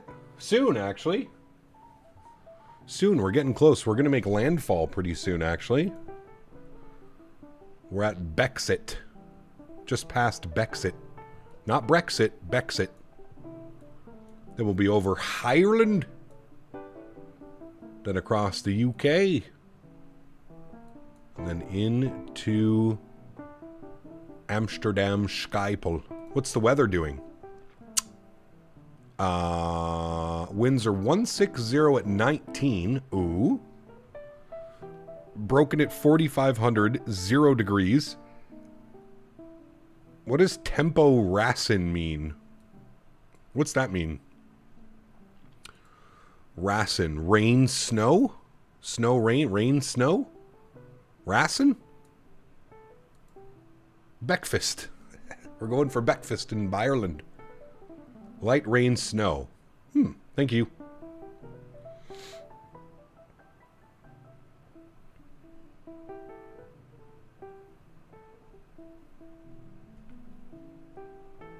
All right. Well, I'm assuming that we're landing 18 right with those winds. So flights, approaches, ILS 18 right via Sugol. Or we do the Sugol 1 Delta. That one. Insert. Sugol 1 Delta. Night transition.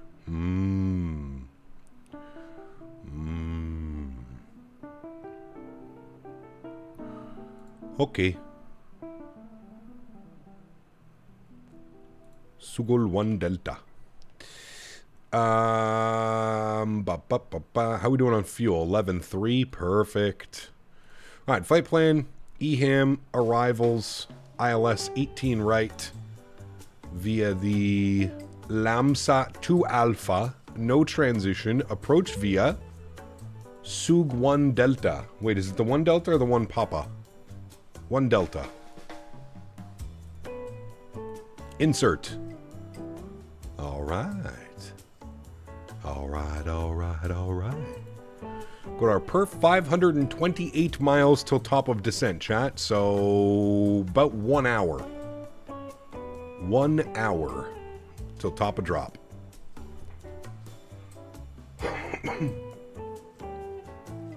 Here, I'm going to start a poll.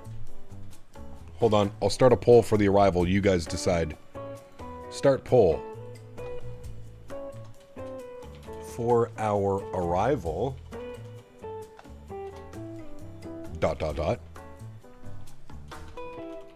Sunset.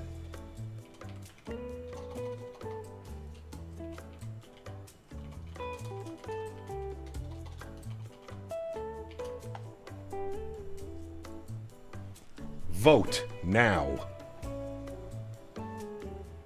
Hold on, I go get my water that I left over there.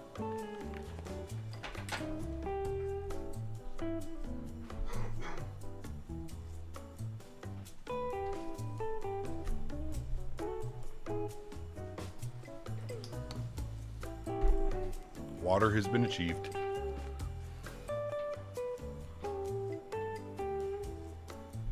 The Ford Tempo? I remember that thing.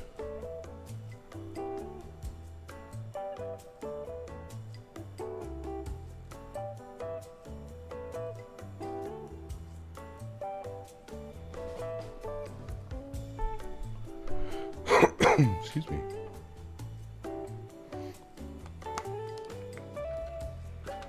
I need to make a dispensary run tomorrow, chat. That's always fun. MD11 next week? Yes. You have some root beer? Ooh. You know what I have in the fridge, Matthew? I was saving for tonight's gaming session with the boys. I have a Mountain Dew Raspberry Voltage. Mountain Dew Raspberry Voltage. Just picked up a new cart. Nice. What'd you go with?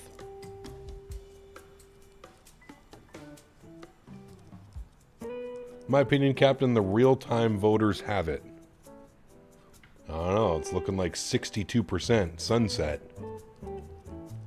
Make sure when you go to the dispensary, you start a stream and leave chat with whistling music. I'm not streaming going to the dispensary.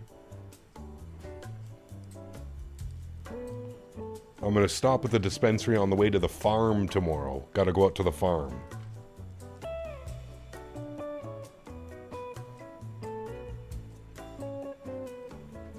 There's a seed in my weed. Where did you go? I just saw you. Oh, I got a piece of it. How are you gonna put seed in the weed, man? Oh, there's another piece of it. Fuck. It means I cut it up. Well, at some point that joint's gonna taste like shit.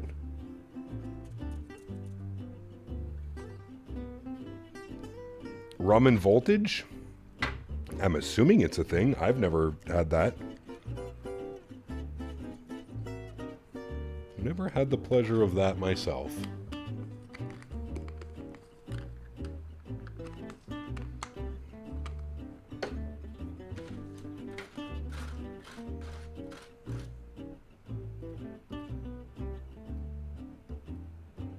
Ah, I found it.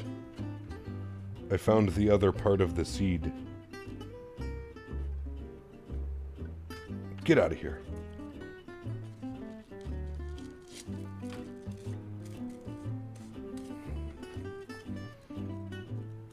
I'm still old school, man. I use scissors to break up my weed. I have grinders. I just prefer scissors.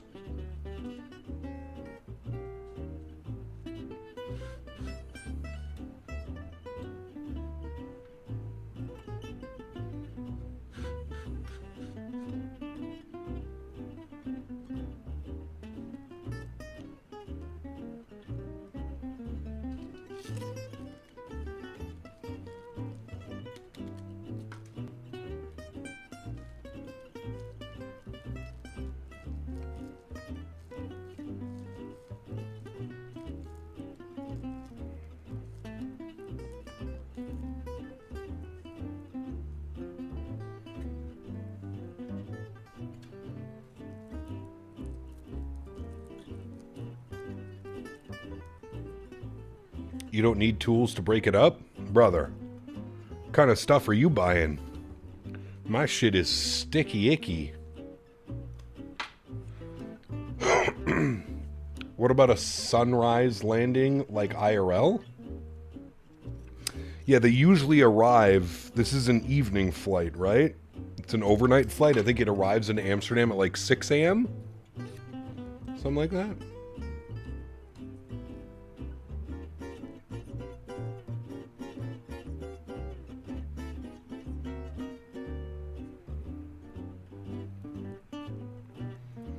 By the gods, Mr. Barry. My redacted is sticky too. Should wash it once in a while.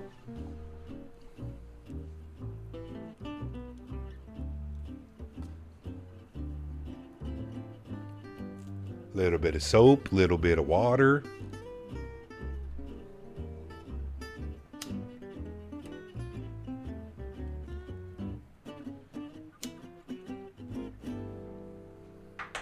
The fucking guy that takes baths. Clean under the flap? Jesus Christ, dude. Little bit of goop, little bit of goop.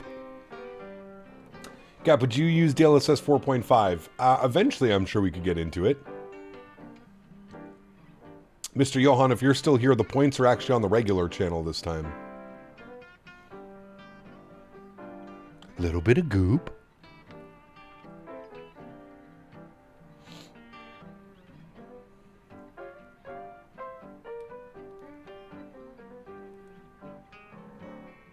Yeah, you got to get rubbing alcohol, though, Davis. Pour rubbing alcohol all over it.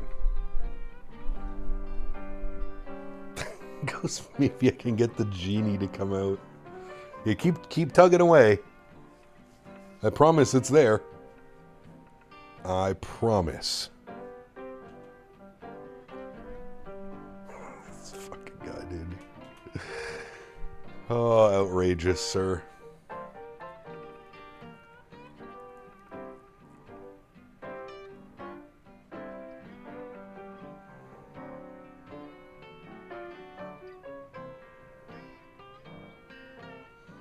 Yeah, it has to be rubbing alcohol or it doesn't work.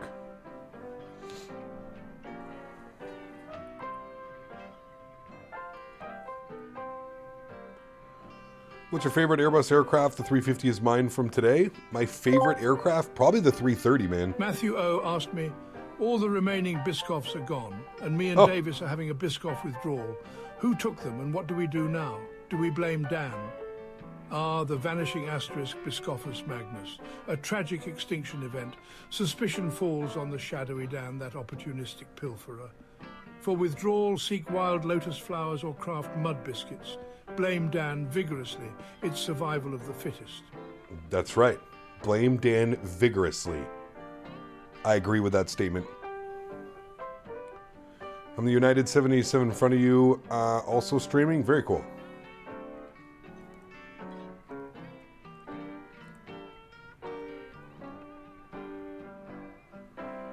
Sativa or indica? Indica or indica hybrid.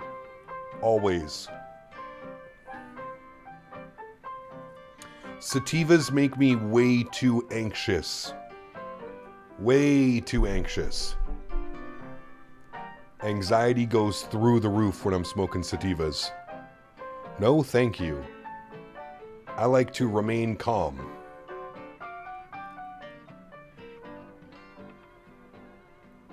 Now, I don't mind a nice hybrid. You know, like a 60-40 indica or 70-30 indica. I don't mind that. But I have a hard time with straight sativas or like more sativa-leaning hybrids.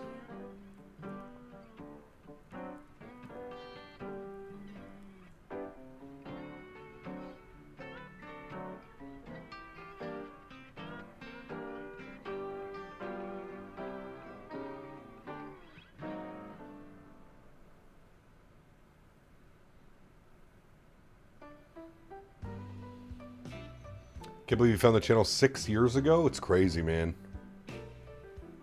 It's crazy how long we've been doing this, now that I think about it.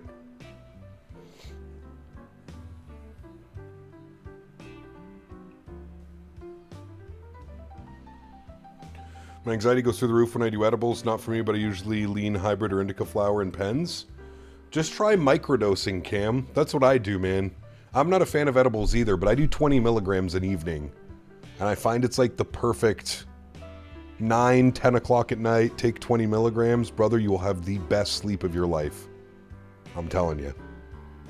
Hey, Cap, just jumping on. Notice any big differences from the 330 since launch? Oh, yes. Absolutely, Chinky. Absolutely. The aircraft is much, much, much better now after the Sim Update 4 update that came for it.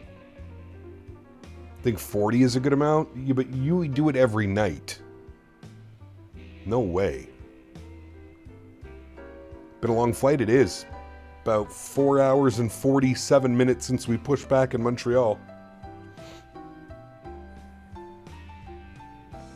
We're almost there. We're on the home stretch now. Top of descent's in 432 miles. So about 50 minutes. What edibles do you use, cookies or candies? Both, Cam. I have some cookies right now. Some double chocolate chip oatmeal cookies. They're 10 milligrams each. And then I also have little sour belt things. And when you don't do it every night, look what happened to you last night. I know, dude. I know. Nothing like a little LA 73 degrees outside whirlpool for the back 20 minutes. Back for the arrival. Ah, Huskers. I'm jealous. I would love some LA weather right now, man.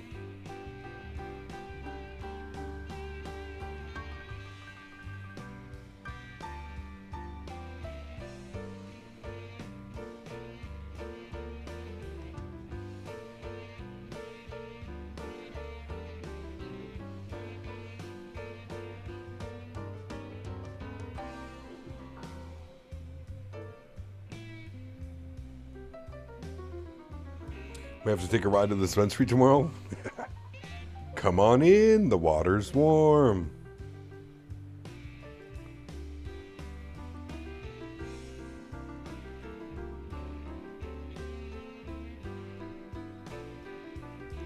Correct, Boeing fan. That'll be the plan unless something else happens. What's our arrival time? Should be on the ground in about an hour and 15 minutes, hour 10 minutes.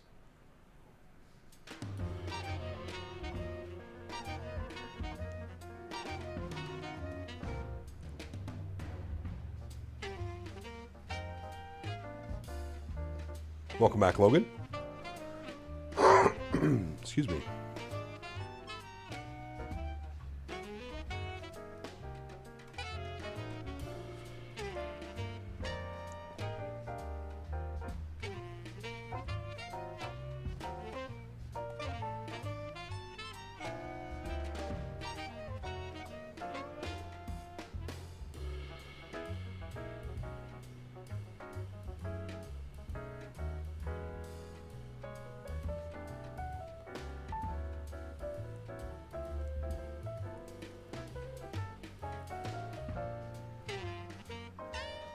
Waiting for the Synaptic 220. Me and you both, my good sir. You and I both. Breaking out the Phoenix to do Portland to Denver. Ooh, that's a good one. Yeah, Cam, honestly, man, start with like 10 milligrams. Do one candy, 10 milligrams. If you're not feeling it or you think you can do more, take another 10 milligrams. But start with 10. See how that goes. Dan and Mopar Dude are degenerates with edibles, man. More so Mopar Dude, but Dan also is a little edible candy.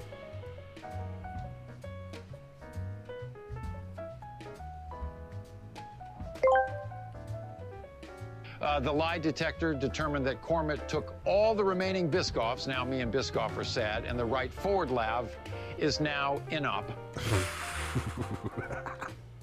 Right forward lav in-op, good sirs. Thank you, Matthew. Appreciate you, my man. Start with 10 and wait a while. It takes like an hour or two to kick in. Correct, yes. Don't listen to Dan. Start with 10 milligrams, see how you feel.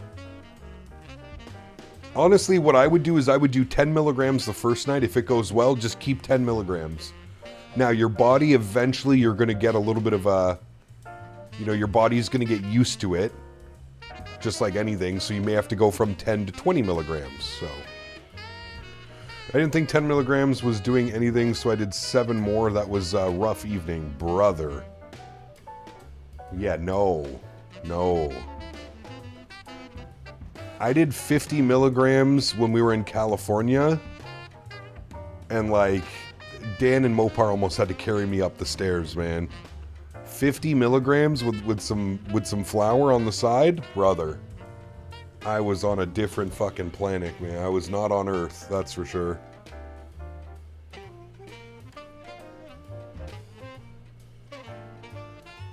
Natural melatonin, yeah. I just took 30. Jesus.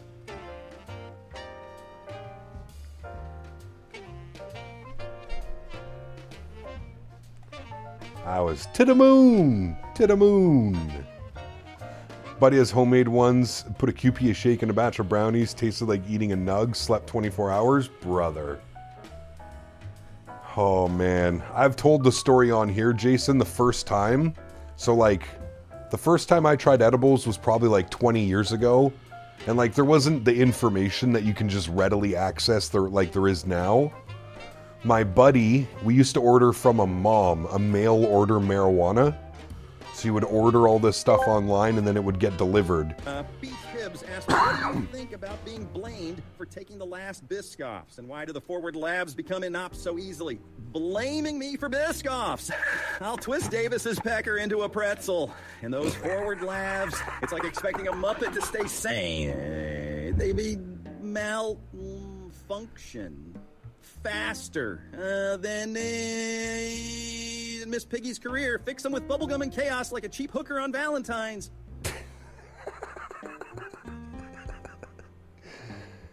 Oh, shit. Davis, you've made it onto the AI algorithm. Jesus, man.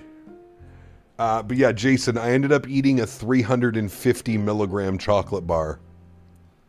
350 milligram chocolate bar. Brother, let me tell you, I have never been as close to like getting in my car and driving my ass to the hospital as I was that night. And my buddy had it even worse. My buddy was a little bit older than I was. And he called me at like 3 in the morning. And he was freaking out, dude. Like freaking out. Proper freaking out. And I was like, okay, no more edibles. No more. No more.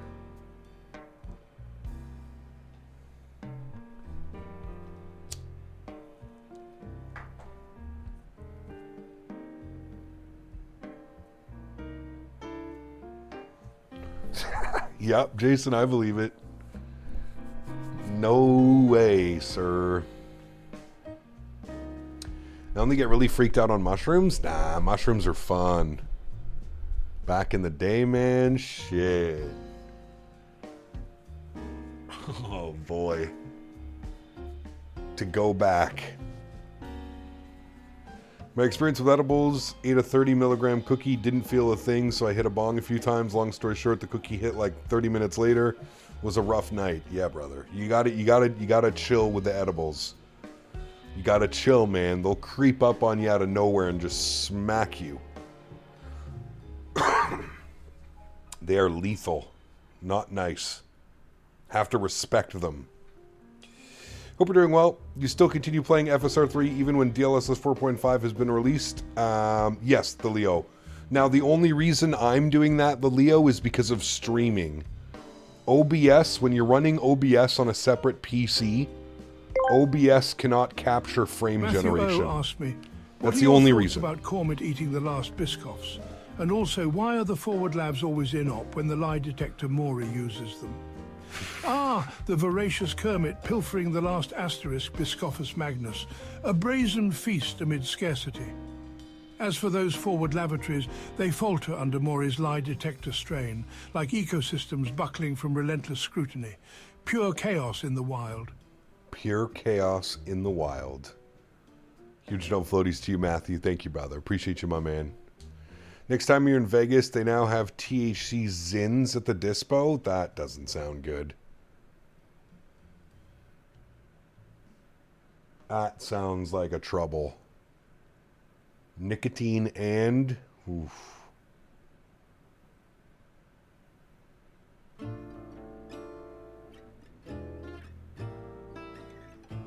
THC Zin sounds like a great way for me to develop a nicotine addiction.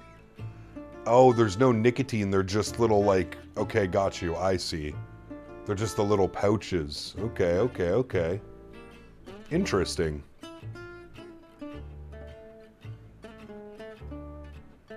What are Zins? They've become super popular, Dan. They're little tobacco... Not even tobacco. They're little nicotine pouches.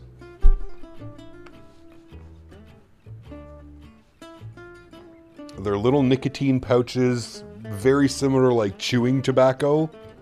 The same deal, you put it under your lip or like under your tongue, wherever the hell you want it. But as somebody just mentioned, it goes directly into your bloodstream instead of you smoking it. Pouches? What's wrong with pouches? Pouches?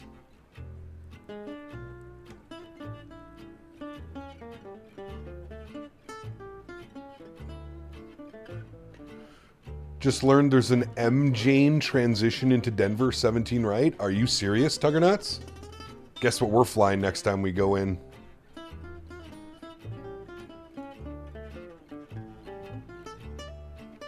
Back in the day, they had bandits, which were tobacco pouches similar to dip. Get in your blood fast. A lip pillow, that's what they call them, yeah. Why, how do you say pouches? Pouches. Pouches. Garage. Garage. Garage. The garage. Listen, just because you down there in Florida don't know how to speak English.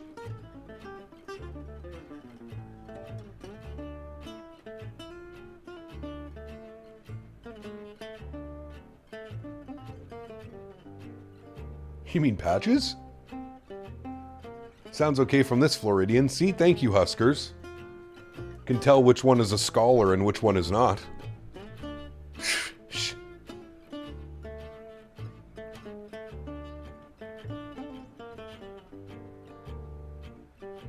Not sure if it's been fixed yet. Changelog has it, but Tulsa performance issue they say are fixed.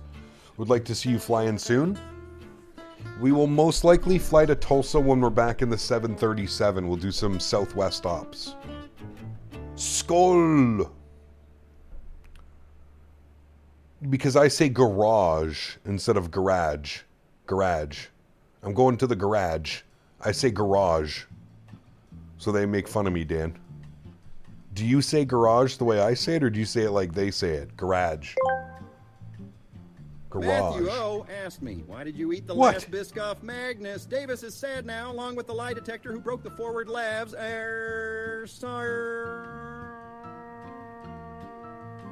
ate that Biscoff Magnus because my froggy belly's a black hole, sucking up everything like a lonely insel on Valentine's, begging for a cheap hooker's fist in my puppet hole. Davis can cry with his twisted pecker lie detector shot the laugh.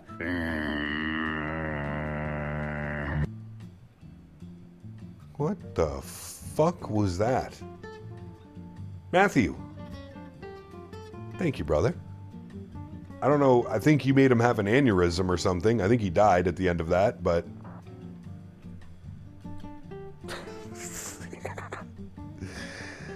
Jesus, dude. It's a car hole. Yeah, there you go.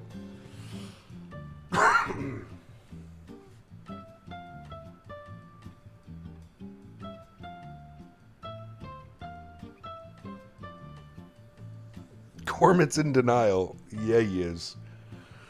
Welcome back, Hyper.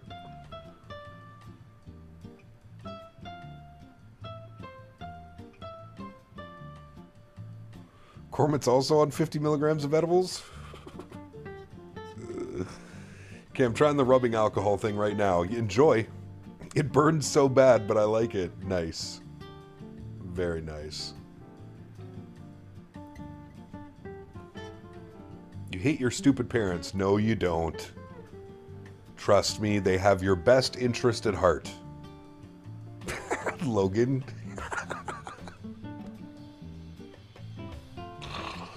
Oh, you guys are killing me right now, dude. He goes, I also hate your parents. Oh, fuck. Simmer down, chat. Simmer down. I know we're 5 hours into the flight, but simmer down.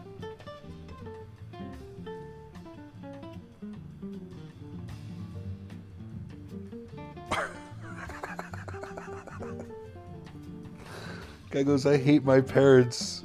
Logan in chat goes, I also hate your parents. Oh, shit, dude.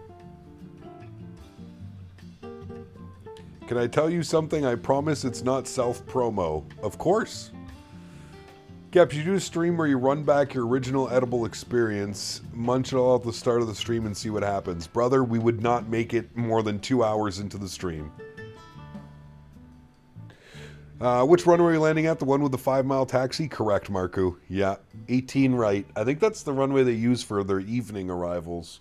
Because, like you said, it's 5 miles from the terminal. Oops, sorry.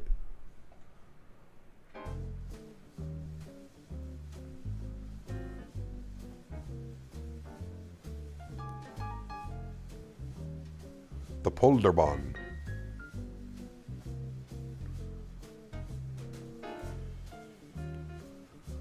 Polderbahn. Ooh, I see top of descent on the PFD.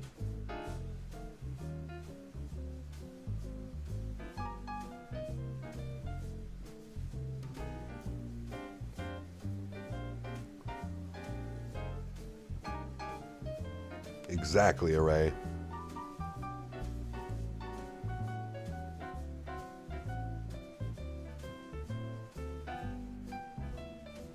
I would fly anywhere you want to fly, Hyper.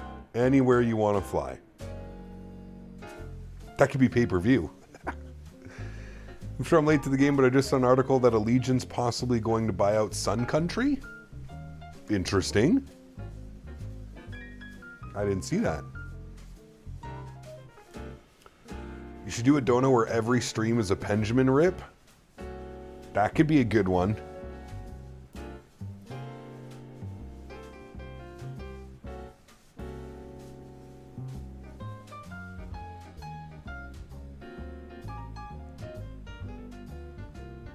I feel like we need to set a limit, though. Like, we can't be taking blinkers for like $1 donation. Has to be like $5 or more for a blinker. Brother, we'd smoke a whole cart in a day. 18 variety is being used for arrivals as we speak. There we go. 25 or more? Jesus. The double blinker? Bro, my lungs would just be obliterated.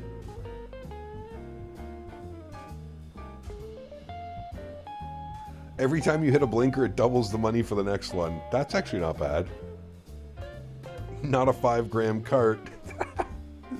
The biggest I've seen actually is 2G carts. 2G carts, but they're done by a company called Box Hot, and they're not very good. They're they use whatchamacallit. They use distillate. I'm not a fan of distillates. Distillates give me headaches. Like distillate vapes and shit, they give me headaches, man. Not a fan. It's got to be live resin or live rosin. One of the two. That's the only way.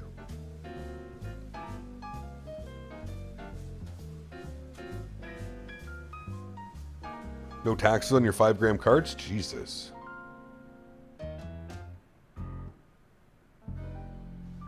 The 330 feels weird in game? How so? Huskers wants me to explain what blinkers are. So that's another kid-friendly term, Mr. Huskers.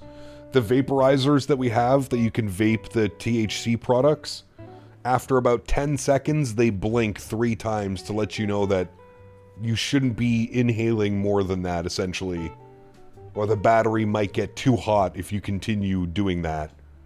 So it blinks 3 times and automatically turns itself off. So a blinker is that exactly. That's like the thing with the kids. You hit a blinker. You hit it until the pen says you can't hit it no more. Isn't a blinker something related to horse track? The eye blinder things?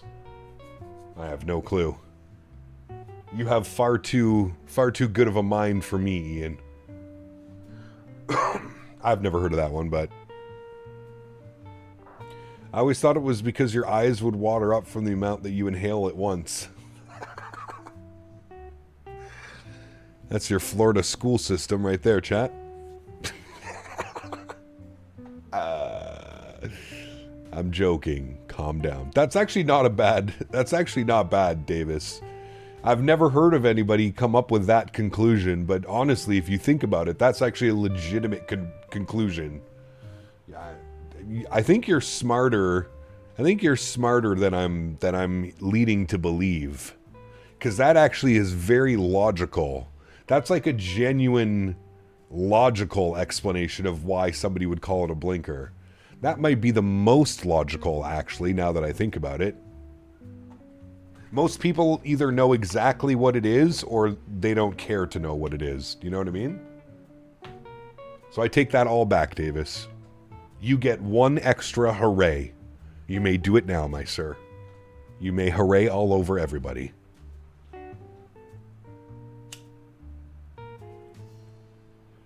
You may do it. Yeah, come down to Cali. We get a few ounces from our backyard garden every couple of months. Hell yeah, brother. Hell yeah. No, a friend used to smoke with Stop in November because he got CHS from it. Now he's permanently has to stop. Jesus. Wait, what's CHS? Nice, Davis. Ian's got his umbrella out, Davis. He blocked it. Ian's smart. Couple of smarty pants in chat today, I see. Very good, Hyper. Enjoy it, my friend. I used protection. Oh, shit, man. Sometimes we get a little bit silly in here, don't we? To say the least.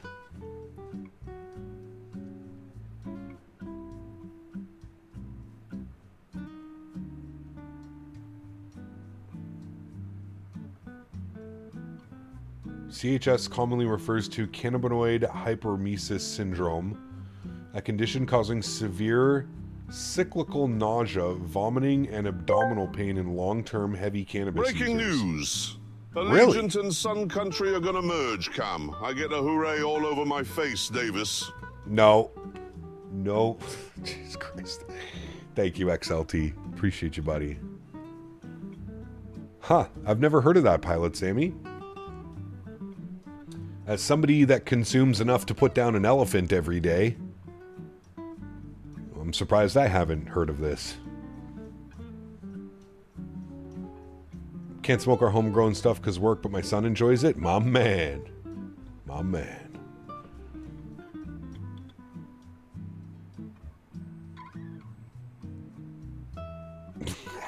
Tugger nuts. Nice.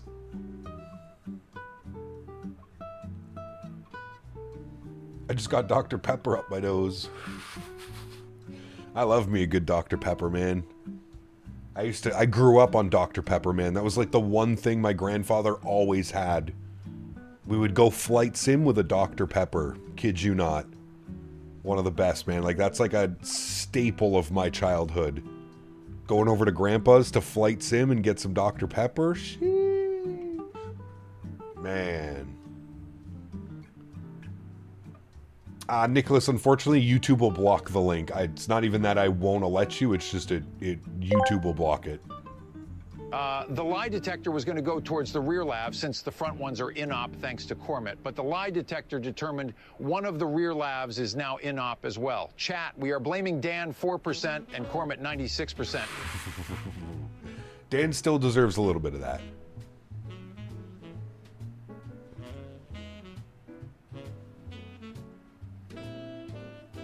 Cap, one question about the PMDG 7.3. Doesn't want to set. What doesn't want to set? Lately, I had been getting calls to do flights last minute kind of thing, so I have to be clean. Absolutely, daily, for sure. Dan in the rear lav gooping. Cruising over the Pacific, Honolulu, SFO, Simbrief, gave me a cruise altitude to fly level 400. What airplane are you in, Varun? Pretty normal. We're up at 41 right now.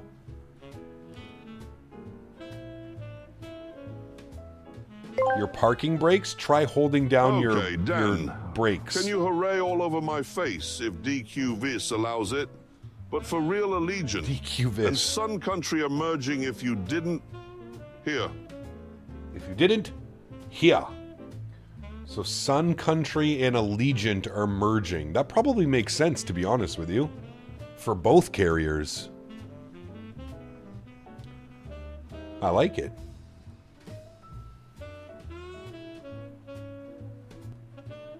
Thank you, XLT. Appreciate you, brother. Cap, looks like the no smoking sign is off. People stretching back there? Absolutely. Always. Always allowed on a Captain Canada flight, sir. Allegiant country. Yeah, I wonder who's going to take whose name. Will all of Sun Country be painted over to Allegiant, or will... I'm assuming Allegiant's bigger than Sun Country, aren't they?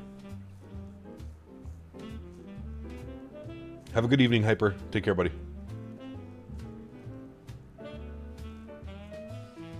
Yeah, you can change that, Chiron. If you go into the FMC, there's a setting somewhere in the PMDG settings, and you can make it so that the parking brake is set to simple or realistic. The way that you have it right now is set to realistic. In the real aircraft, you have to push the toe brakes all the way forward, then engage the park brake.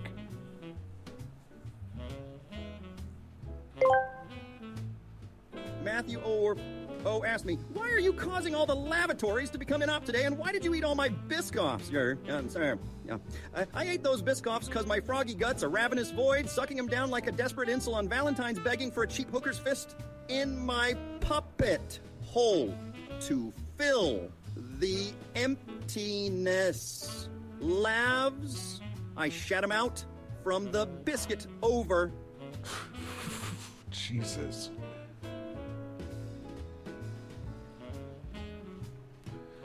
He got about to take 2 Huskies for their walk-in negative 10-degree freedom units. Hope we make it back. Oh, boy. Hope you got the parka on. Thank you, Matthew and Mr. Cormit. Sun Country flies the 7.3. Allegiant flies the 320. Someone's going to be some retiring soon. Well, Allegiant also has some Max 8s, Dell. Allegiant has a bunch of Max 8s, I think, now. They ordered a bunch of them.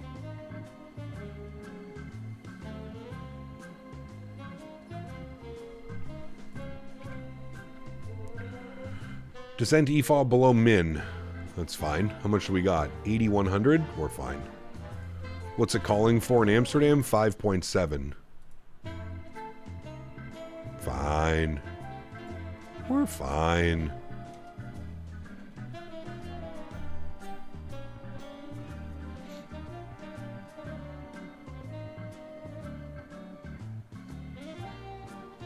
Yeah, it makes sense, honestly, from Allegiant's perspective. I believe that this is the coast of Ireland, chat, or are we past Ireland? Is this the UK? Oh, this is the UK. Oops, sorry. Manchester.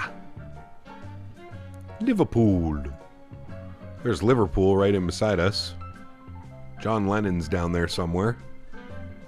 I see an airplane over there. Sanctuary got old 738s from TUI Fly, so I think they will fly them, maybe. Flying the 777 Honolulu, SFO, and Simbrick gave me a cruise of 40,000. That makes sense. Lizard, holy big lizard. Lizard. Lizard. Lizard. Nice. Thank you for the lizard.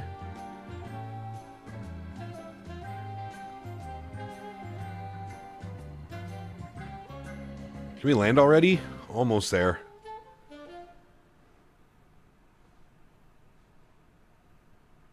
It's okay. I've seen your 4.5-hour streams for 2-hour flights there, Mr. Owls. 18 years to set up the aircraft. Watch every chocolate bar of catering put onto the airplane. Okay, the lie detector is going to enjoy rest of the flight while Davis and I mourn the loss of the Biscoffs and the broken lavatories. Thanks, Cormit and Dan. That's right, and Dan, very important. Matthew, thank you, brother. Appreciate you, man. Look, I'm about to go to sleep, but I thought I would check up on the flight before. Good to see you, Magnus. We are starting our descent to Amsterdam pretty shortly. 174 miles. We'll be making our way. We're just getting over the UK now.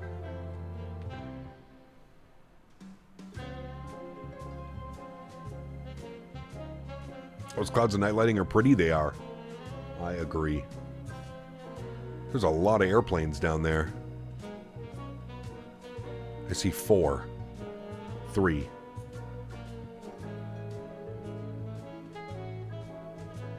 Aren't you flying in here in March? That's the plan. We'll see, though. But yeah, that is the plan.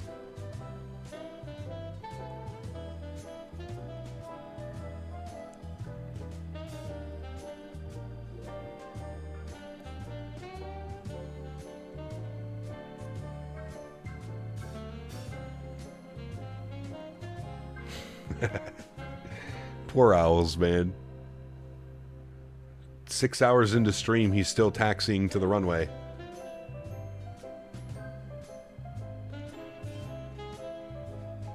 Oh, now I see many airplanes. 1, 2, 3, 4, 5, 6, 7. I think there was an 8th one under here as well. 8 planes out there. You guys see all the twinkling lights? I don't know if you guys can see that.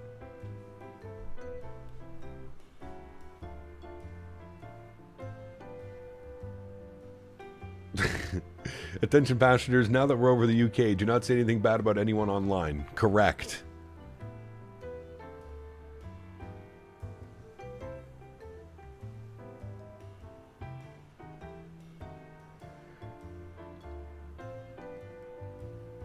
Not really seeing the lights, all I consumed was Dayquil. Nice.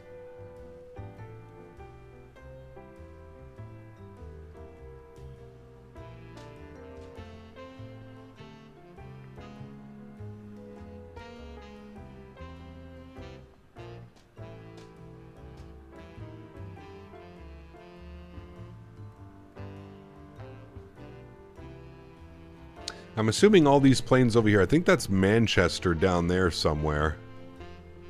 I'm assuming all these planes are probably in or out of Manchester. Is that Manchester right there? That's an airport. That definitely has to be Manchester, right? Yeah.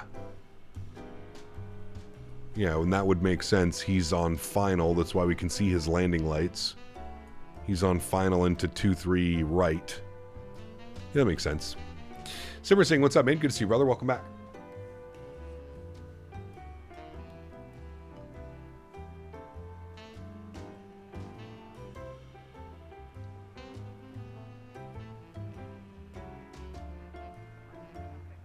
Can't say for certain, but I can say it's not Chibougamau. Correct.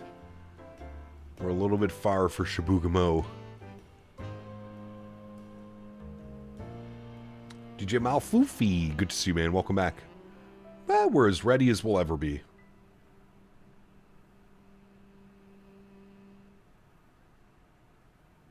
Don't we have an app for something like this? True. We could just pull this open. It definitely is Manchester. That's us. That's the airport. There's Mr. Silly on final.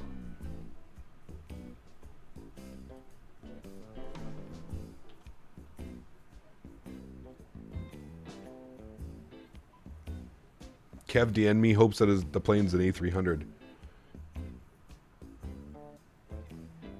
Somebody probably asked, are you using the new DLSS update? I am not, no.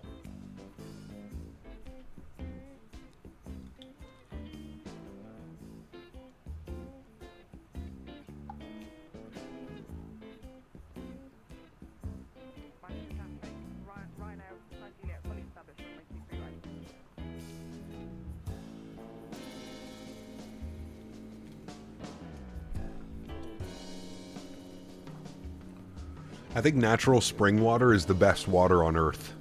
Does anybody agree with me? There's something about the mineral content in natural spring water that is just so good.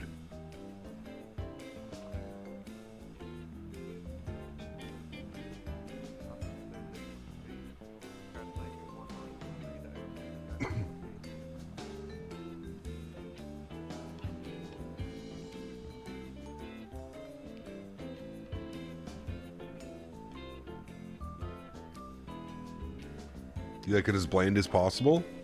So you're like a distilled water type guy, reverse osmosis?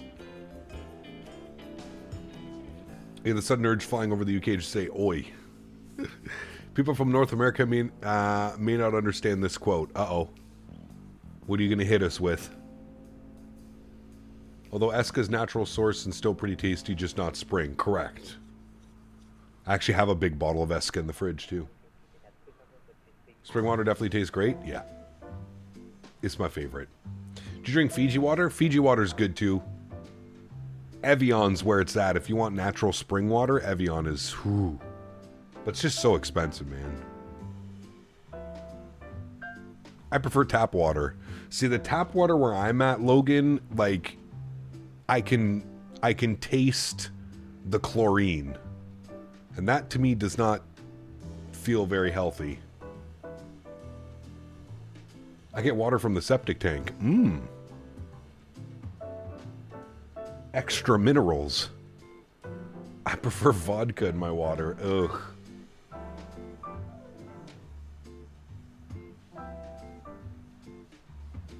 I'm a Poland Springs guy. Grew up in the New Hampshire.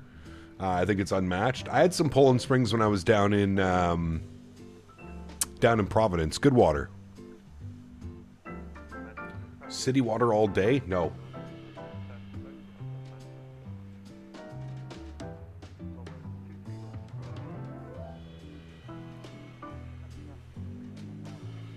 Gotta make sure we get all the minerals second time around.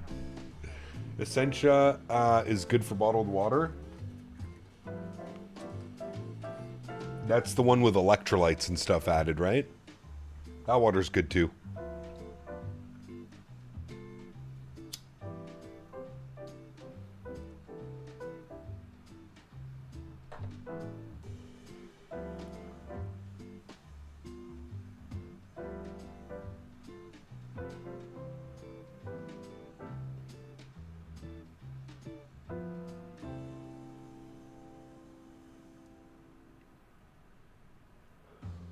Isn't alkaline water the stuff that makes you poop?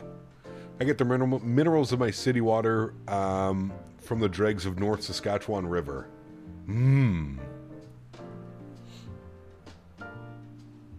Chibougamau Springs finest water, correct. Are taps like pool water? Yeah.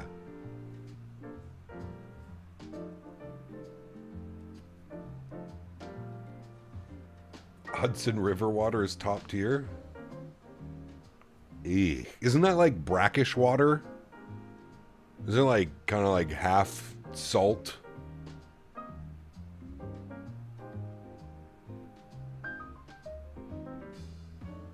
I say what I like and I like what I bloody well say. Free speech. Free fuckers, Jesus.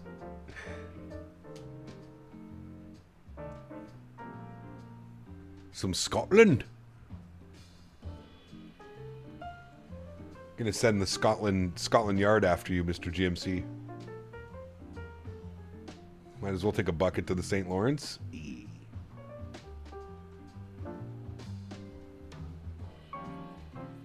How about getting water from Flint, Michigan? There can be no issues with that. Yeah, correct. What was the issues that they were having? It was just like super contaminated or something? Had like E. coli or what was going on with that? I remember hearing about that, but I don't remember what happened. What was the cause of it? Sorry.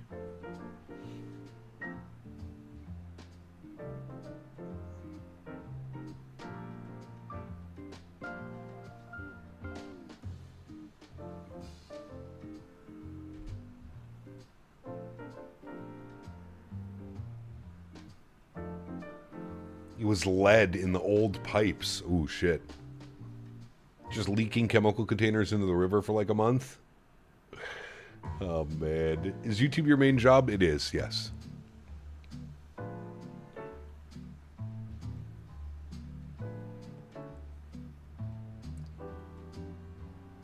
Goop in the water, correct. Okay, our flight control's working. Finally took you 7 days? Oh, brother. Such a headache. Flint, Michigan water is the best. You might even get some power out of it. Try the 70% uranium water in New Delhi. Oh, no thank you. That doesn't sound like a wonderful experience.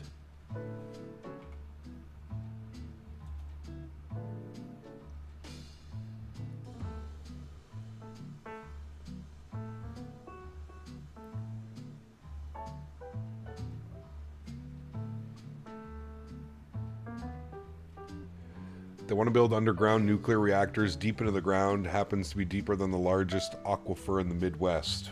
Sounds like a solid idea. What could go wrong?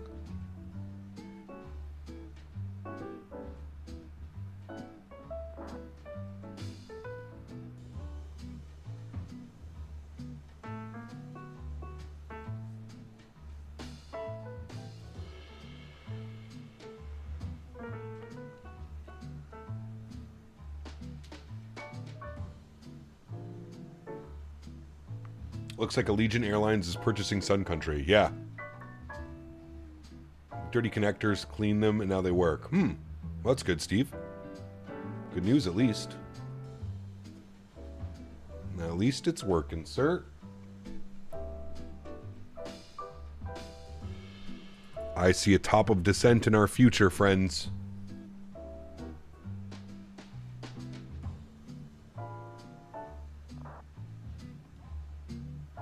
I heard Tampa's tap water has the remnants of Davis's hoorays. That's not surprising, to be honest.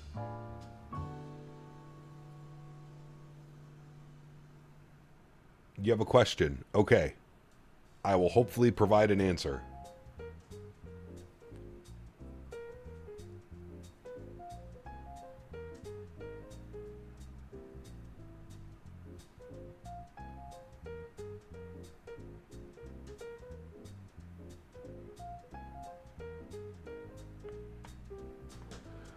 Ryan.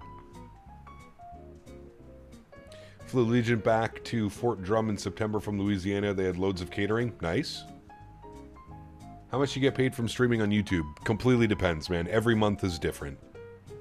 Every month is different.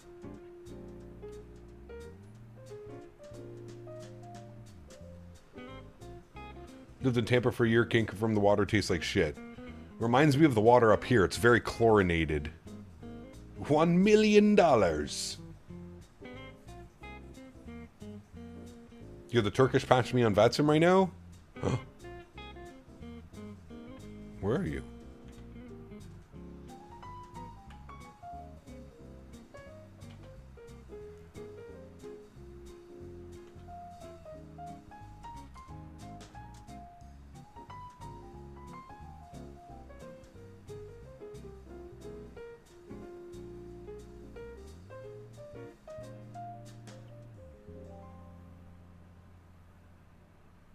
Don't all Tampa Bayans drink seawater? That could explain something about Davis. He's drinking all the seawater. 10,000 feet below you and climbing. Ah, got you. Okay.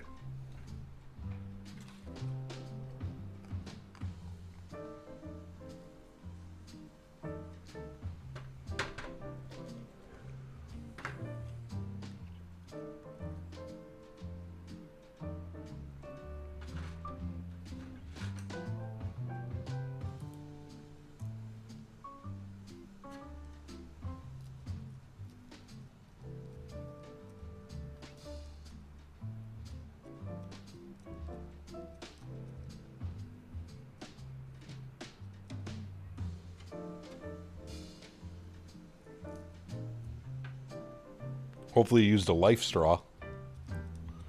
Cap, are you using frame generation? I am. I'm using FSR.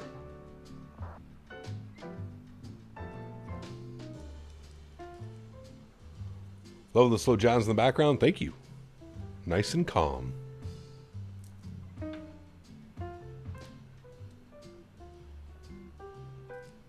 It's like we're at a fancy restaurant.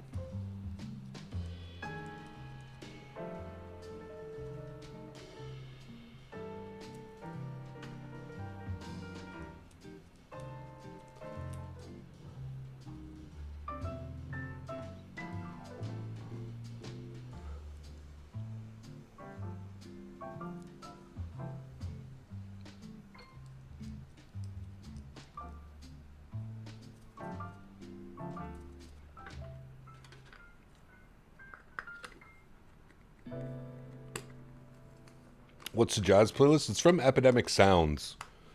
So it's a paid service. There's a link in the description below.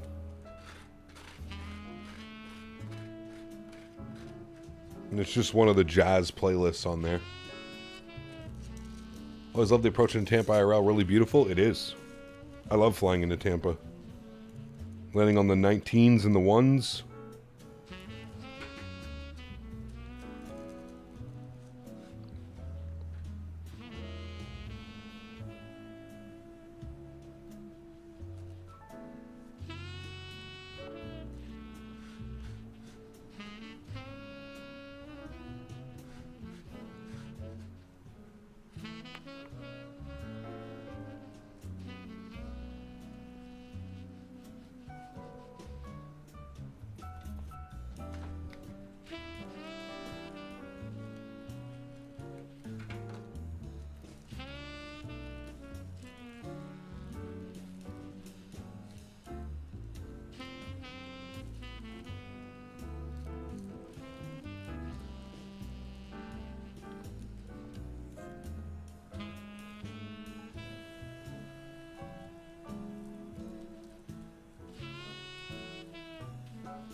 think that's you out in front of me. Got you.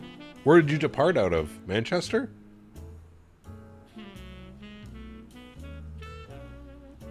Absolutely, Jax. They are 100%.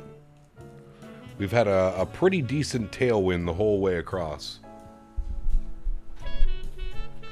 The whole way across. All right, 24 miles till descent. Let's pull up some arrival information. Eham, weather, 30 minutes ago, 150 at 19, 1013, 1 degree. 150 at 19. Good. 1 degree. And 1013. All right. And our minimums on the ILS 18 right will be 187. 187 on the barrel mins. Beautiful. 17 miles till drop, friends.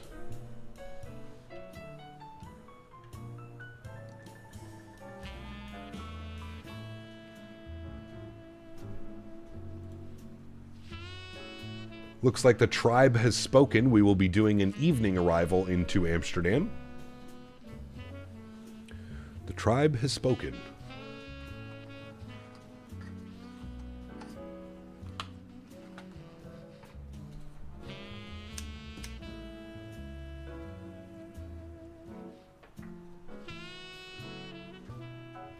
Another leg? No! I'm already falling asleep at my computer.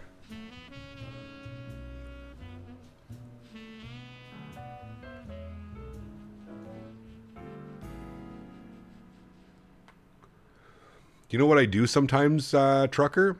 When I'm on long-haul flights, I don't do a lot of long-haul flights IRL, but when I am on them, this is usually what I do. I put on like a nice chill playlist, and usually it helps me get a little bit sleepy. Have you done JFK to Singapore? I have not. No. We're saving that for a 100K sub special. ATC made you stay active on comms today? No, we only really had Gander Center on for a little bit.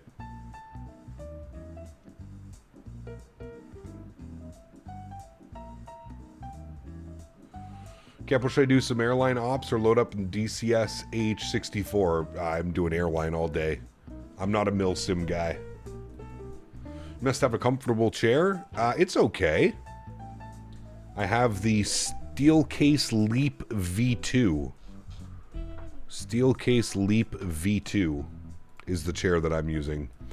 Intercept 2,000 feet at Pivos. 2,000 feet we go. I'm going to go back into managed speed mode now as well. Very good.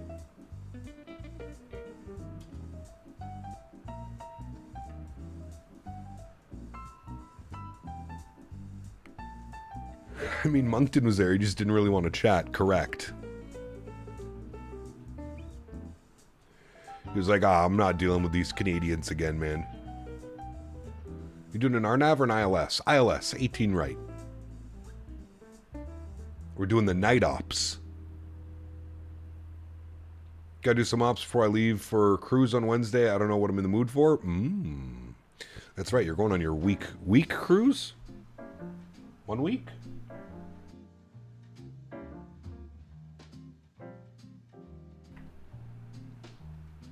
Are you a real world pilot? Yep. Yes, I am.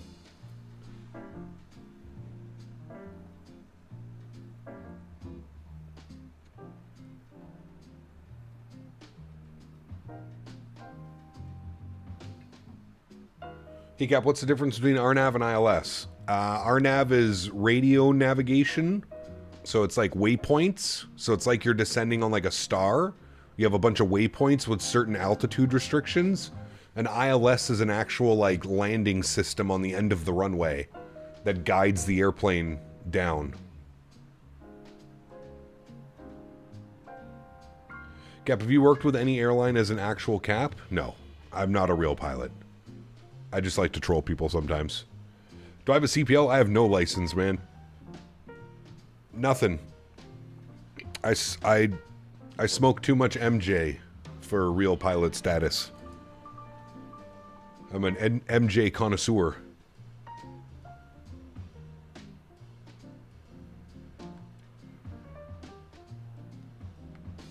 $11 night, driving down to Jersey City night before, as we're 5 hours from the port, so 12 night vacation. Damn. Well, enjoy that, my good sir. Real world sim pilot, exactly. He has a driver's license, surprisingly. He's a real life sim pilot, correct. All real world pilots hit the pen several times in the flight ops while planning, then fly to the gate with the crew. Correct. Correct. All right, we're a little bit above profile. I'm going to get some speed brake out. Do you have welding cert? I did, Costas. They are no longer valid, but I did have welding certificates, yes. I had MIG and TIG. Standard, vertical, horizontal, overhead. For TIG and MIG. Stainless and aluminum.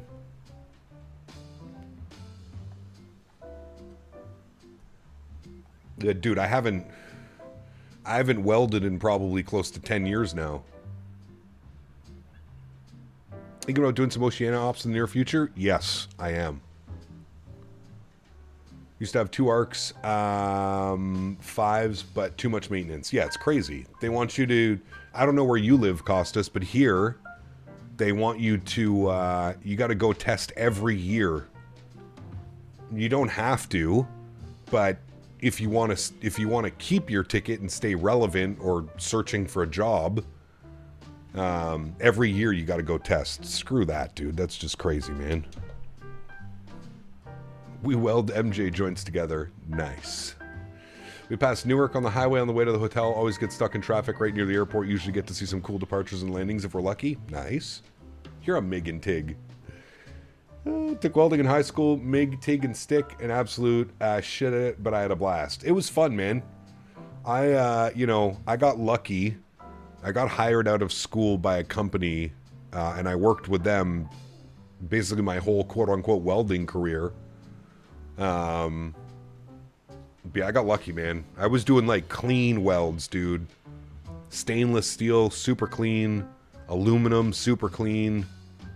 So I got pretty lucky. I wasn't doing any gnarly welding on, like, cold steel or any of that shit.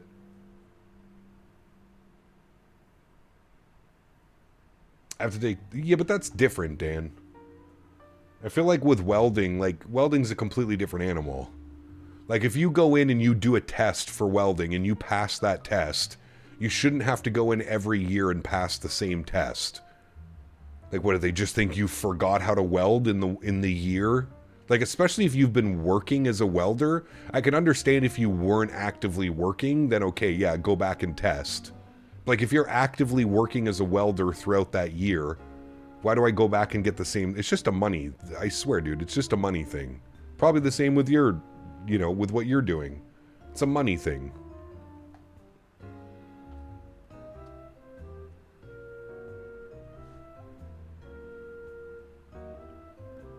You think if you're still a welder, you know how to weld. Correct. And again, I mean, pilots are doing it, but... Remember, pilots aren't going in and, like, using the sim for, like, normal landings. Pilots go in to do their emergency training. Engine out, hydraulic failure, gear failure, right? Like, they go in to do the stuff that they can't do every day. As a welder, if you have a welding job, you're doing the same shit every day.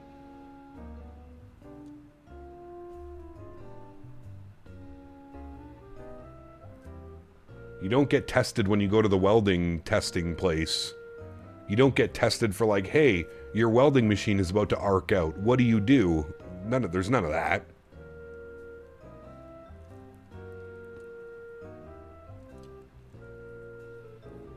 Why did the clock timer or whatever just flash as you're looking to the cockpit on the right-hand side? Sometimes they do weird things. Flight time today has been 5 hours and 29 minutes. We pushed back from Montreal 5 hours and 44 minutes ago.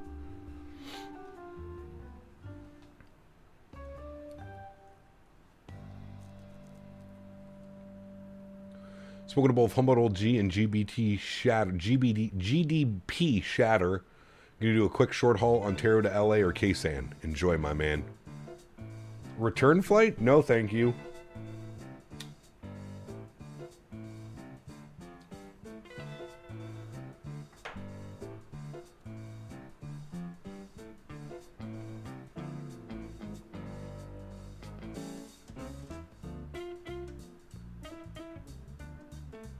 Here in the US, structural welds have to be inspected, and that usually counts for testing the welders who do that work. Yeah, that was a thing as well. That's a thing here as well, Ken. If you're doing any bridges, roads, anything that's like structural, even like buildings, all of that is tested. Absolutely. Yeah. I was not doing any of that, thankfully. So my welds were never tested. Weld it up, looks good, ship it.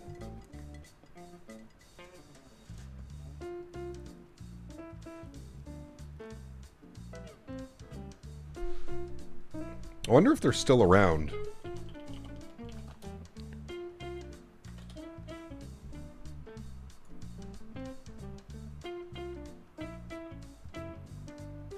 This is what I used to do. This is what I used to do. Reinforcement and anchorings. Water wall, blast tech, and bespoke inflatable structures. So, basically what it is you take an old building that's falling down and isn't stable anymore, and we had these welded rods. They were rods, and they have like a plate on them. They get inserted into the building.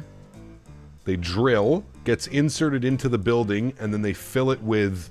They have proprietary grout and socks. Anyways, that's what I did. Structural reinforcement and retaining walls. So it's like a big old welded metal rod that gets inserted, and then there's a sock around it. And then it gets pumped with their proprietary grout, which is apparently like, well, here. Versatile method of structural reinforcement tailored to meet the specific strengthening and repair requirement of individual projects. From historical buildings to monuments and bridges, high-rises, blocks, and harbor walls. Syntec Reinforcement Systems is a worldwide reputation for resolving the technical challenge of structural preservation whilst remaining sensitive to the original architecture. That's the company I worked for. That was them. That's what I did.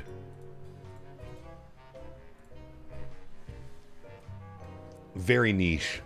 Like I said, dude, I was super lucky. They were one of the first companies. They were the second company, actually. As soon as I finished welding school, they reached out.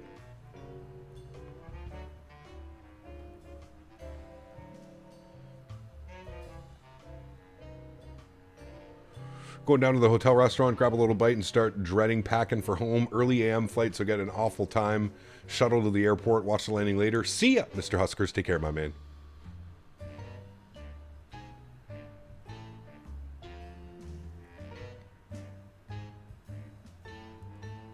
If you're welding on a pipelines, they make you submit coupons and then go through the destructive tests to make sure your welds are good. Yep, I did that when I was in school, Costas. So I went to, in my welding school, we did all kinds of bend tests, stress tests, pull test. Yeah, we had to go through all of that. And of course, to pass the class, your welds had to hold up. The bend test, the pull test. Pardon me. Any stream tomorrow? No, next stream will be on Wednesday.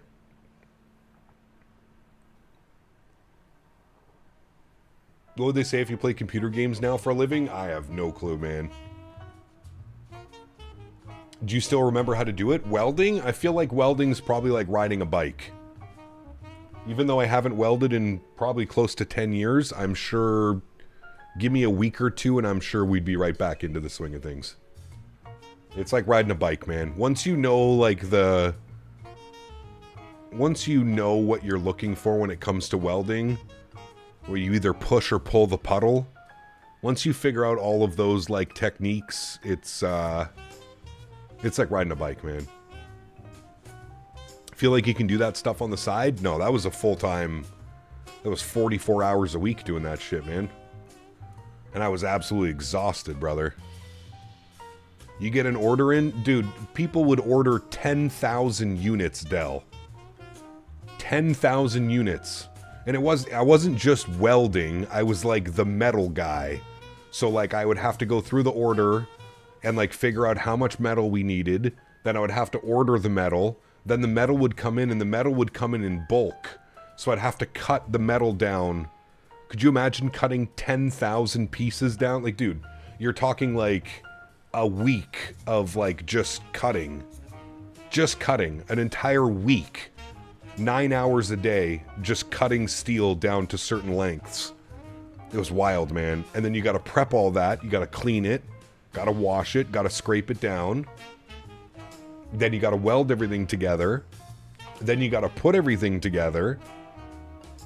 Yeah, it was a lot of work, man. Just a lot of work. 9 hours a day? Yeah, with a 1 hour lunch. 1 hour lunch and 2 15 minutes.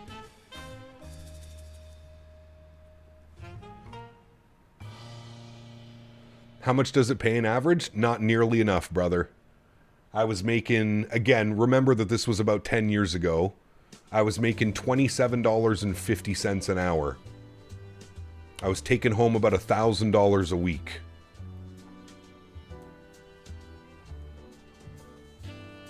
$900 a week or something like that. Not bad money, but not good money. Not nearly worth what we were doing, that's for sure.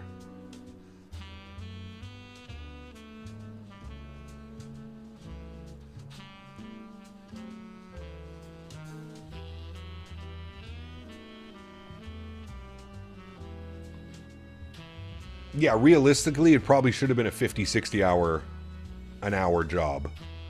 But again, I was right out of school, man. I was an absolute nobody. I wasn't really in a position to say no. And again, to be fair, minimum wage back then was like $9.75. So the fact that I was making $27.50 back then, now I'm sure if we, you know, in today's standard, that's probably close to like $40 an hour, something around there. But still, not enough. Not enough for the shitty work that you're doing, breaking your back, you're in these awkward ass positions all day long, welding these things. It was a nightmare, dude. I loved it, but I hated it at the same time. It was a very much love-hate relationship. Very much love-hate.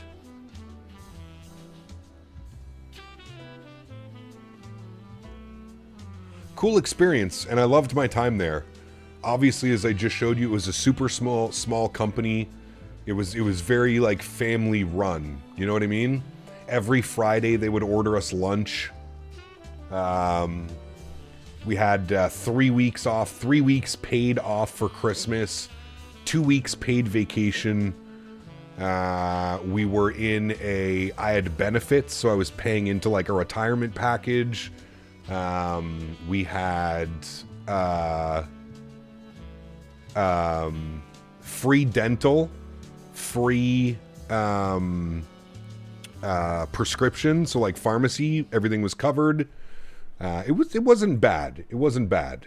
You know, like there were a ton of benefits. And again, as somebody coming from like basically working in a pizza restaurant, an Italian pizza place, for me it was a big step up, you know?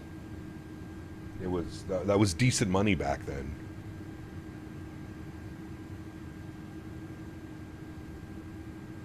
And they were good people. They were, you know, they were okay. They weren't the best people. They were good people. But they were there to make money. And they were there to make money as efficiently as they can, which meant paying all of the employees. The amount of people that I saw come and go when I was there for, how long was I with them? 5 years, 6 years? The amount of people that came and left in 6 years was astonishing. I couldn't believe for such a small company so many people were in and out of that door. Just people coming in, doing it for like 2 weeks and being like, nah, this isn't enough money. This is not for me. Bye.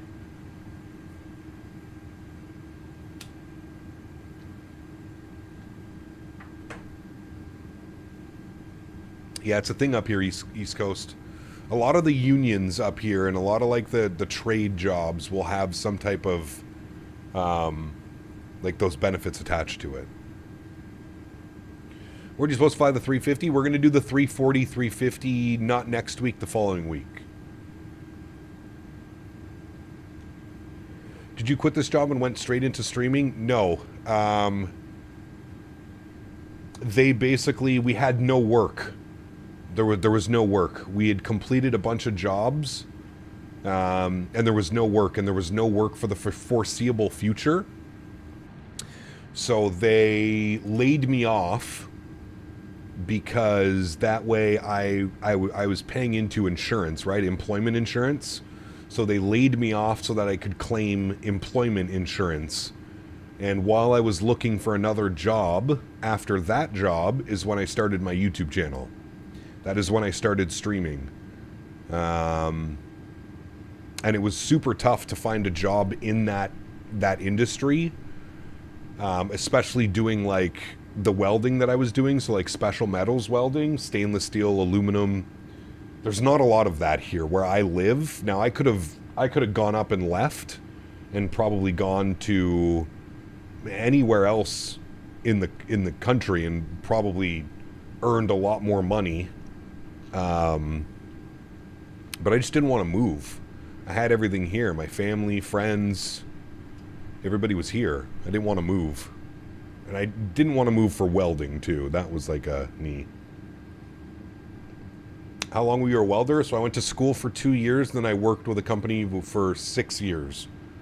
So 8 years I was doing welding. Is next week maybe Boris Audio Week? Maybe. I don't know.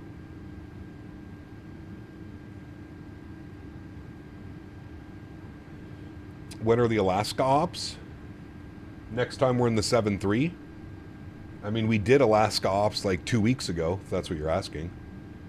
When did you start farming? My fiance and I bought the horse farm 5 years ago. We're coming up on 5 years. In June, it will be 5 years. And the only reason I know that is because we're up for our mortgage renewal. That's the only reason I know that, 5 years. Now, also, just to keep in mind, it's not like we don't own a bunch of, like, farming stuff. Like, it's a horse ranch, right? We breed and we shelter horses. So if you own a horse, speed check flaps 1. If you own a horse, you can come and, you know, leave it at our farm. Costs you a month, but you can leave it at the farm. What's a mortgage renewal? So in Canada, every 5 years, you have to remortgage. Meaning that you go to the bank and you say, okay, give me your best rate. It's a way Canada kind of gets around having mortgage crises like you guys had in the States, however many years ago that was. Where basically the banks, all the houses and everything became useless. So every 5 years you remortgage, so you get a new interest rate. So if the interest rates are shit, you're out of luck? Correct. Yes. But that is the whole purpose of it, Dell. Is that you don't get locked into an interest rate that's favorable. 2008, yeah, that's the one. 2,500, gear down. Roll our speed back to 180. Speed check, flaps 2. I can't see a damn thing out there, chat. I think we should have some wing and engine anti-ice on, though. That's for sure. UK does the same, usually 2, 5, or 10-year mortgage rates. Yeah. Yeah. Look at the snow.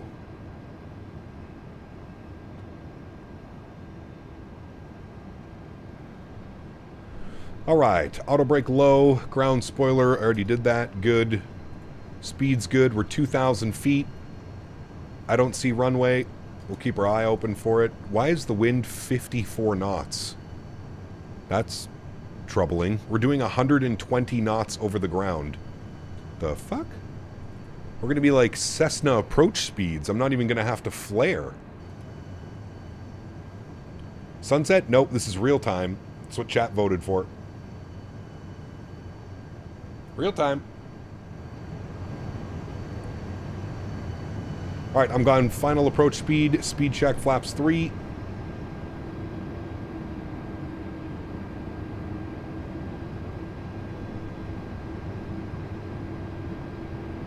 And there's 160 speed check, flaps full. Look at our ground speed. Look at this. We're going to be under 100 knots of ground speed. Yeah, you better spool up. 96 knots ground speed. We're not even moving. We're in a Cessna 330.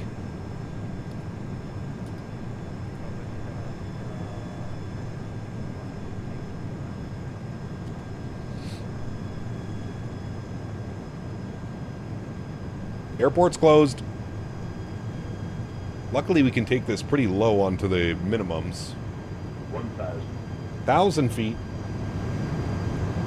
Sounds are up. Control cam goes on.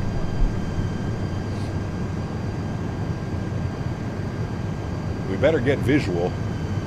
I'll tell you that.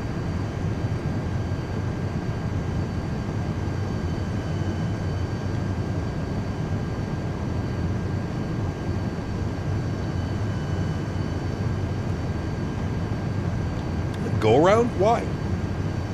We take this down to 200 feet. I already see the runway. Look. It's right there.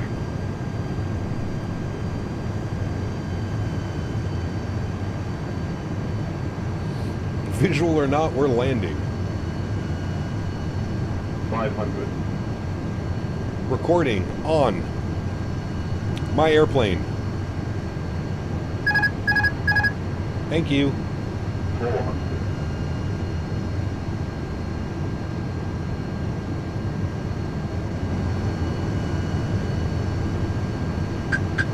I am an auto land, chat. Don't worry. I'm better than auto land. Oh, she's getting squirrely. 200.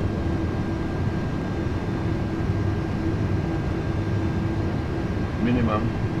Continue. Oh boy. 100.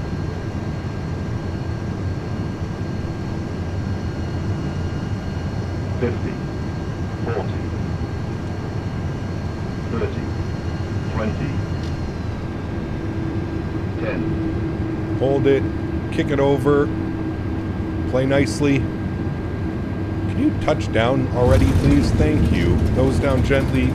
Reversers are out, decelerating. That is some of the craziest weather I think we've landed in a long time.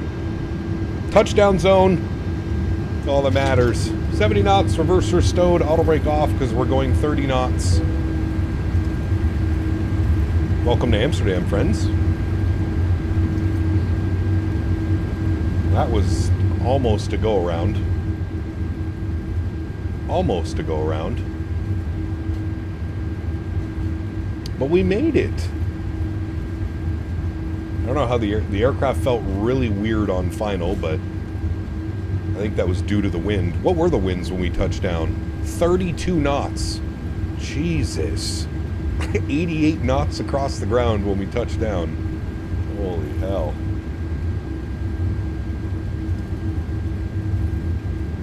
Yeah, you can tap the brakes for the auto brake if you'd like. You can. Alrighty, friends. Welcome to Amsterdam after 5 hours and 49 minutes. Let's go ahead and clean up the ground spoilers. Let's clean up the flaps. Very good. Keep keep our taxi going. We need to find our parking gate. We are going to... What gate? Foxtrot 9. GSX. Select. Foxtrot 9. It should be right here. Is this you? Foxtrot 9. Select. No. KLM. Good. That was a quick flight. Kind of.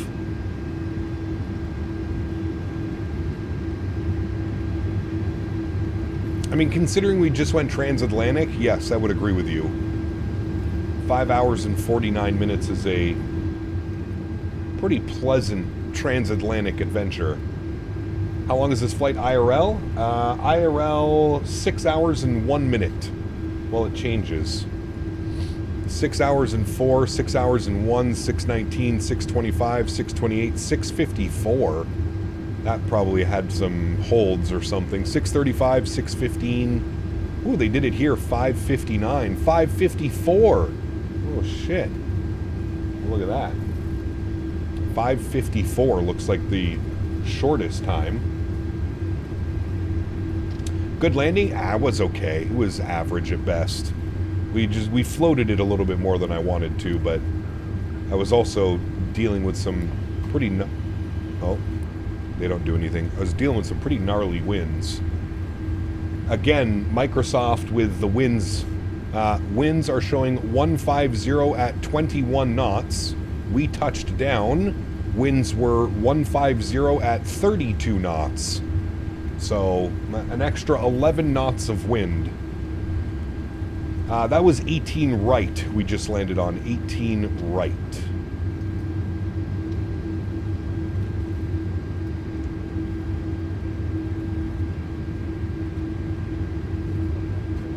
Ludwig, what's up, man? Good to see you, brother. Did you speed up today, or how was it so fast? Just a really nice tailwind. Really, really, really nice tailwind. I'm going to hop off here. I'll see you next Wednesday, hopefully back in the MD-11. Blue skies. Blue skies, my friend. We'll see you soon. So completed our long haul, so now we complete our longest taxi. See you in an hour. It's actually not too bad if you think about it. We're going to be going up... where are we? We're over yonder. We're going to be going up Victor, which we're on now. We're going up Victor. We're going to cross. Then we're going to make a right turn on Alpha. And then we're going to go Alpha directly to our gate of Foxtrot 9. It's actually not that bad. At least we don't have to go all the way down this way and over to here. Foxtrot 9. It's not too bad, actually. Alright, lights are going off. Actually, you can stay on, you can go off, you can go off, you can go on. APU master start switch can go on. I'm leaving the engine anti-ice on for now. Just because, as you can tell, it's pretty gnarly out here. Not as gnarly as Frankfurt. You have to hold short of every taxiway. Yeah, Frankfurt is crazy busy, man. We flew out a couple Fridays ago. We did the Fridays in Frankfurt, and it was pretty gnarly. Dell, take care, man. How was your... Was it you that was smoking pork butt earlier? I can't remember. No Biscoffs, no Stroopwafels, and no labs. I'm filing a support ticket. Can you imagine, dude?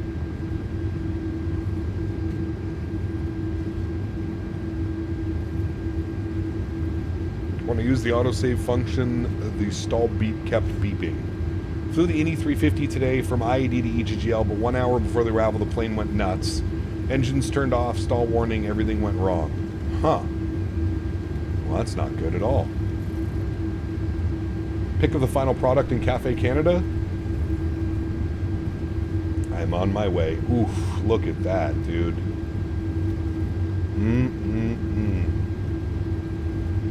Man. You doing some pulled pork sandwiches and stuff with that bad boy? That looks splendid, my sir.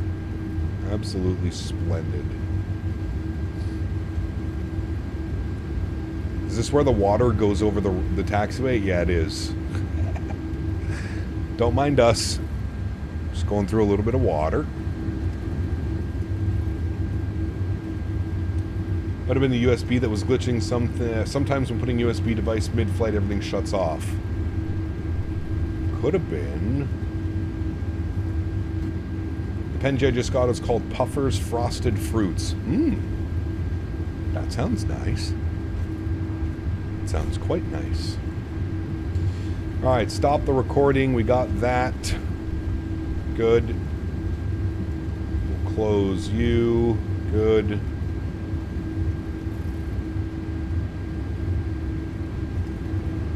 We got that. Good. Alright. If your PC shuts off from a USB insert, something is very wrong. I don't think he said his PC was shutting off. He said sometimes when you connect something mid-flight, it can cause some issues. Which I do agree with. I'm sure I've had that issue before.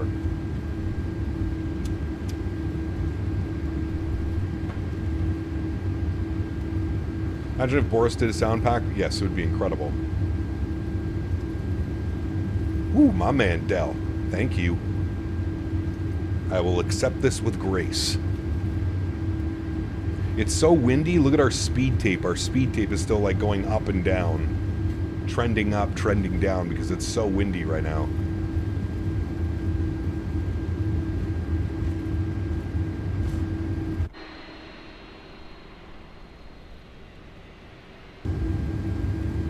Hold on, I think I have to turn here. Is this my turn? No. Next one, Whiskey 13. Sorry. Oh.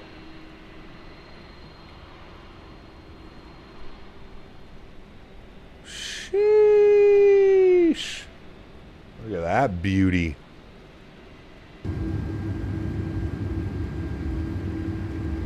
When I put a USB device, my flaps and spoilers activate, sometimes gear down, super weird. I used to have that problem too, actually, now that I come to think of it.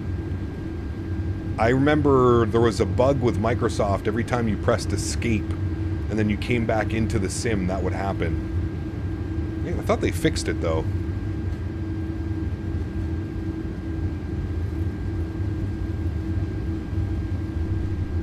Alright, all the way across, right turn on Delta. And then from Delta, we go Alpha. And then into the ramp. Very nice.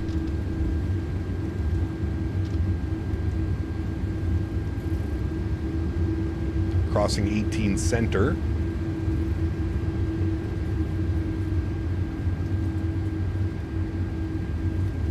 And then a right here on Delta.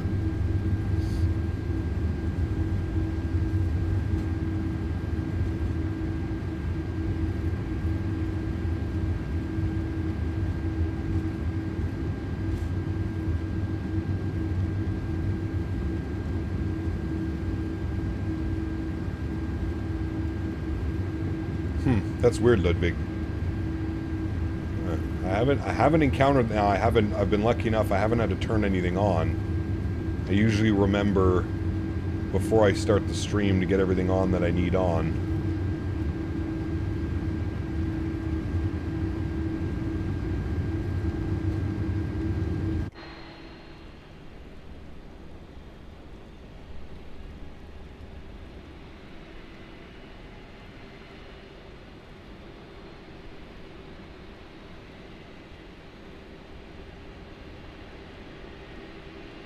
Nice looking aircraft, chat.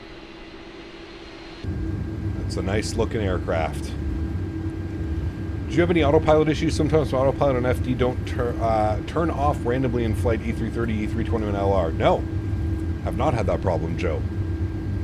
I flew the airplane all week as well. Didn't have that problem, not once.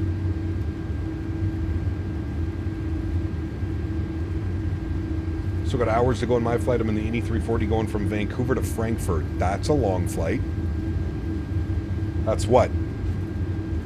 10 hours? 9 hours? 9.5? 10 hours? More around there.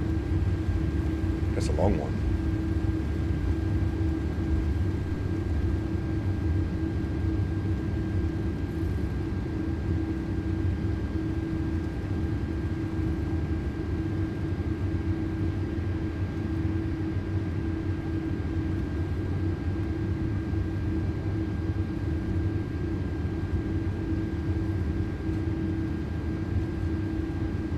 All right, chat. We're straight in from here. Foxtrot 9er. Right there. Directly off of Alpha.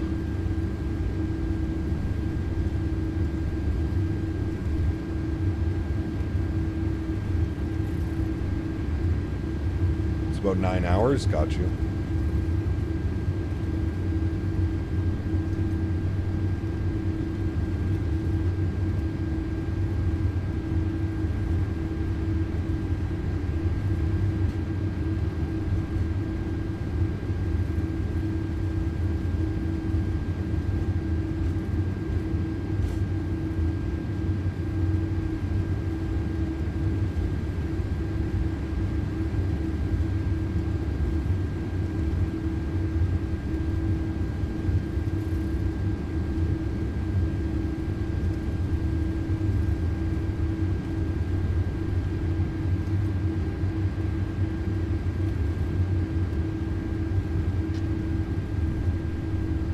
Caught the landing. Hope you're well, Cap. Cathay Retro Livery due at Manchester tomorrow morning. So dragging my ass out to get some pics. Nice, dude. Enjoy. How was the landing? It was okay. Not our best, not our worst. A little bit floaty. Weather was a little bit interesting. Any thoughts on jumping in the iniBuilds 321 LR soon? Maybe. I think that'd be kind of fun. I don't know if I can get a full week out of it, but definitely do some ops. Might be fun.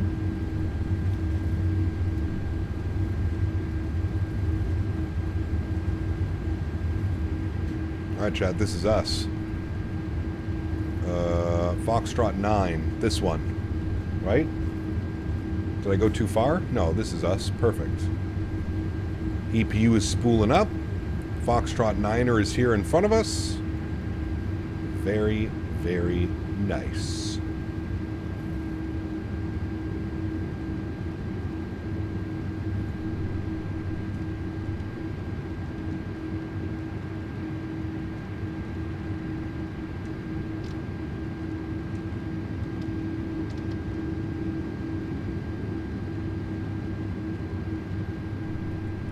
Alrighty, runway turnoffs can go off, nose light can go off. We'll follow the marshaller.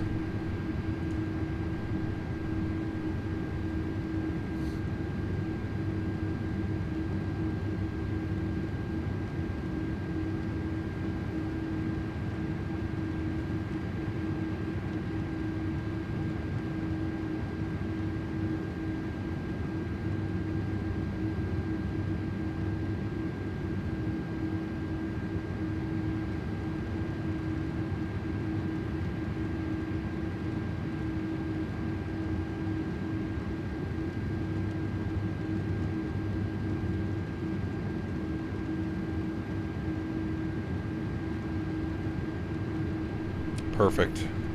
Park brake goes on. Upstairs, confirm an EPU and an EPU bleed on. Engine anti-ice can go off. We'll go engine number 1 off, engine number 2 off. Beacon light comes off. Apparently the seatbelt sign was already off. Very nice. Fuel pumps go off. Cabby purrs off. Crew supply off. There we have it, my friends. Let's go to GSX. Request deboarding. Very, very nice, my amigos. Very nice. Jump outside to this guy here. Let's go like right, like yonder, like so, like yonder. Look at that. What a beauty. What a beauty, friends. That was a fun flight. That was a fun one. Block time today, 6 hours and 18 minutes gate to gate.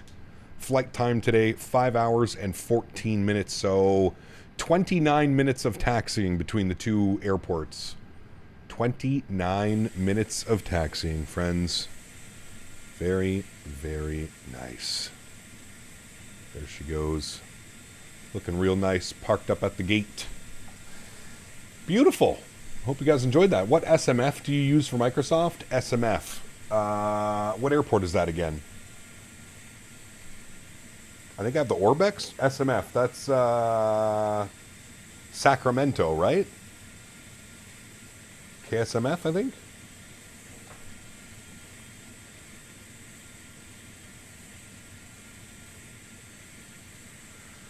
So with GSX, when I'm coming into park, there's a floating info display which tells me whether I'm parking line or not in the distance to stop. How do I disable that?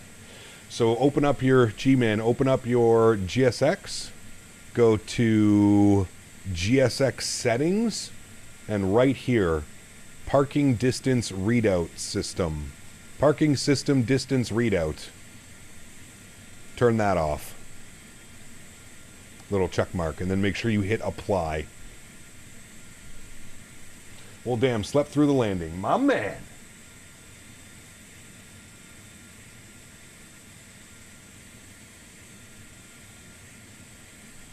My man.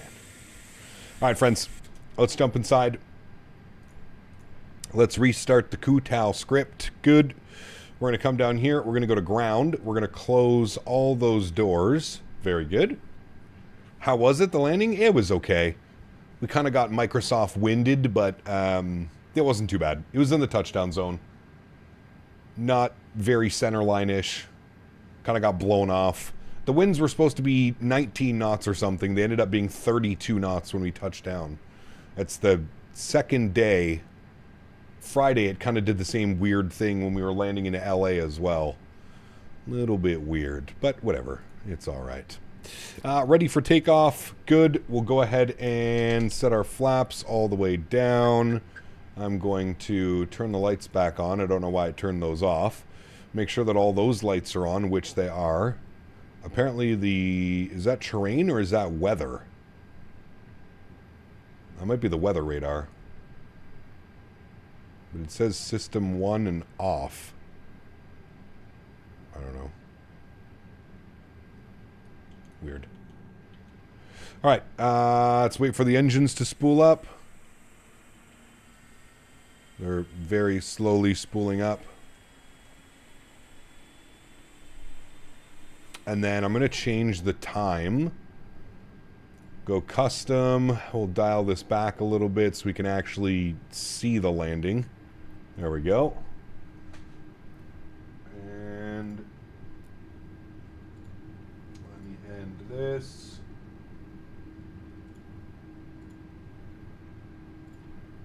Good. Good. All right, cool. Let's go ahead and close that. Don't need that open anymore. And close that. Don't need that. And then we can hit our replay button. Very nice. This is when we took control. Right after this. So we'll jump outside. Go to this view. Very good. Come down here. Have a little gander at this guy. And I'm going to take this time now to thank my mods, my donators, and my sponsors. Thank you guys so much for the continued support. I truly do appreciate it. Without you guys here, this would not happen. I say it every single stream, but I truly do mean it. You guys are the backbone. You guys are what do this, you guys are what makes this entire thing go around. And I'm forever grateful for everything that you guys do for the channel. To everybody else that cannot support using a monetary value, but still supports the streams through smashing down the thumbs up button, flying with us on VATSIM, controlling on VATSIM, whatever it may be, I want to thank you guys just as much. Thank you, everybody, for the continued support of this channel. It does not go unnoticed. There's the kickover, and she just held. There she goes, squirrely into the ground. It actually wasn't that bad, to be honest with you. That could have been a much worse landing. For the wind, and not flying this aircraft all that much, I'm pretty happy with that landing. Could it have been better? Absolutely. Will we strive for it to be better next time? Right, chat? Absolutely. We will strive for the best next time. But honestly, that wasn't too bad. That definitely wasn't the worst. Definitely wasn't the best, but definitely wasn't the worst landing we've ever done. That's for damn sure. Squirrely but smooth, exactly. I feel that's the perfect way to describe this airplane. I still got to get used to the flight model. It's still... I'm so used to flying the Phoenix that when I fly any other Airbus, I feel like I have to fly it like I'm flying the Phoenix. And I 100% flared the aircraft like I was flying the Phoenix, and you don't have to do that on this airplane. You make the smallest little inputs on this airplane, and it does exactly what you want it to do. Also, we should have been a little bit more to the left of center line. You'll see when I correct, we're already getting blown by the wind over to this side. So when I put in the rudder correction right there, and I touched, I'm pretty sure the wheels are touching right now because that one just sunk through the ground. I think when we actually touched down, it was a little bit better, but you could see the wind was just wreaking havoc. What is next week's aircraft? Next week, we're going to be in the Rotate MD-11.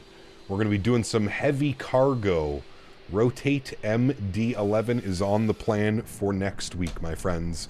All right, guys, thank you for tuning in. Again, Oz Flight Simmer, good to see you, my friend. Welcome back, buddy.